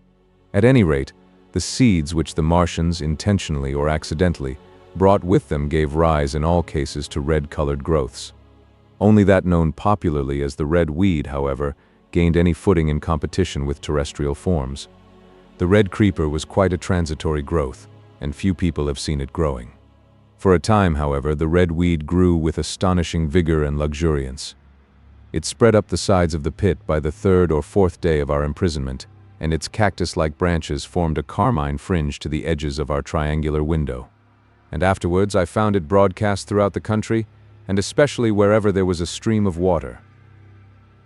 The Martians had what appears to have been an auditory organ, a single round drum at the back of the head body, and eyes with a visual range not very different from ours, except that, according to Phillips, blue and violet were as black to them. It is commonly supposed that they communicated by sounds and tentacular gesticulations. This is asserted, for instance, in the able but hastily compiled pamphlet, written evidently by someone not an eyewitness of Martian actions, to which I have already alluded, and which, so far, has been the chief source of information concerning them. Now no surviving human being saw so much of the Martians in action as I did. I take no credit to myself for an accident, but the fact is so, and I assert that I watched them closely time after time, and that I have seen 4, 5, and once 6 of them sluggishly performing the most elaborately complicated operations together without either sound or gesture. Their peculiar hooting invariably preceded feeding. It had no modulation, and was, I believe, in no sense a signal, but merely the expiration of air preparatory to the suctional operation. I have a certain claim to at least an elementary knowledge of psychology, and in this matter I am convinced, as firmly as I am convinced of anything, that the Martians interchange thoughts without any physical intermediation. And I have been convinced of this, in spite of strong preconceptions. Before the Martian invasion, as an occasional reader here or there may remember, I had written with some little vehemence against the telepathic theory. The Martians wore no clothing. Their conceptions of ornament and decorum were necessarily different from ours, and not only were they evidently much less sensible of changes of temperature than we are, but changes of pressure do not seem to have affected their health at all seriously. Yet though they wore no clothing, it was in the other artificial additions to their bodily resources that their great superiority over man lay. We men, with our bicycles and road skates, our Lilienthal soaring machines, our guns and sticks and so forth, are just in the beginning of the evolution that the Martians have worked out. They have become practically mere brains, wearing different bodies according to their needs, just as men wear suits of clothes and take a bicycle in a hurry or an umbrella in the wet. And of their appliances, perhaps nothing is more wonderful to a man than the curious fact that what is the dominant feature of almost all human devices in mechanism is absent. The wheel is absent. Among all the things they brought to earth, there is no trace or suggestion of their use of wheels. One would have at least expected it in locomotion. And in this connection, it is curious to remark that even on this earth, nature has never hit upon the wheel, or has preferred other expedients to its development. And not only did the Martians either not know of, which is incredible, or abstain from, the wheel, but in their apparatus singularly little use is made of the fixed pivot, or relatively fixed pivot, with circular motions thereabout confined to one plane. Almost all the joints of the machinery present a complicated system of sliding parts moving over small but beautifully curved friction bearings. And while upon this matter of detail, it is remarkable that the long leverages of their machines are in most cases actuated by a sort of sham musculature of the discs in an elastic sheath. These discs become polarized and drawn closely and powerfully together when traversed by a current of electricity. In this way, the curious parallelism to animal motions, which was so striking and disturbing to the human beholder, was attained. Such quasi-muscles abounded in the crab-like handling machine which, on my first peeping out of the slit, I watched unpacking the cylinder. It seemed infinitely more alive than the actual Martians lying beyond it in the sunset light, panting, stirring ineffectual tentacles, and moving feebly after their vast journey across space. While I was still watching their sluggish motions in the sunlight, and noting each strange detail of their form, the curate reminded me of his presence by pulling violently at my arm. I turned to a scowling face and silent, eloquent lips. He wanted the slit, which permitted only one of us to peep through, and so I had to forego watching them for a time while he enjoyed that privilege.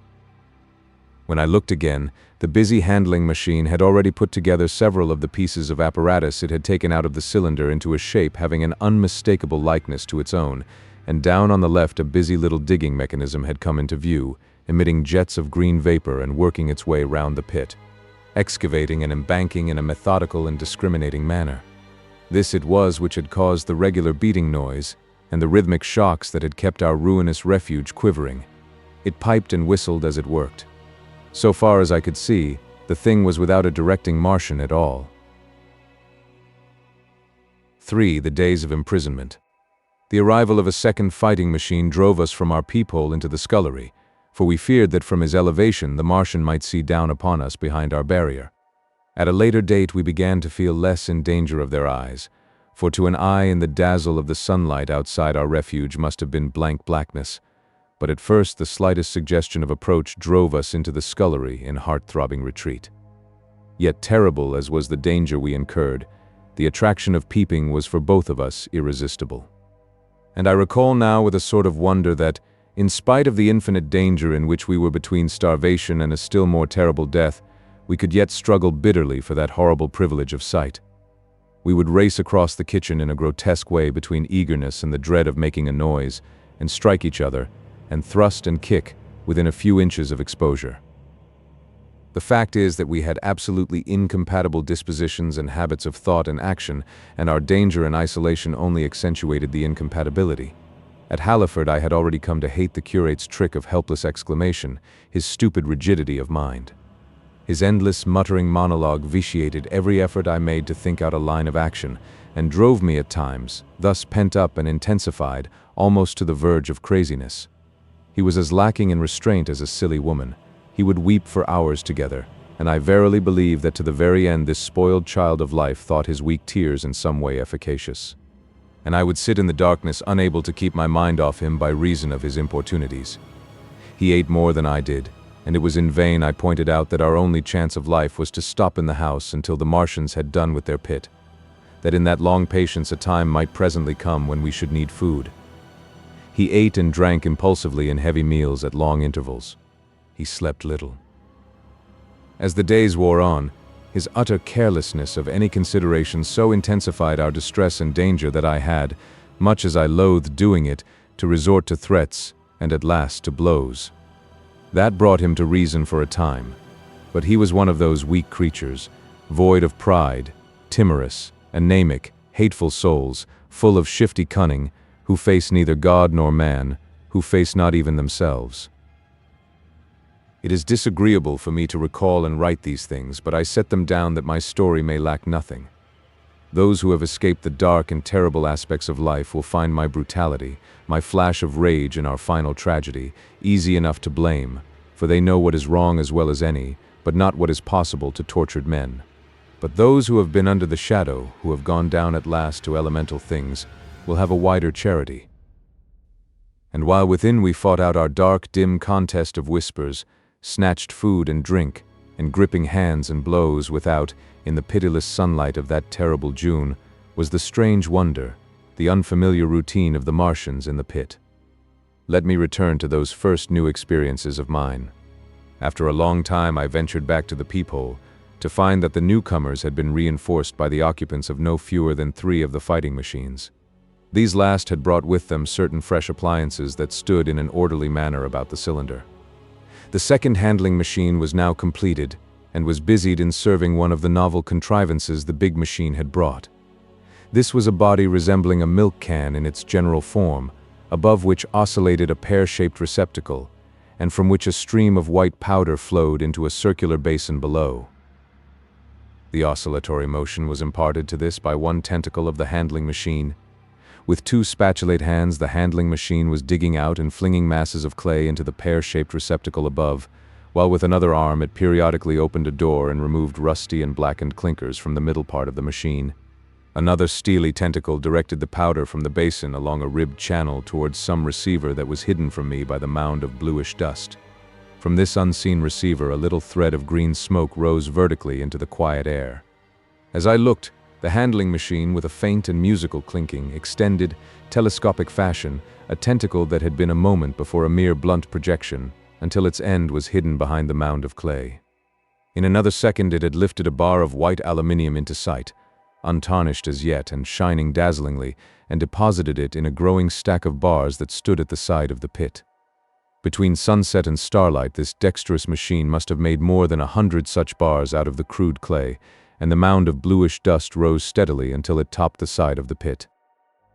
The contrast between the swift and complex movements of these contrivances and the inert, panting clumsiness of their masters was acute, and for days I had to tell myself repeatedly that these latter were indeed the living of the 2 things. The curate had possession of the slit when the first men were brought to the pit. I was sitting below, huddled up, listening with all my ears. He made a sudden movement backward, and I, fearful that we were observed, crouched in a spasm of terror. He came sliding down the rubbish and crept beside me in the darkness, inarticulate, gesticulating, and for a moment I shared his panic. His gesture suggested a resignation of the slit, and after a little while my curiosity gave me courage, and I rose up, stepped across him, and clambered up to it. At first I could see no reason for his frantic behavior. The twilight had now come. The stars were little and faint, but the pit was illuminated by the flickering green fire that came from the aluminium making. The whole picture was a flickering scheme of green gleams and shifting rusty black shadows, strangely trying to the eyes. Over and through it all went the bats, heeding it not at all. The sprawling Martians were no longer to be seen. The mound of blue-green powder had risen to cover them from sight, and a fighting machine, with its legs contracted, crumpled, and abbreviated, stood across the corner of the pit.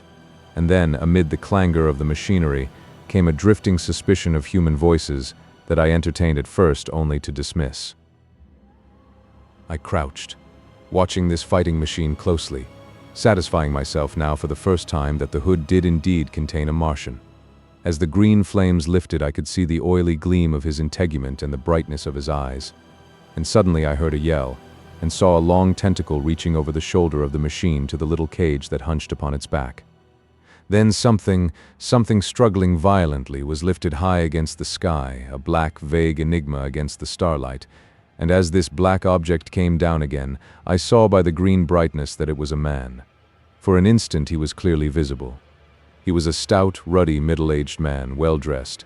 3 days before, he must have been walking the world, a man of considerable consequence. I could see his staring eyes and gleams of light on his studs and watch chain. He vanished behind the mound, and for a moment there was silence. And then began a shrieking and a sustained and cheerful hooting from the Martians. I slid down the rubbish, struggled to my feet, clapped my hands over my ears, and bolted into the scullery. The curate, who had been crouching silently with his arms over his head, looked up as I passed, cried out quite loudly at my desertion of him, and came running after me. That night, as we lurked in the scullery, balanced between our horror and the terrible fascination this peeping had, although I felt an urgent need of action, I tried in vain to conceive some plan of escape. But afterwards, during the second day, I was able to consider our position with great clearness. The curate, I found, was quite incapable of discussion. This new and culminating atrocity had robbed him of all vestiges of reason or forethought. Practically, he had already sunk to the level of an animal. But as the saying goes, I gripped myself with both hands. It grew upon my mind, once I could face the facts, that terrible as our position was, there was as yet no justification for absolute despair. Our chief chance lay in the possibility of the Martians making the pit nothing more than a temporary encampment. Or even if they kept it permanently, they might not consider it necessary to guard it, and a chance of escape might be afforded us. I also weighed very carefully the possibility of our digging a way out in a direction away from the pit, but the chances of our emerging within sight of some sentinel fighting machine seemed at first too great, and I should have had to do all the digging myself. The curate would certainly have failed me. It was on the third day, if my memory serves me right, that I saw the lad killed. It was the only occasion on which I actually saw the Martians feed. After that experience, I avoided the hole in the wall for the better part of a day. I went into the scullery, removed the door, and spent some hours digging with my hatchet as silently as possible. But when I had made a hole about a couple of feet deep, the loose earth collapsed noisily, and I did not dare continue. I lost heart, and lay down on the scullery floor for a long time, having no spirit even to move. And after that, I abandoned altogether the idea of escaping by excavation. It says much for the impression the Martians had made upon me that at first I entertained little or no hope of our escape being brought about by their overthrow through any human effort. But on the fourth or fifth night I heard a sound like heavy guns. It was very late in the night, and the moon was shining brightly. The Martians had taken away the excavating machine, and, save for a fighting machine that stood in the remoter bank of the pit, and a handling machine that was buried out of my sight in a corner of the pit immediately beneath my peephole, the place was deserted by them. Except for the pale glow from the handling machine and the bars and patches of white moonlight, the pit was in darkness, and, except for the clinking of the handling machine, quite still. That night was a beautiful serenity, save for one planet. The moon seemed to have the sky to herself. I heard a dog howling, and that familiar sound it was that made me listen. Then I heard quite distinctly a booming exactly like the sound of great guns. 6 distinct reports I counted, and after a long interval 6 again, and that was all. 4. The death of the curate. It was on the 6th day of our imprisonment that I peeped for the last time, and presently found myself alone. Instead of keeping close to me and trying to oust me from the slit, the curate had gone back into the scullery.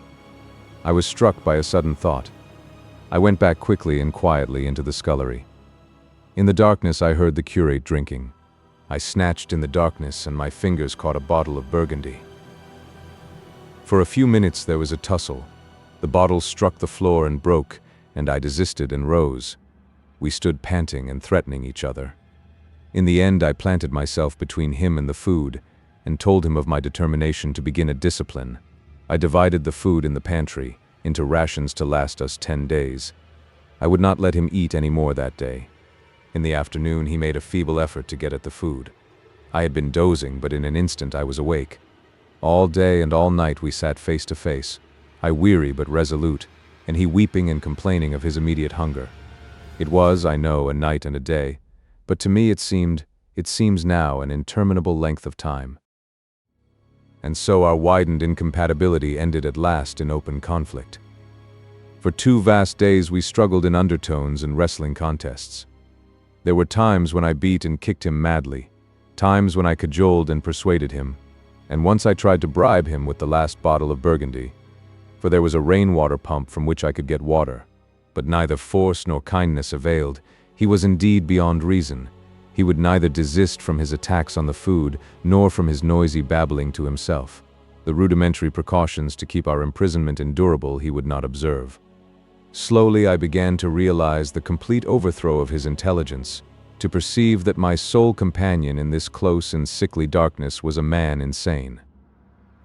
From certain vague memories, I am inclined to think my own mind wandered at times. I had strange and hideous dreams whenever I slept. It sounds paradoxical, but I am inclined to think that the weakness and insanity of the curate warned me, braced me, and kept me a sane man. On the 8th day he began to talk aloud instead of whispering, and nothing I could do would moderate his speech.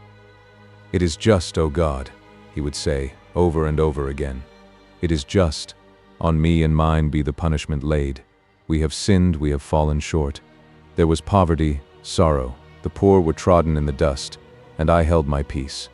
I preached acceptable folly, my God, what folly, when I should have stood up, though I died for it, and called upon them to repent. Repent. Oppressors of the poor and needy, the winepress of God." Then he would suddenly revert to the matter of the food I withheld from him, praying, begging, weeping, at last threatening. He began to raise his voice. I prayed him not to. He perceived a hold on me. He threatened he would shout and bring the Martians upon us. For a time that scared me, but any concession would have shortened our chance of escape beyond estimating. I defied him, although I felt no assurance that he might not do this thing. But that day, at any rate, he did not. He talked with his voice rising slowly, through the greater part of the 8th and 9th days, threats, entreaties, mingled with a torrent of half-sane and always frothy repentance for his vacant sham of God's service, such as made me pity him. Then he slept a while, and began again with renewed strength, so loudly that I must needs make him desist. "Be still," I implored. He rose to his knees, for he had been sitting in the darkness near the copper. "I have been still too long," he said, in a tone that must have reached the pit, "and now I must bear my witness. Woe unto this unfaithful city! Woe, woe, woe, woe, woe, to the inhabitants of the earth by reason of the other voices of the trumpet." "Shut up," I said, rising to my feet, and in a terror lest the Martians should hear us. "For God's sake." "Nay," shouted the curate, at the top of his voice, standing likewise and extending his arms. "Speak, the word of the Lord is upon me." In 3 strides he was at the door leading into the kitchen. "I must bear my witness. I go. It has already been too long delayed." I put out my hand and felt the meat chopper hanging to the wall. In a flash I was after him. I was fierce with fear. Before he was halfway across the kitchen I had overtaken him. With one last touch of humanity I turned the blade back and struck him with the butt. He went headlong forward and lay stretched on the ground.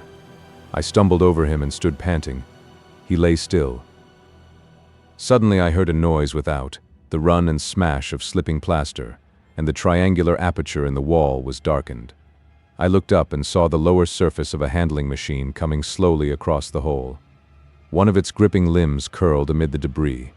Another limb appeared, feeling its way over the fallen beams. I stood petrified, staring. Then I saw through a sort of glass plate near the edge of the body the face, as we may call it, and the large dark eyes of a Martian peering, and then a long metallic snake of tentacle came feeling slowly through the hole.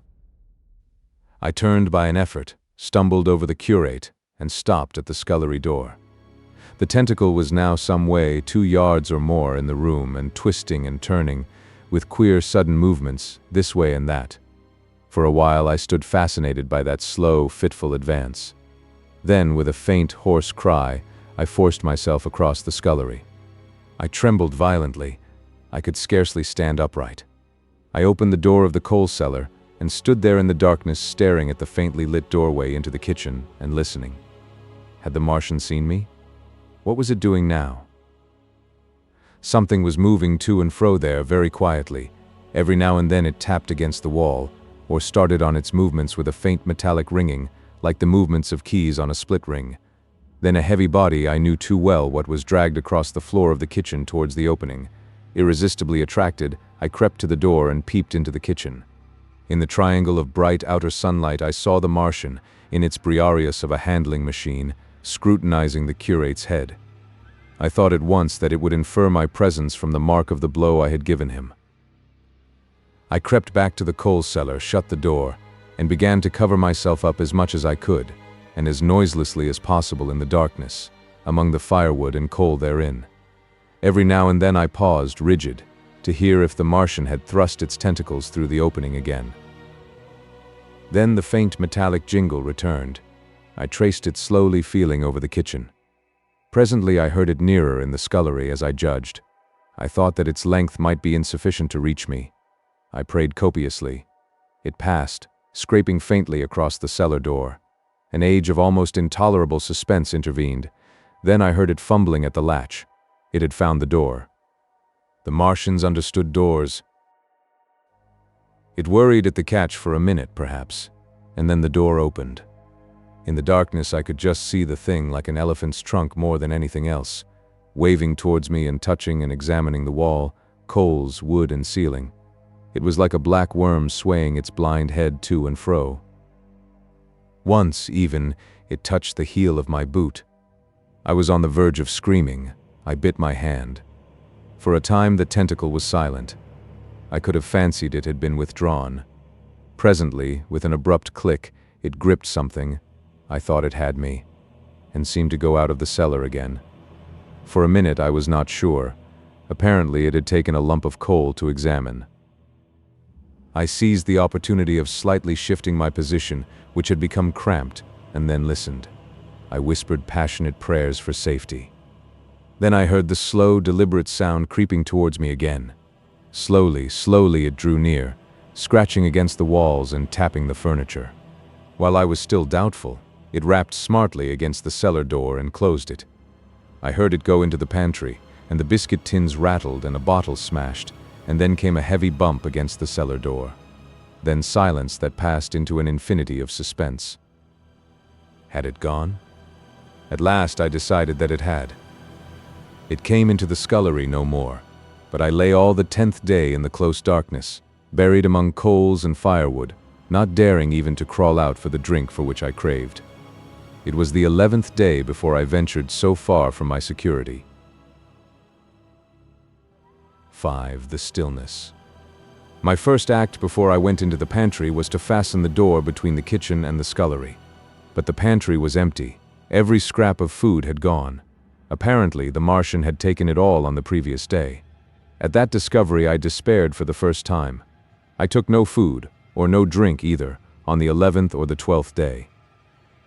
At first my mouth and throat were parched, and my strength ebbed sensibly. I sat about in the darkness of the scullery in a state of despondent wretchedness. My mind ran on eating. I thought I had become deaf, for the noises of movement I had been accustomed to hear from the pit had ceased absolutely. I did not feel strong enough to crawl noiselessly to the peephole, or I would have gone there. On the 12th day, my throat was so painful that, taking the chance of alarming the Martians, I attacked the creaking rainwater pump that stood by the sink and got a couple of glassfuls of blackened and tainted rainwater. I was greatly refreshed by this and emboldened by the fact that no inquiring tentacle followed the noise of my pumping. During these days, in a rambling, inconclusive way, I thought much of the curate and of the manner of his death. On the 13th day, I drank some more water and dozed and thought disjointedly of eating and of vague, impossible plans of escape. Whenever I dozed, I dreamt of horrible phantasms, of the death of the curate, or of sumptuous dinners, but, asleep or awake, I felt a keen pain that urged me to drink again and again. The light that came into the scullery was no longer gray, but red. To my disordered imagination, it seemed the color of blood. On the 14th day, I went into the kitchen, and I was surprised to find that the fronds of the red weed had grown right across the hole in the wall, turning the half-light of the place into a crimson-colored obscurity. It was early on the 15th day that I heard a curious, familiar sequence of sounds in the kitchen and, listening, identified it as the snuffing and scratching of a dog. Going into the kitchen, I saw a dog's nose peering in through a break among the ruddy fronds. This greatly surprised me. At the scent of me, he barked shortly.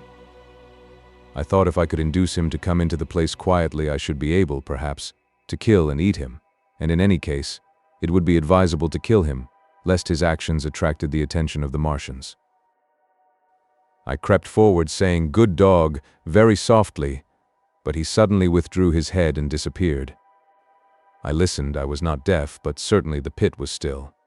I heard a sound like the flutter of a bird's wings and a horse croaking, but that was all. For a long while I lay close to the peephole, but not daring to move aside the red plants that obscured it. Once or twice I heard a faint pitter-patter, like the feet of the dog going hither and thither on the sand far below me, and there were more bird-like sounds, but that was all. At length, encouraged by the silence, I looked out. Except in the corner, where a multitude of crows hopped and fought over the skeletons of the dead the Martians had consumed, there was not a living thing in the pit. I stared about me, scarcely believing my eyes. All the machinery had gone. Save for the big mound of grayish-blue powder in one corner, certain bars of aluminium in another, the black birds, and the skeletons of the killed, the place was merely an empty circular pit in the sand. Slowly I thrust myself out through the red weed and stood upon the mound of rubble. I could see in any direction save behind me, to the north, and neither Martians nor sign of Martians were to be seen. The pit dropped sheerly from my feet, but a little way along the rubbish afforded a practicable slope to the summit of the ruins. My chance of escape had come. I began to tremble. I hesitated for some time, and then, in a gust of desperate resolution, and with a heart that throbbed violently, I scrambled to the top of the mound in which I had been buried so long. I looked about again. To the northward, too, no Martian was visible. When I had last seen this part of Sheen in the daylight, it had been a straggling street of comfortable white and red houses, interspersed with abundant shady trees. Now I stood on a mound of smashed brickwork, clay, and gravel, over which spread a multitude of red cactus-shaped plants, knee-high, without a solitary terrestrial growth to dispute their footing. The trees near me were dead and brown, but further a network of red threads scaled the still living stems. The neighboring houses had all been wrecked, but none had been burned. Their walls stood, sometimes to the second story, with smashed windows and shattered doors. The red weed grew tumultuously in their roofless rooms. Below me was the great pit, with the crows struggling for its refuse. A number of other birds hopped about among the ruins. Far away I saw a gaunt cat slink crouchingly along a wall, but traces of men there were none.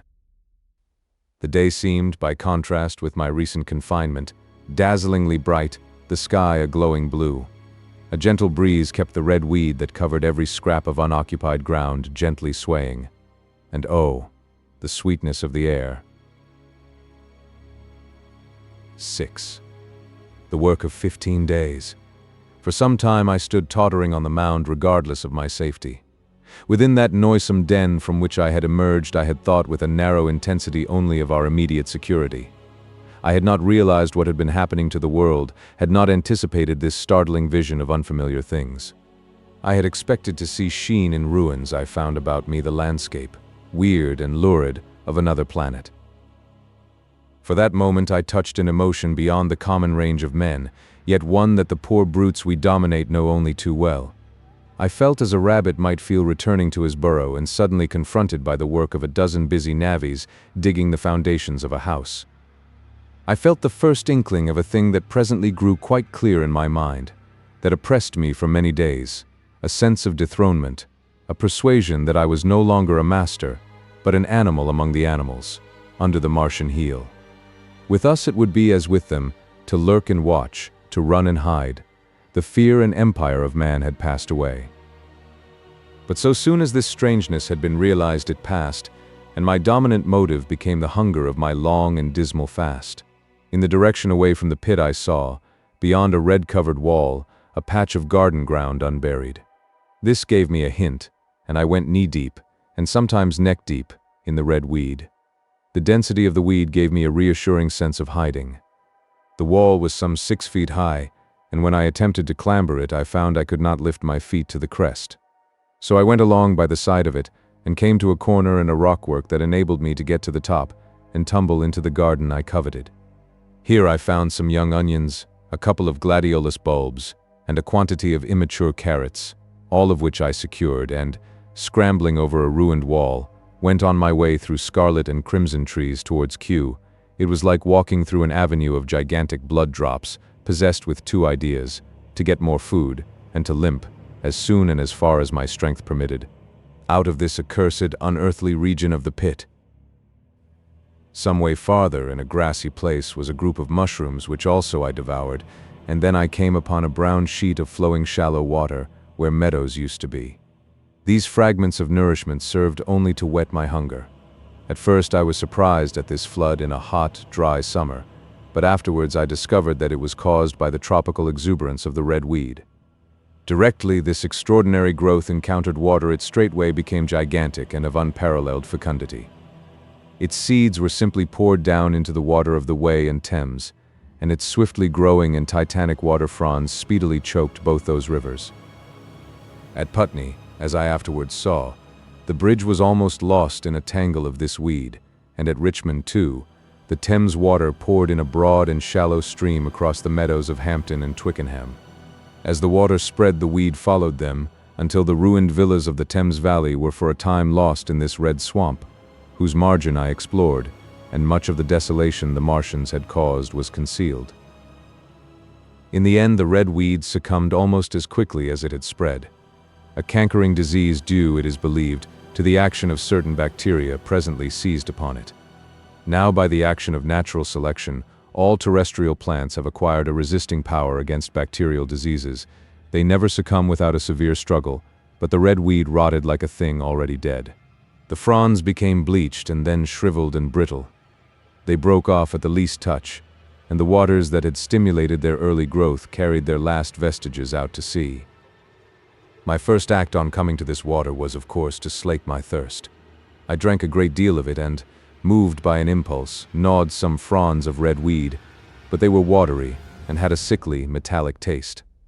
I found the water was sufficiently shallow for me to wade securely, although the red weed impeded my feet a little, but the flood evidently got deeper towards the river, and I turned back to Mortlake.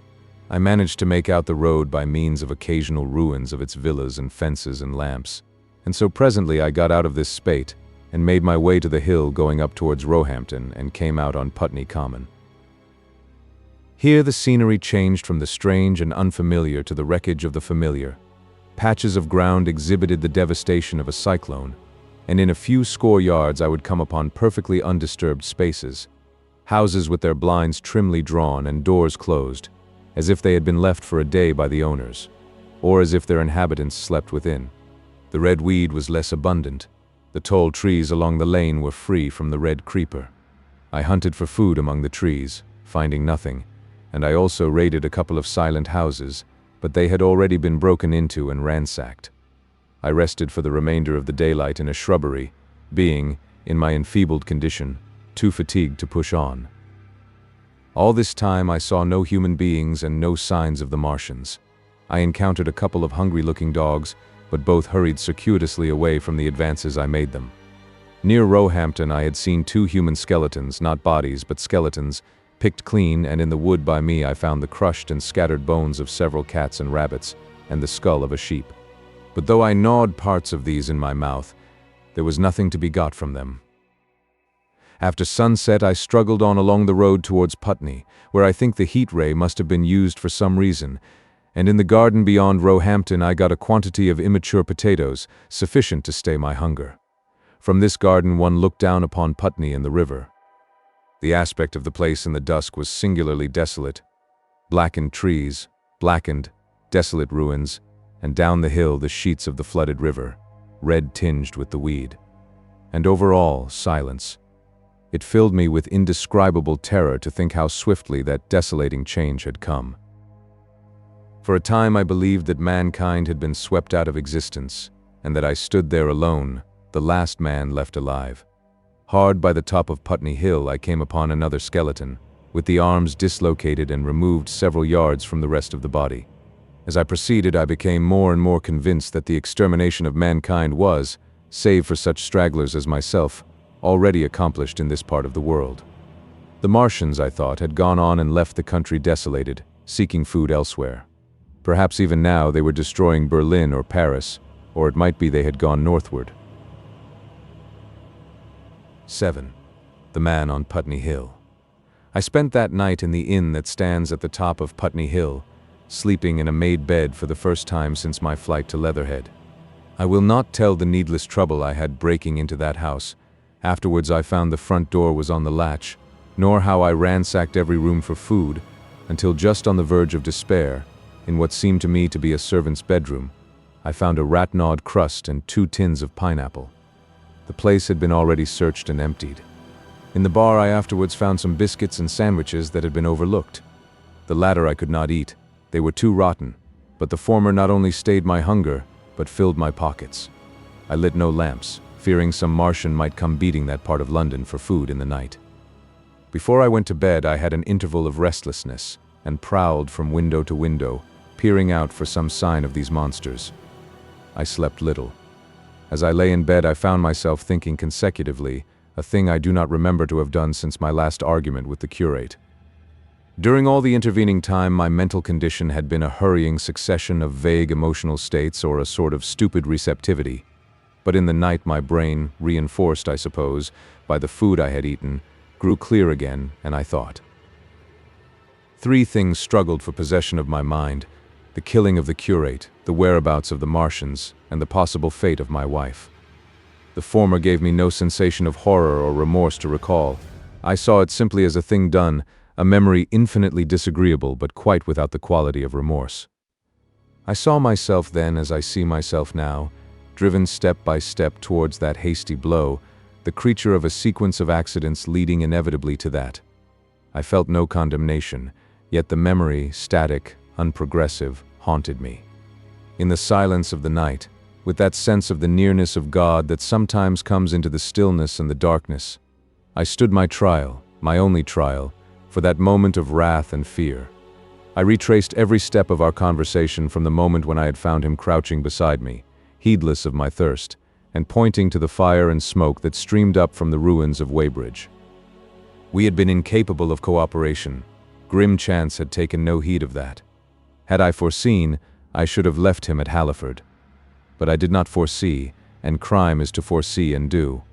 And I set this down as I have set all this story down, as it was. There were no witnesses, all these things I might have concealed. But I set it down, and the reader must form his judgment as he will. And when, by an effort, I had set aside that picture of a prostrate body, I faced the problem of the Martians and the fate of my wife. For the former I had no data. I could imagine 100 things, and so, unhappily, I could for the latter. And suddenly that night became terrible. I found myself sitting up in bed, staring at the dark. I found myself praying that the heat ray might have suddenly and painlessly struck her out of being. Since the night of my return from Leatherhead I had not prayed. I had uttered prayers, fetish prayers, had prayed as heathens mutter charms when I was in extremity. But now I prayed indeed, pleading steadfastly and sanely, face to face with the darkness of God. Strange night. Strangest in this, that so soon as dawn had come, I, who had talked with God, crept out of the house like a rat leaving its hiding place, a creature scarcely larger, an inferior animal, a thing that for any passing whim of our masters might be hunted and killed. Perhaps they also prayed confidently to God. Surely, if we have learned nothing else, this war has taught us pity, pity for those witless souls that suffer our dominion. The morning was bright and fine, and the eastern sky glowed pink and was fretted with little golden clouds. In the road that runs from the top of Putney Hill to Wimbledon was a number of poor vestiges of the panic torrent that must have poured Londonward on the Sunday night after the fighting began. There was a little two-wheeled cart inscribed with the name of Thomas Lobb, greengrocer, New Malden, with a smashed wheel and an abandoned tin trunk. There was a straw hat trampled into the now hardened mud, and at the top of West Hill a lot of blood-stained glass about the overturned water trough. My movements were languid, my plans of the vaguest. I had an idea of going to Leatherhead, though I knew that there I had the poorest chance of finding my wife. Certainly, unless death had overtaken them suddenly, my cousins and she would have fled thence. But it seemed to me I might find or learn there whither the Surrey people had fled. I knew I wanted to find my wife, that my heart ached for her in the world of men, but I had no clear idea how the finding might be done. I was also sharply aware now of my intense loneliness. From the corner I went, under cover of a thicket of trees and bushes, to the edge of Wimbledon Common, stretching wide and far. That dark expanse was lit in patches by yellow gorse and broom. There was no red weed to be seen, and as I prowled, hesitating, on the verge of the open, the sun rose, flooding it all with light and vitality. I came upon a busy swarm of little frogs in a swampy place among the trees. I stopped to look at them, drawing a lesson from their stout resolve to live, and presently, turning suddenly with an odd feeling of being watched, I beheld something crouching amid a clump of bushes. I stood regarding this. I made a step towards it, and it rose up and became a man armed with a cutlass. I approached him slowly.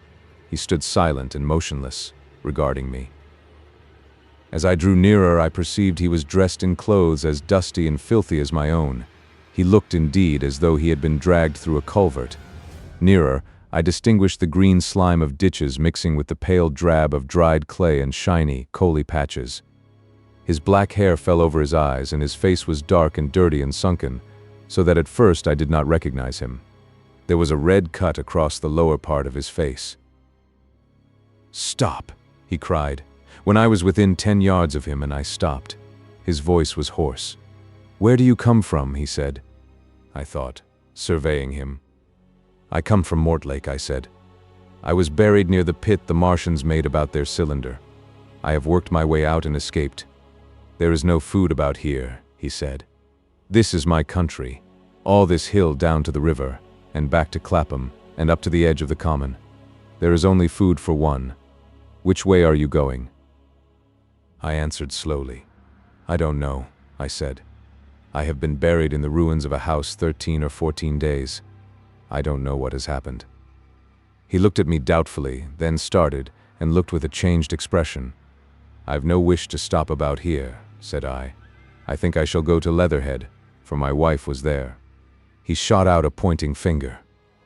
"It is you," said he, "the man from Woking. And you weren't killed at Weybridge?" I recognized him at the same moment. "You are the artilleryman who came into my garden." "Good luck," he said. "We are lucky ones. Fancy you." He put out a hand, and I took it. "I crawled up a drain," he said. "But they didn't kill everyone, and after they went away I got off towards Walton across the fields. But it's not 16 days altogether, and your hair is gray." He looked over his shoulder suddenly. "Only a rook," he said. "One gets to know that birds have shadows these days. This is a bit open. Let us crawl under those bushes and talk." "Have you seen any Martians?" I said, "since I crawled out?" "They've gone away across London," he said. "I guess they've got a bigger camp there. Of a night all over there, Hampstead Way, the sky is alive with their lights. It's like a great city, and in the glare you can just see them moving. By daylight you can't. But nearer I haven't seen them," he counted on his fingers, 5 days. Then I saw a couple across Hammersmith Way carrying something big. And the night before last, he stopped and spoke impressively. It was just a matter of lights, but it was something up in the air. I believe they've built a flying machine and are learning to fly. I stopped, on hands and knees, for we had come to the bushes. Fly. Yes, he said. Fly. I went on into a little bower and sat down. It is all over with humanity, I said. If they can do that, they will simply go round the world. He nodded. They will. But it will relieve things over here a bit. And besides, he looked at me. Aren't you satisfied it is up with humanity? I am. We're down. We're beat. I stared. Strange as it may seem, I had not arrived at this fact, a fact perfectly obvious so soon as he spoke. I had still held a vague hope, rather, I had kept a lifelong habit of mind. He repeated his words, "We're beat." They carried absolute conviction. It's all over, he said. They've lost one, just one. And they've made their footing good and crippled the greatest power in the world. They've walked over us. The death of that one at Weybridge was an accident, and these are only pioneers. They kept on coming. These green stars, I've seen none these 5 or 6 days, but I've no doubt they're falling somewhere every night. Nothing's to be done. We're under. We're beat. I made him no answer. I sat staring before me, trying in vain to devise some countervailing thought. This isn't a war, said the artilleryman. It never was a war, any more than there's war between man and ants. Suddenly I recalled the night in the observatory.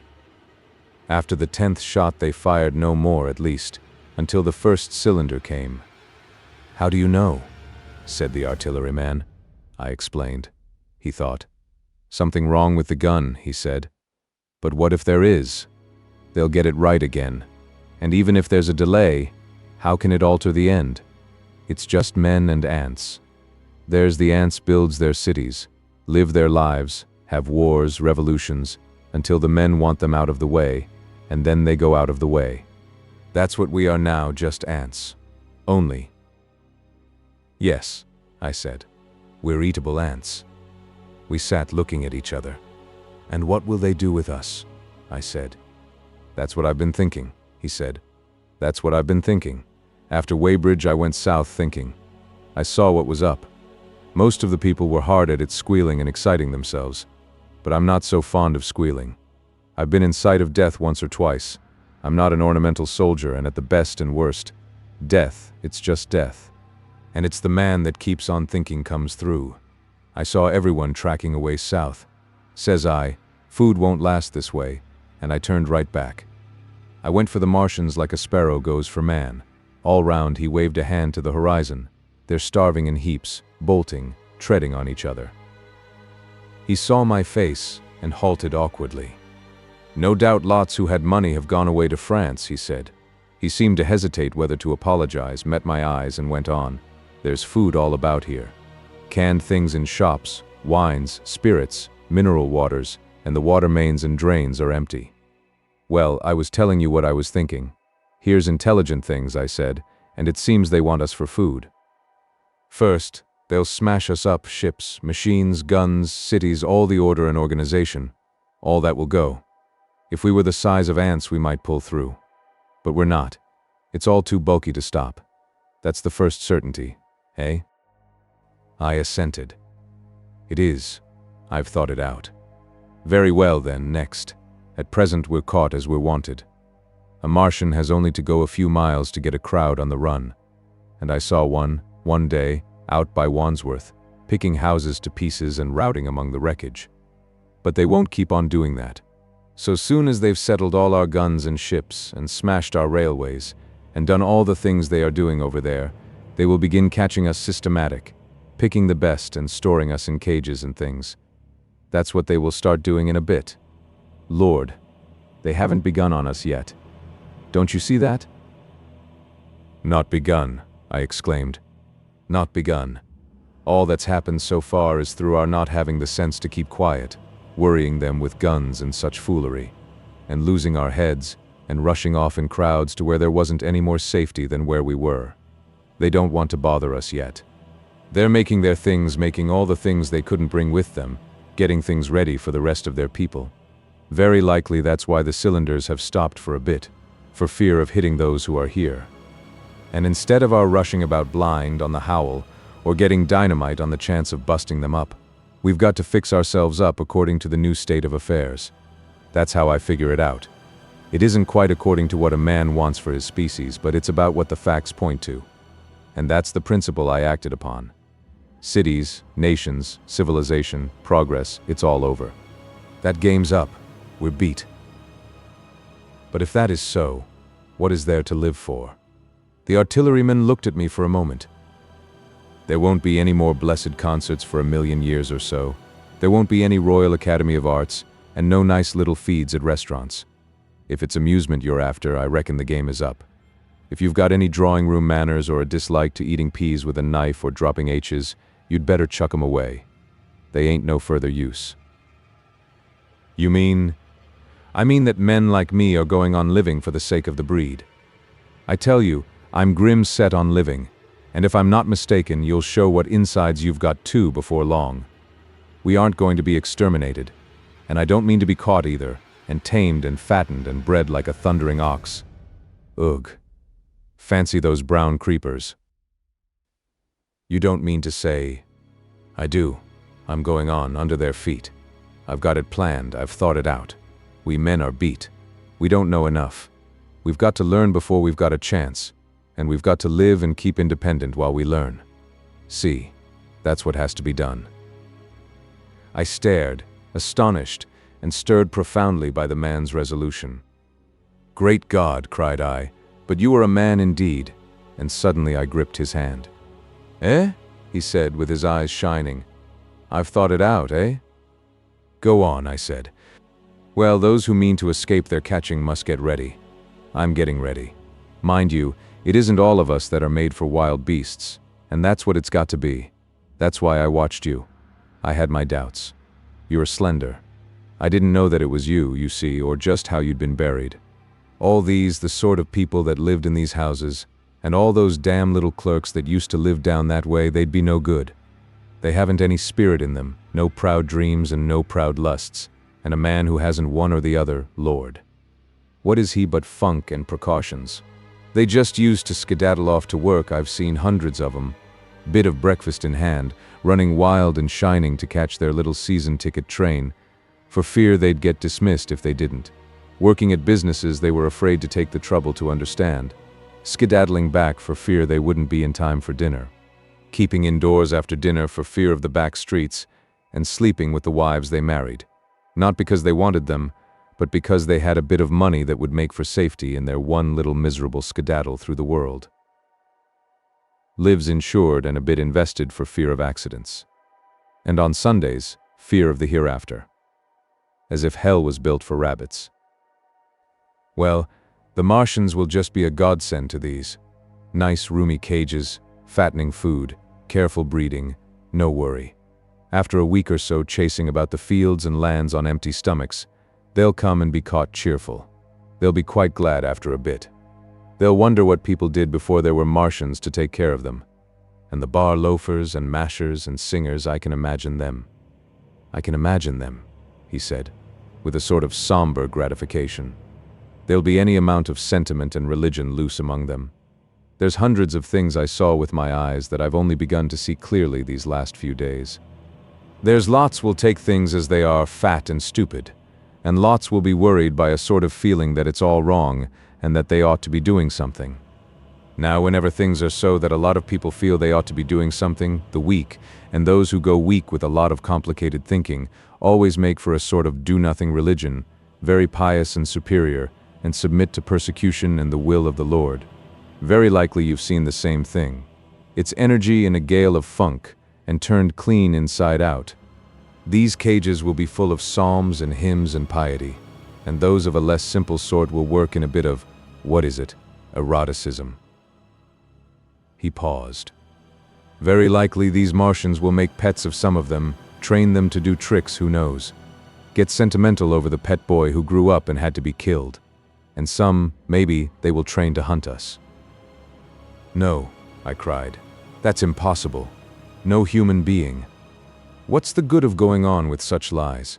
said the artilleryman. "There's men who'd do it cheerful. What nonsense to pretend there isn't." And I succumbed to his conviction. "If they come after me," he said. "Lord, if they come after me," and subsided into a grim meditation. I sat contemplating these things.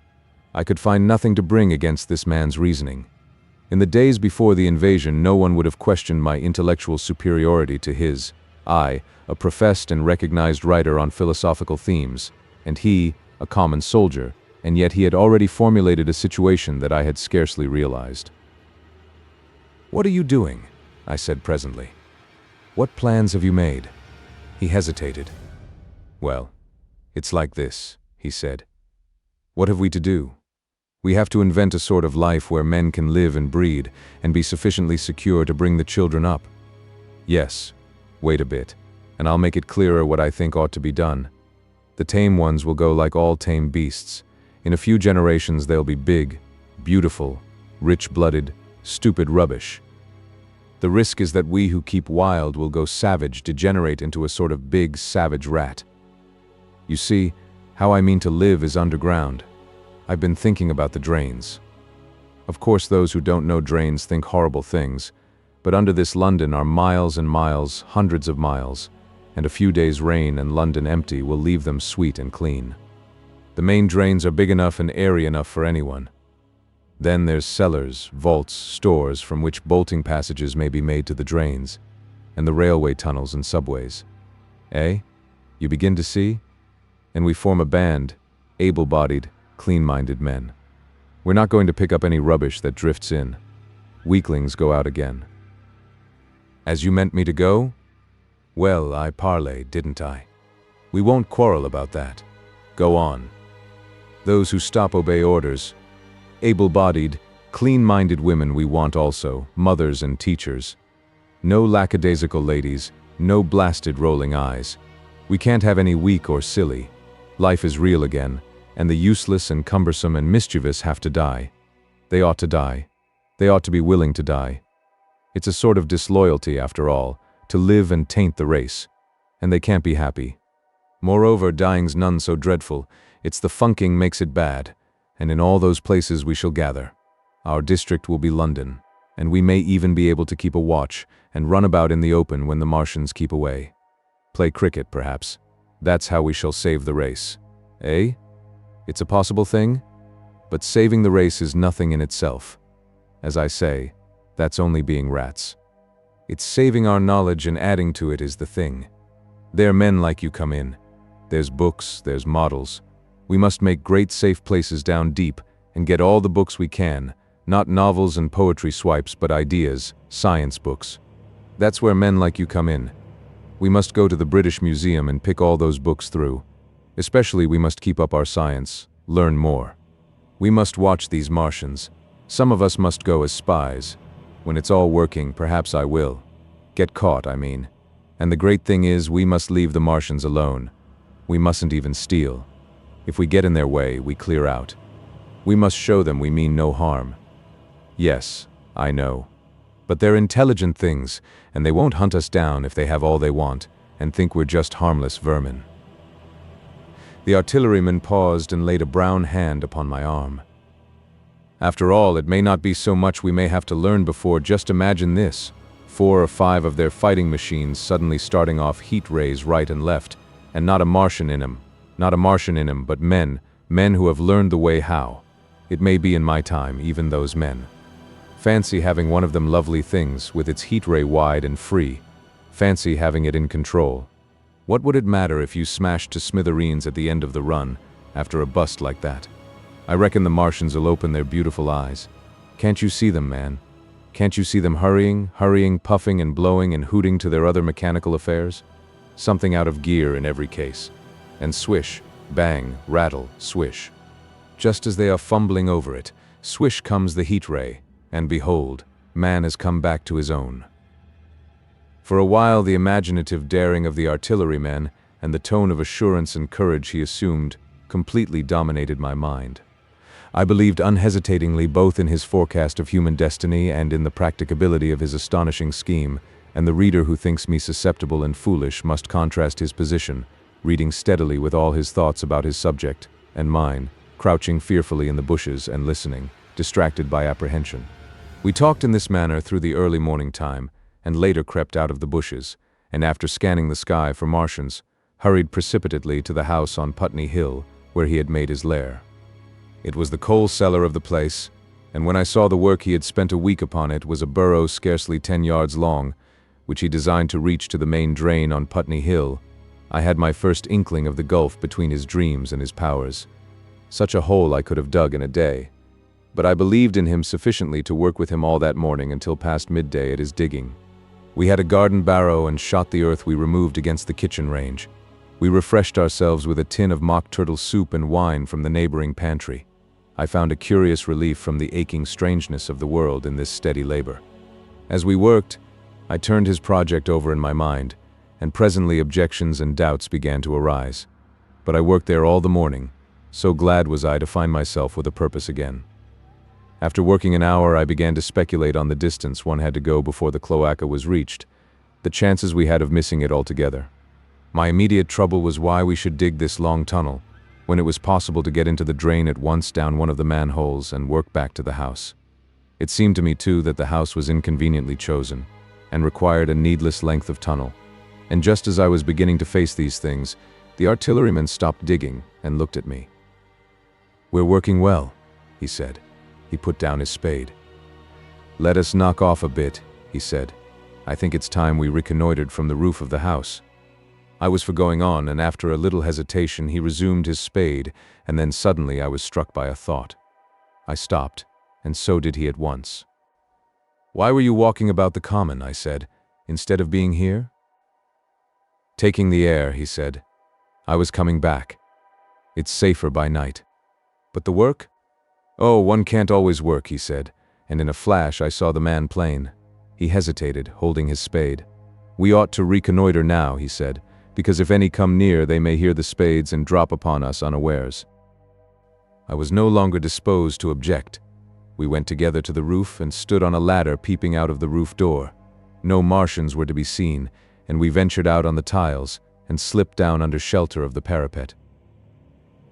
From this position a shrubbery hid the greater portion of Putney, but we could see the river below, a bubbly mass of red weed, and the low parts of Lambeth flooded and red. The red creeper swarmed up the trees about the old palace, and their branches stretched gaunt and dead, and set with shriveled leaves, from amid its clusters. It was strange how entirely dependent both these things were upon flowing water for their propagation. About us neither had gained a footing. Laburnums, pink maize, snowballs, and trees of arbor vitae rose out of laurels and hydrangeas, green and brilliant into the sunlight. Beyond Kensington dense smoke was rising, and that and a blue haze hid the northward hills. The artilleryman began to tell me of the sort of people who still remained in London.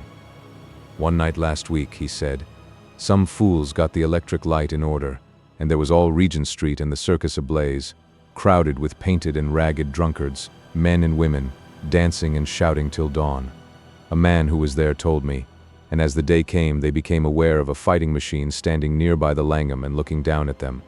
Heaven knows how long he had been there. It must have given some of them a nasty turn. He came down the road towards them and picked up nearly 100 too drunk or frightened to run away." Grotesque gleam of a time no history will ever fully describe. From that, in answer to my questions, he came round to his grandiose plans again. He grew enthusiastic. He talked so eloquently of the possibility of capturing a fighting machine that I more than half believed in him again. But now that I was beginning to understand something of his quality, I could divine the stress he laid on doing nothing precipitately. And I noted that now there was no question that he personally was to capture and fight the great machine. After a time we went down to the cellar. Neither of us seemed disposed to resume digging, and when he suggested a meal, I was nothing loath. He became suddenly very generous, and when we had eaten he went away and returned with some excellent cigars. We lit these, and his optimism glowed. He was inclined to regard my coming as a great occasion. "There's some champagne in the cellar," he said. "We can dig better on this Thames-side Burgundy," said I. "No," said he. "I am host today. Champagne, great God. We've a heavy enough task before us. Let us take a rest and gather strength while we may. Look at these blistered hands." And pursuant to this idea of a holiday, he insisted upon playing cards after we had eaten. He taught me euchre, and after dividing London between us, I taking the northern side and he the southern, we played for parish points. Grotesque and foolish as this will seem to the sober reader, it is absolutely true, and what is more remarkable, I found the card game and several others we played extremely interesting. Strange mind of man, that with our species upon the edge of extermination or appalling degradation, with no clear prospect before us but the chance of a horrible death, we could sit following the chance of this painted pasteboard and playing the joker with vivid delight. Afterwards he taught me poker, and I beat him at 3 tough chess games. When dark came, we decided to take the risk and lit a lamp. After an interminable string of games, we supped, and the artillerymen finished the champagne. We went on smoking the cigars. He was no longer the energetic regenerator of his species I had encountered in the morning. He was still optimistic, but it was a less kinetic, a more thoughtful optimism. I remember he wound up with my health, proposed in a speech of small variety and considerable intermittence. I took a cigar, and went upstairs to look at the lights of which he had spoken that blazed so greenly along the Highgate hills. At first I stared unintelligently across the London Valley. The northern hills were shrouded in darkness, the fires near Kensington glowed redly, and now and then an orange-red tongue of flame flashed up and vanished in the deep blue night. All the rest of London was black. Then, nearer, I perceived a strange light, a pale violet-purple fluorescent glow, quivering under the night breeze. For a space I could not understand it, and then I knew that it must be the red weed from which this faint irradiation proceeded. With that realization, my dormant sense of wonder, my sense of the proportion of things, awoke again. I glanced from that to Mars, red and clear, glowing high in the west, and then gazed long and earnestly at the darkness of Hampstead and Highgate. I remained a very long time upon the roof, wondering at the grotesque changes of the day. I recalled my mental states from the midnight prayer to the foolish card-playing. I had a violent revulsion of feeling. I remember I flung away the cigar with a certain wasteful symbolism. My folly came to me with glaring exaggeration. I seemed a traitor to my wife and to my kind. I was filled with remorse. I resolved to leave this strange, undisciplined dreamer of great things to his drink and gluttony, and to go on into London. There, it seemed to me, I had the best chance of learning what the Martians and my fellowmen were doing. I was still upon the roof when the late moon rose. 8. Dead London. After I had parted from the artilleryman, I went down the hill, and by the High Street across the bridge to Fulham. The red weed was tumultuous at that time, and nearly choked the bridge roadway, but its fronds were already whitened in patches by the spreading disease that presently removed it so swiftly. At the corner of the lane that runs to Putney Bridge Station, I found a man lying. He was as black as a sweep with the black dust, alive, but helplessly and speechlessly drunk. I could get nothing from him but curses and furious lunges at my head. I think I should have stayed by him but for the brutal expression of his face. There was black dust along the roadway from the bridge onwards, and it grew thicker in Fulham. The streets were horribly quiet. I got food, sour, hard and moldy, but quite eatable in a baker's shop here. Some way towards Walham Green the streets became clear of powder, and I passed a white terrace of houses on fire. The noise of the burning was an absolute relief. Going on towards Brompton, the streets were quiet again. Here I came once more upon the black powder in the streets and upon dead bodies. I saw altogether about a dozen in the length of the Fulham Road.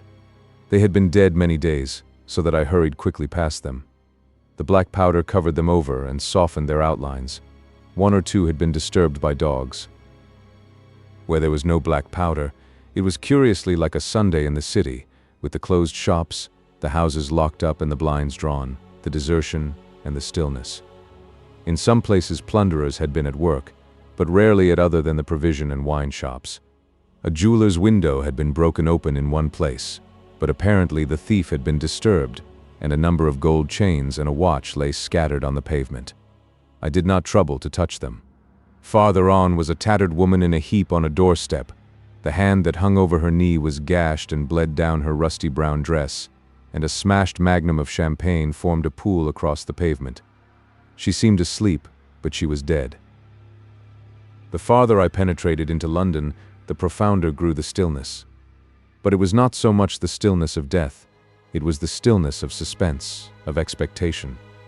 At any time, the destruction that had already singed the northwestern borders of the metropolis and had annihilated Ealing and Kilburn might strike among these houses and leave them smoking ruins. It was a city condemned and derelict. In South Kensington, the streets were clear of dead and of black powder. It was near South Kensington that I first heard the howling. It crept almost imperceptibly upon my senses. It was a sobbing alternation of two notes, ulla, ulla, ulla, ulla, keeping on perpetually. When I passed streets that ran northward, it grew in volume, and houses and buildings seemed to deaden and cut it off again. It came in a full tide down Exhibition Road. I stopped, staring towards Kensington Gardens, wondering at this strange, remote wailing. It was as if that mighty desert of houses had found a voice for its fear and solitude. Ulla, ulla, ulla, wailed that superhuman note, great waves of sound sweeping down the broad, sunlit roadway between the tall buildings on each side. I turned northwards, marveling, towards the iron gates of Hyde Park.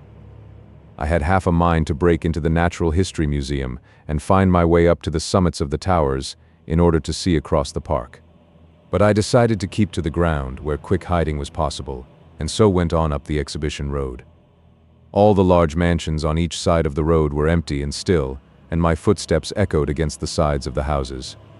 At the top, near the park gate, I came upon a strange sight, a bus overturned, and the skeleton of a horse picked clean. I puzzled over this for a time, and then went on to the bridge over the Serpentine.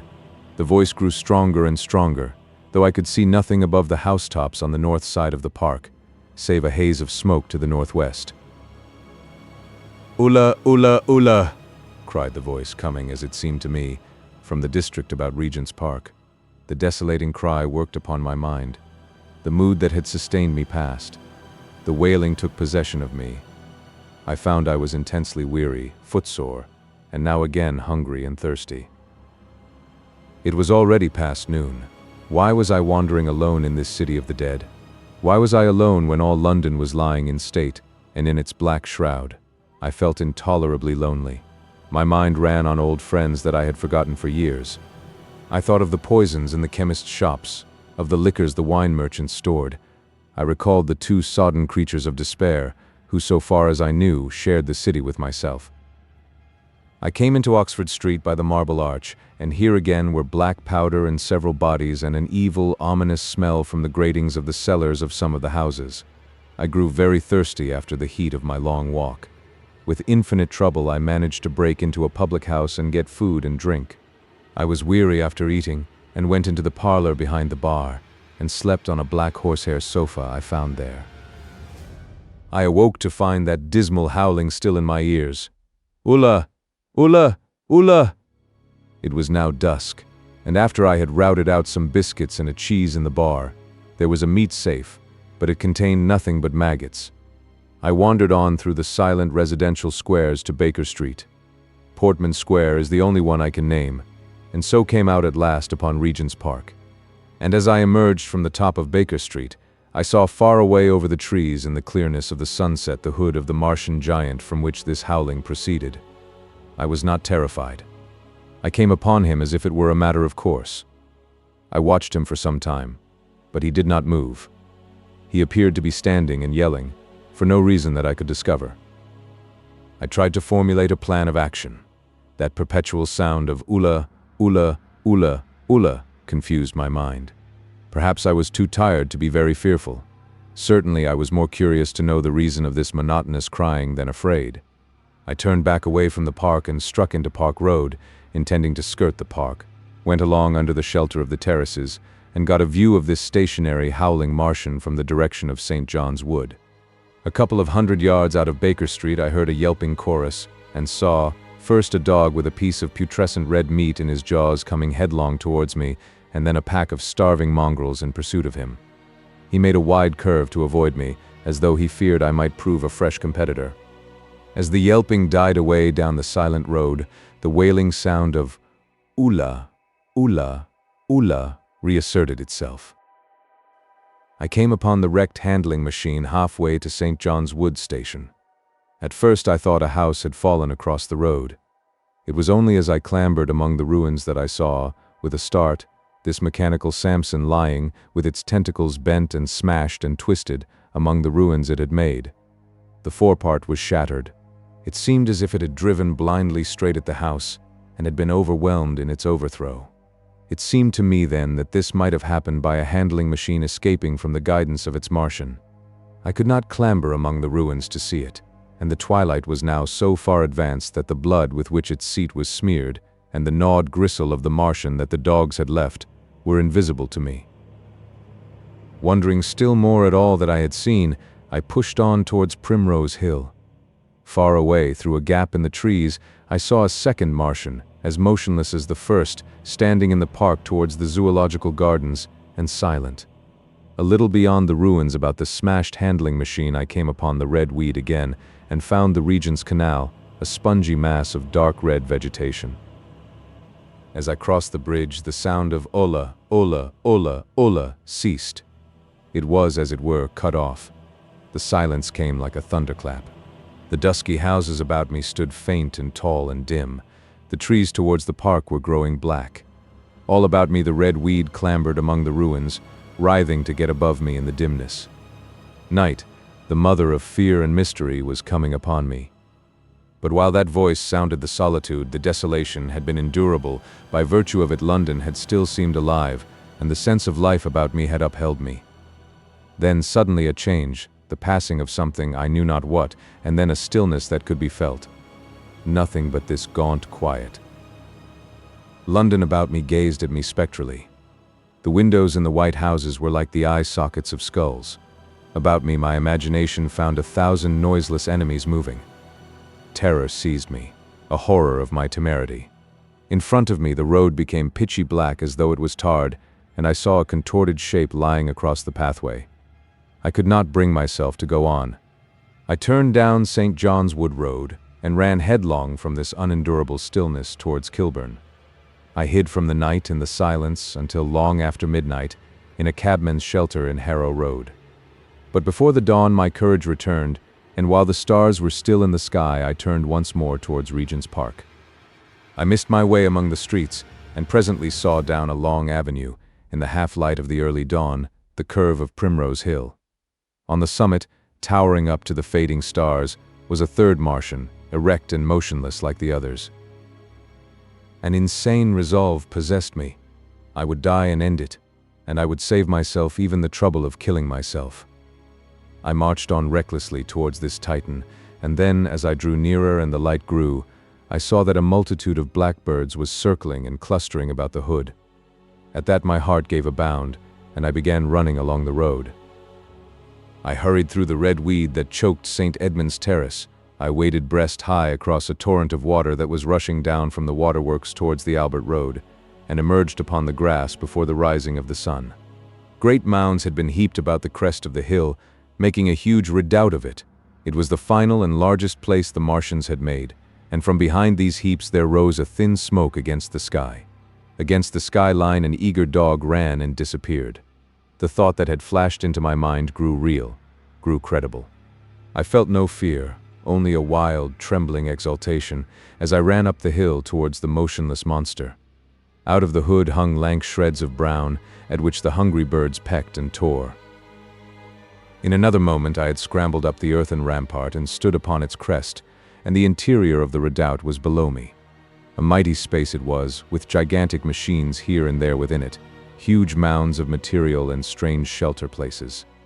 And scattered about it, some in their overturned war machines, some in the now rigid handling machines, and a dozen of them stark and silent and laid in a row, were the Martians dead, slain by the putrefactive and disease bacteria against which their systems were unprepared, slain as the red weed was being slain, slain after all man's devices had failed, by the humblest things that God, in his wisdom, has put upon this earth. For so it had come about, as indeed I and many men might have foreseen had not terror and disaster blinded our minds. These germs of disease have taken toll of humanity since the beginning of things, taken toll of our pre-human ancestors since life began here.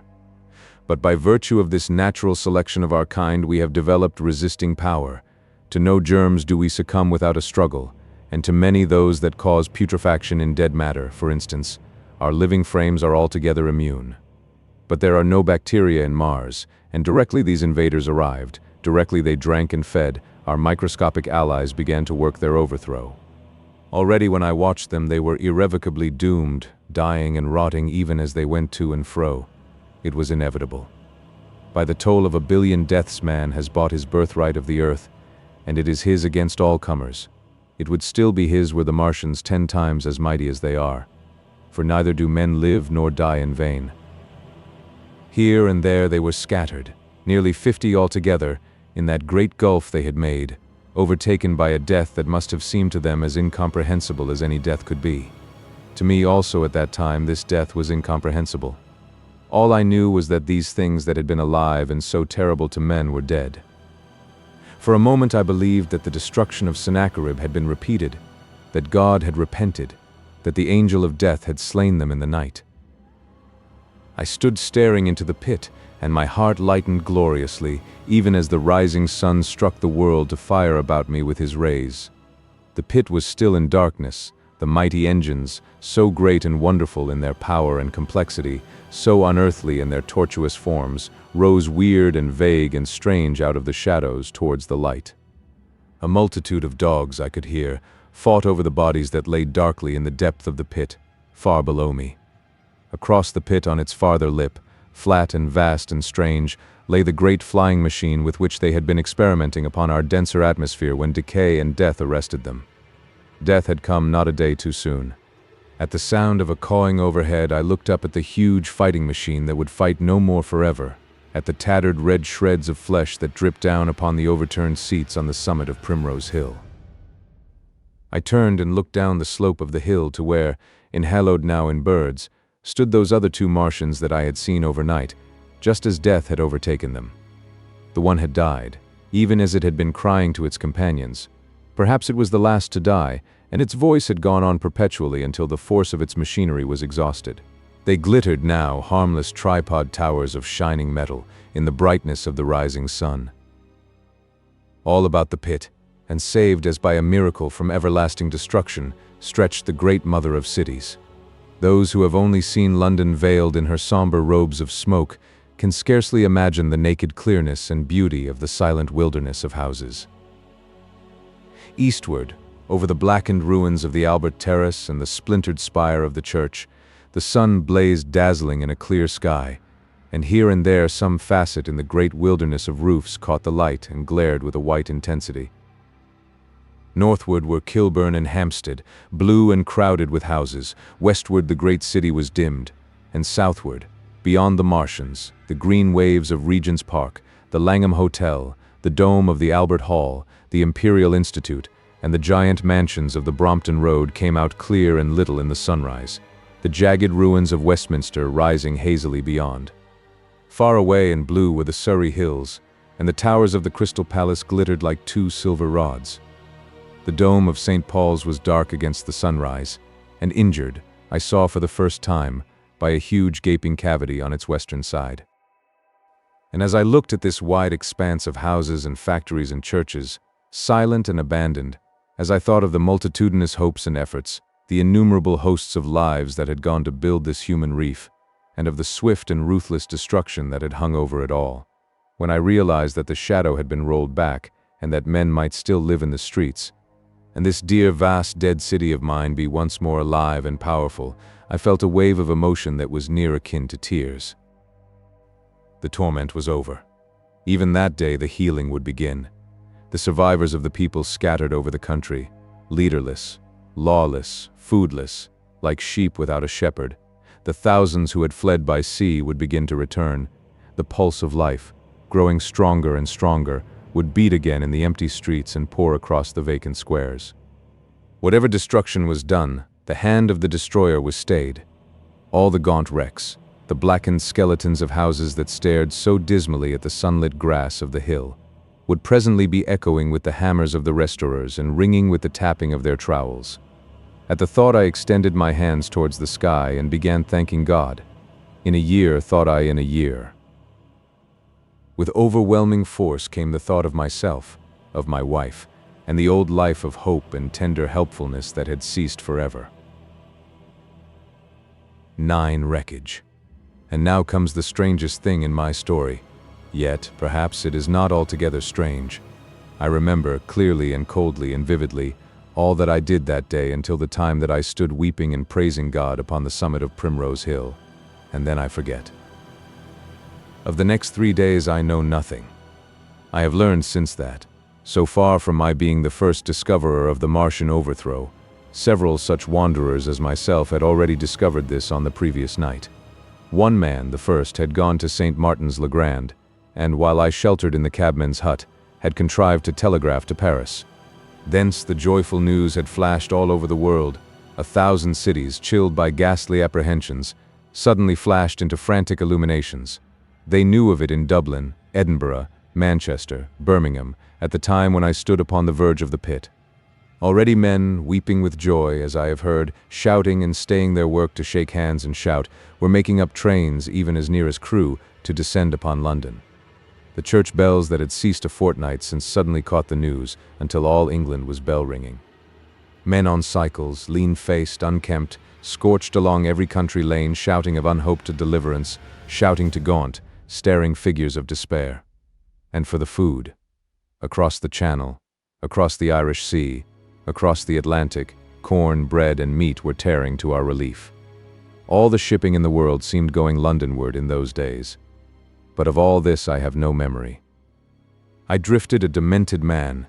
I found myself in a house of kindly people who had found me on the 3rd day wandering, weeping, and raving through the streets of St. John's Wood.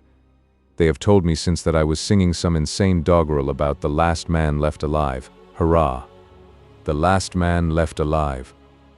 Troubled as they were with their own affairs, these people, whose name, much as I would like to express my gratitude to them, I may not even give here, nevertheless cumbered themselves with me, sheltered me, and protected me from myself. Apparently they had learned something of my story from me during the days of my lapse. Very gently, when my mind was assured again, did they break to me what they had learned of the fate of Leatherhead. 2 days after I was imprisoned, it had been destroyed, with every soul in it, by a Martian. He had swept it out of existence, as it seemed, without any provocation, as a boy might crush an anthill, in the mere wantonness of power. I was a lonely man, and they were very kind to me. I was a lonely man and a sad one, and they bore with me. I remained with them 4 days after my recovery.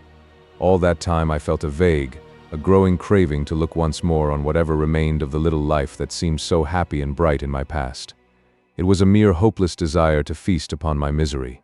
They dissuaded me. They did all they could to divert me from this morbidity. But at last I could resist the impulse no longer, and, promising faithfully to return to them, and parting, as I will confess, from these 4-day friends with tears, I went out again into the streets that had lately been so dark and strange and empty. Already they were busy with returning people. In places even there were shops open, and I saw a drinking fountain running water. I remember how mockingly bright the day seemed as I went back on my melancholy pilgrimage to the little house at Woking, how busy the streets and vivid the moving life about me. So many people were abroad everywhere, busied in 1,000 activities, that it seemed incredible that any great proportion of the population could have been slain. But then I noticed how yellow were the skins of the people I met, how shaggy the hair of the men, how large and bright their eyes, and that every other man still wore his dirty rags. Their faces seemed all with one of 2 expressions, a leaping exultation and energy or a grim resolution. Save for the expression of the faces, London seemed a city of tramps.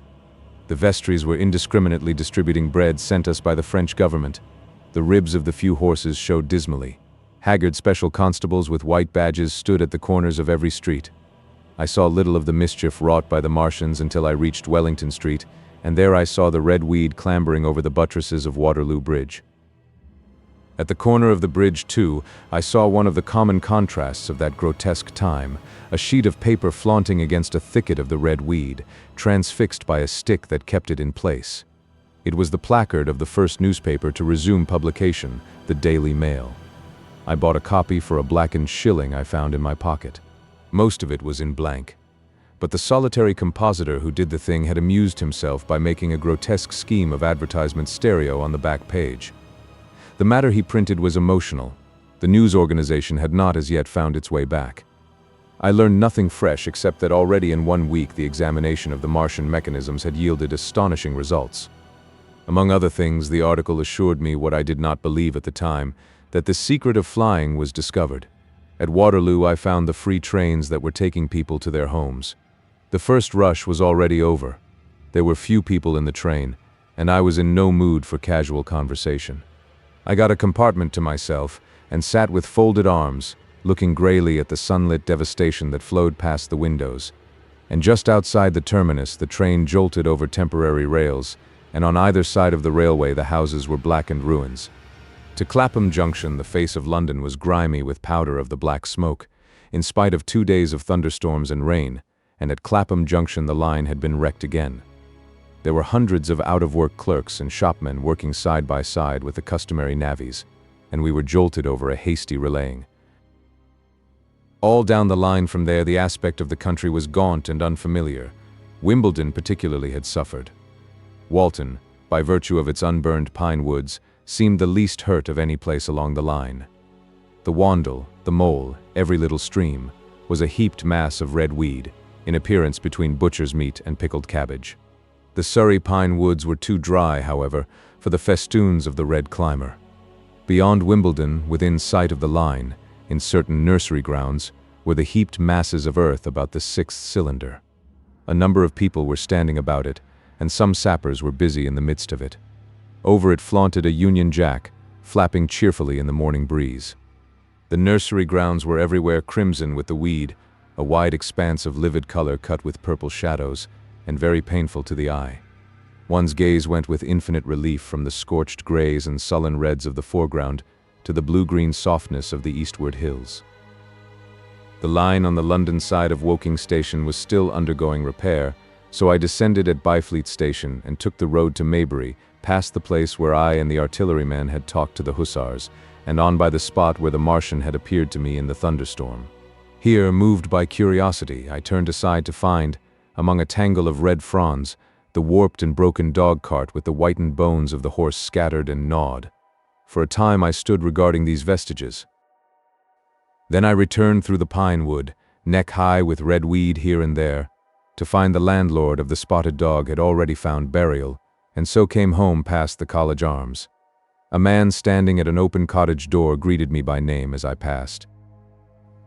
I looked at my house with a quick flash of hope that faded immediately. The door had been forced. It was unfast and was opening slowly as I approached. It slammed again. The curtains of my study fluttered out of the open window from which I and the artilleryman had watched the dawn. No one had closed it since. The smashed bushes were just as I had left them nearly 4 weeks ago. I stumbled into the hall and the house felt empty.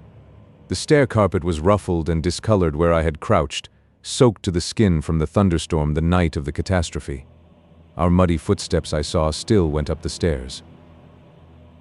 I followed them to my study and found lying on my writing table still, with the selenite paper weight upon it, the sheet of work I had left on the afternoon of the opening of the cylinder. For a space I stood reading over my abandoned arguments. It was a paper on the probable development of moral ideas with the development of the civilizing process, and the last sentence was the opening of a prophecy. In about 200 years, I had written, "We may expect," the sentence ended abruptly. I remembered my inability to fix my mind that morning, scarcely a month gone by, and how I had broken off to get my daily chronicle from the newsboy. I remembered how I went down to the garden gate as he came along, and how I had listened to his odd story of men from Mars. I came down and went into the dining room. There were the mutton and the bread, both far gone now in decay, and a beer bottle overturned, just as I and the artilleryman had left them. My home was desolate. I perceived the folly of the faint hope I had cherished so long, and then a strange thing occurred. "It is no use," said a voice. "The house is deserted. No one has been here these 10 days. Do not stay here to torment yourself. No one escaped but you." I was startled. Had I spoken my thought aloud? I turned, and the French window was open behind me. I made a step to it, and stood looking out.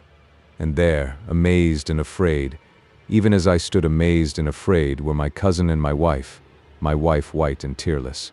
She gave a faint cry. "I came," she said. "I knew." She put her hand to her throat, swayed. I made a step forward and caught her in my arms. 10. The Epilogue. I cannot but regret, now that I am concluding my story, how little I am able to contribute to the discussion of the many debatable questions which are still unsettled. In one respect I shall certainly provoke criticism. My particular province is speculative philosophy. My knowledge of comparative physiology is confined to a book or two, but it seems to me that Carver's suggestions as to the reason of the rapid death of the Martians is so probable as to be regarded almost as a proven conclusion. I have assumed that in the body of my narrative. At any rate, in all the bodies of the Martians that were examined after the war, no bacteria except those already known as terrestrial species were found. That they did not bury any of their dead, and the reckless slaughter they perpetrated, point also to an entire ignorance of the putrefactive process. But probable as this seems, it is by no means a proven conclusion. Neither is the composition of the black smoke known, which the Martians used with such deadly effect, and the generator of the heat rays remains a puzzle. The terrible disasters at the Ealing and South Kensington laboratories have disinclined analysts for further investigations upon the latter. Spectrum analysis of the black powder points unmistakably to the presence of an unknown element with a brilliant group of 3 lines in the green, and it is possible that it combines with argon to form a compound which acts at once with deadly effect upon some constituent in the blood. But such unproven speculations will scarcely be of interest to the general reader to whom this story is addressed. None of the brown scum that drifted down the Thames after the destruction of Shepperton was examined at the time, and now none is forthcoming. The results of an anatomical examination of the Martians, so far as the prowling dogs had left such an examination possible, I have already given. But everyone is familiar with the magnificent and almost complete specimen in spirits at the Natural History Museum, and the countless drawings that have been made from it, and beyond that the interest of their physiology and structure is purely scientific. A question of graver and universal interest is the possibility of another attack from the Martians. I do not think that nearly enough attention is being given to this aspect of the matter. At present the planet Mars is in conjunction, but with every return to opposition I, for one, anticipate a renewal of their adventure. In any case, we should be prepared. It seems to me that it should be possible to define the position of the gun from which the shots are discharged, to keep a sustained watch upon this part of the planet, and to anticipate the arrival of the next attack. In that case, the cylinder might be destroyed with dynamite or artillery before it was sufficiently cool for the Martians to emerge, or they might be butchered by means of guns so soon as the screw opened. It seems to me that they have lost a vast advantage in the failure of their first surprise. Possibly they see it in the same light. Lessing has advanced excellent reasons for supposing that the Martians have actually succeeded in effecting a landing on the planet Venus. 7 months ago now, Venus and Mars were in alignment with the Sun. That is to say, Mars was in opposition from the point of view of an observer on Venus. Subsequently, a peculiar luminous and sinuous marking appeared on the unillumined half of the inner planet, and almost simultaneously a faint dark mark of a similar sinuous character was detected upon a photograph of the Martian disk. One needs to see the drawings of these appearances in order to appreciate fully their remarkable resemblance in character. At any rate, whether we expect another invasion or not, our views of the human future must be greatly modified by these events. We have learned now that we cannot regard this planet as being fenced in and a secure abiding place for man. We can never anticipate the unseen good or evil that may come upon us suddenly out of space. It may be that in the larger design of the universe this invasion from Mars is not without its ultimate benefit for men. It has robbed us of that serene confidence in the future which is the most fruitful source of decadence. The gifts to human science it has brought are enormous, and it has done much to promote the conception of the common weal of mankind. It may be that across the immensity of space the Martians have watched the fate of these pioneers of theirs and learned their lesson, and that on the planet Venus they have found a securer settlement. Be that as it may, for many years yet there will certainly be no relaxation of the eager scrutiny of the Martian disk, and those fiery darts of the sky, the shooting stars, will bring with them as they fall an unavoidable apprehension to all the sons of men. The broadening of men's views that has resulted can scarcely be exaggerated. Before the cylinder fell, there was a general persuasion that through all the deep of space no life existed beyond the petty surface of our minute sphere. Now we see further. If the Martians can reach Venus, there is no reason to suppose that the thing is impossible for men. And when the slow cooling of the sun makes this earth uninhabitable, as at last it must do, it may be that the thread of life that has begun here will have streamed out and caught our sister planet within its toils. Dim and wonderful is the vision I have conjured up in my mind of life spreading slowly from this little seedbed of the solar system throughout the inanimate vastness of sidereal space. But that is a remote dream. It may be, on the other hand, that the destruction of the Martians is only a reprieve. To them, and not to us perhaps, is the future ordained. I must confess the stress and danger of the time have left an abiding sense of doubt and insecurity in my mind. I sit in my study writing by lamplight, and suddenly I see again the healing valley below set with writhing flames, and feel the house behind and about me empty and desolate. I go out into the Byfleet Road, and vehicles pass me, a butcher boy in a cart, a cab full of visitors, a workman on a bicycle, children going to school, and suddenly they become vague and unreal, and I hurry again with the artillerymen through the hot, brooding silence. Of a night I see the black powder darkening the silent streets, and the contorted bodies shrouded in that layer. They rise upon me tattered and dog-bitten. They gibber and grow fiercer, paler, uglier, mad distortions of humanity at last, and I wake, cold and wretched, in the darkness of the night. I go to London and see the busy multitudes in Fleet Street and the Strand, and it comes across my mind that they are but the ghosts of the past, haunting the streets that I have seen silent and wretched, going to and fro, phantasms in a dead city, the mockery of life in a galvanized body. And strange, too, it is to stand on Primrose Hill, as I did but a day before writing this last chapter, to see the great province of houses, dim and blue through the haze of the smoke and mist, vanishing at last into the vague lower sky, to see the people walking to and fro among the flower beds on the hill, to see the sightseers about the Martian machine that stands there still, to hear the tumult of playing children, and to recall the time when I saw it all bright and clear-cut, hard and silent, under the dawn of that last great day. And strangest of all is it to hold my wife's hand again, and to think that I have counted her, and that she has counted me among the dead. The end.